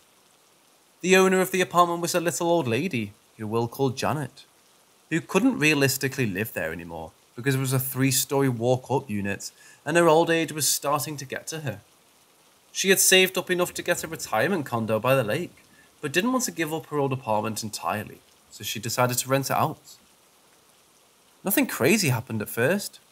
It was slowly over time that my roommate and I started to notice more and more bizarre things. Like most experiences people have in similar situations, it started out as unexplainable bumps and thuds. This was an older building that had radiator heating, so most of the noises you could attribute to that. But sometimes things would happen. You'd hear what sounded like footsteps walking down the hallway, only for no one to appear when they should have. The sound of someone scratching something seemed to occur around you at random times. There was one time I was in my room, and I heard a scratching sound coming from directly underneath a discarded plastic bag near my wastebasket. We've had mice get into the apartment before, and die, so I figured it was a mouse or something. When I threw a pen next to the bag to spook whatever it was from underneath, the scratching continued to happen uninterrupted.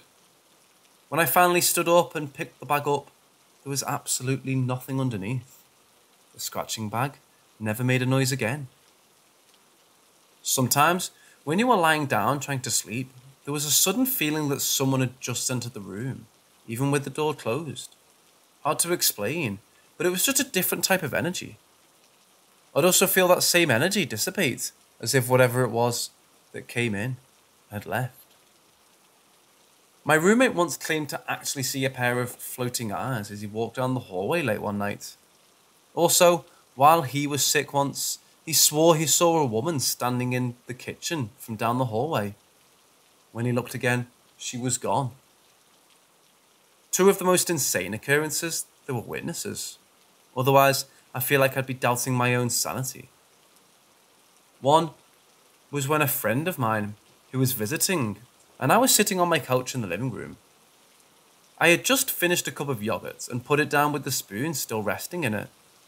It sat undisturbed for a couple of minutes, and when we both saw it completely do a 360 spin on its axis. It's as if it tilted itself back and then spun and then sat right back down. My friend and I sat speechless, and for a second before my brother said, Did you just see that? The other instance was when this same friend was staying over on an inflatable mattress in our dining room. For context, our apartment was basically like the shape of a dumbbell. You entered into the living room, and then to your right was the hallway. There was my roommate, which was your first left. The bathroom door, which also had a connecting door to my roommate's room, on your left. And then finally, my room on your initial left. The hallway opened up into a small dining room which fed directly into the kitchen.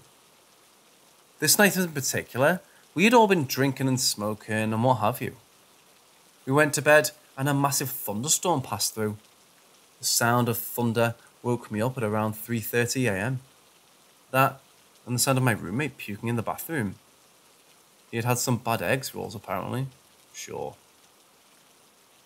As I'm laying there, listening to the sound of him vomiting and the thunderstorm, I hear my friend who's in the dining room get up, walk down the hallway and stop directly in front of the bathroom door. I thought to myself, that's weird, he's getting up to check on, we'll call him John. He knew John was in college. He should know he can take care of himself. But there was a knock on the bathroom door. Not anything. I didn't think much of it and fell back asleep. When the morning came, I sat in the living room with my roommate and mentioned how our guest had gotten up to check in on him. I heard that too, my roommate said. I wondered why he was just standing outside the bathroom door. Our friend eventually woke up and joined us, but when we asked him why he did that, he just stared at us and said, I heard that too, But I thought it was you, Sneaky Snorlax, getting up to check on John. From his perspective, I can see how he thought it was someone else because the steps were walking away from where he was in the dining room. After I thought about it some more, I realised I never heard footsteps after those initial ones, and if it had been my friend, I would have heard him back to his air mattress. That's the one that has never left my mind. All three of us heard the same thing. We like to think I was just checking on my sick roommate.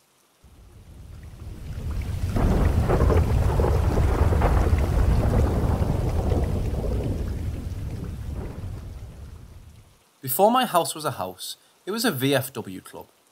To those that are unaware, it was a bar clubhouse for veterans of foreign wars. The house is over 120 years old, and many people have passed through the doors over the decades. It seems likely that many tortured souls spent time there. There were probably soldiers, people that have done horrible things while fighting in our wars. Some of my elderly neighbours talk to me about my house and its history when I'm out walking my dog. Some of them have even drank there. Paranormal experiences are a pretty common thing in this place, but this one is the most recent and happened last night at about 11:30. I was laying in bed with my 2 cats. They were sleeping together at the end of the bed, and I was watching a movie on my tablet. The lights were on, so darkness did not obscure my vision. Here's where things get interesting. In a split second, both cats jolted themselves awake and began to fix their eyes on the doorway to the bathroom. I stopped my movie and tried to listen and observe. Keep in mind, both cats' eyes are perfectly fixed on the doorway, with gazes fixed on a central point in the middle or upper height of the doorway. I found this strange, and there wasn't a sound to be heard. My first thought was that they were tracking a fly or a bug. It is winter and cold right now, and I don't think I've seen a bug in months. This is because there was no bug there. My vision is unusually good, and the lights are on. Nothing was there, at least nothing I could see. At this point, I'm really trying to figure out what the fuck these 2 cats are looking at. They begin to turn their heads horizontally, as if someone was walking out of the bathroom towards the foot of my bed. While this was happening, their heads and eyes moved in sync with each other, as if the 2 cats' bodies were attached by gears. I knew it wasn't a fly at this point for certain. Anyone with a cat knows how a cat will move when trying to hunt a fly. They'll look up, down, and in circles as a fly buzzes across the room. With their vision at the foot of the bed, they started to look up to me, as if someone was walking up towards me. My hair begins to rise on the back of my neck. The pins and needles radiate down my spine and to my arms. All of my senses began to hyper-focus. Yep, no bug, no buzzing sound, but something's clearly there. I can sense the presence of something there, breathing. The air is cold and feels heavy. At or around this time, I realise I'm having a visit from one of the house's many ghosts. I used to be much more scared of these kinds of occurrences, but now I just kind of accept it. Wide-eyed, the cats are staring at something right next to me. In perfect synchronization, their eyes slowly moved up, staring directly over my chest where I was laying. I can sense someone standing over me, looking at me. This freaked me out. Loudly and out of reflex, I yell, "What the fuck?" For no reason, and without any inputs, the Alexa on my tablet said, "Do you want to see something paranormal?" Please, remember this is still real life. There was no embellishment. There was no reason for my tablet to do this. It was also loud as fuck. Now I'm very spooked. However, now I realise this thing, spirit or whatever, is trying to communicate with me. I didn't ask for Alexa, nor did I mention any key words like ghost or haunted, etc. Out loud, I reply, "No thanks." The air in the room lifted. The cats settled back down. I tried to sleep. I got little.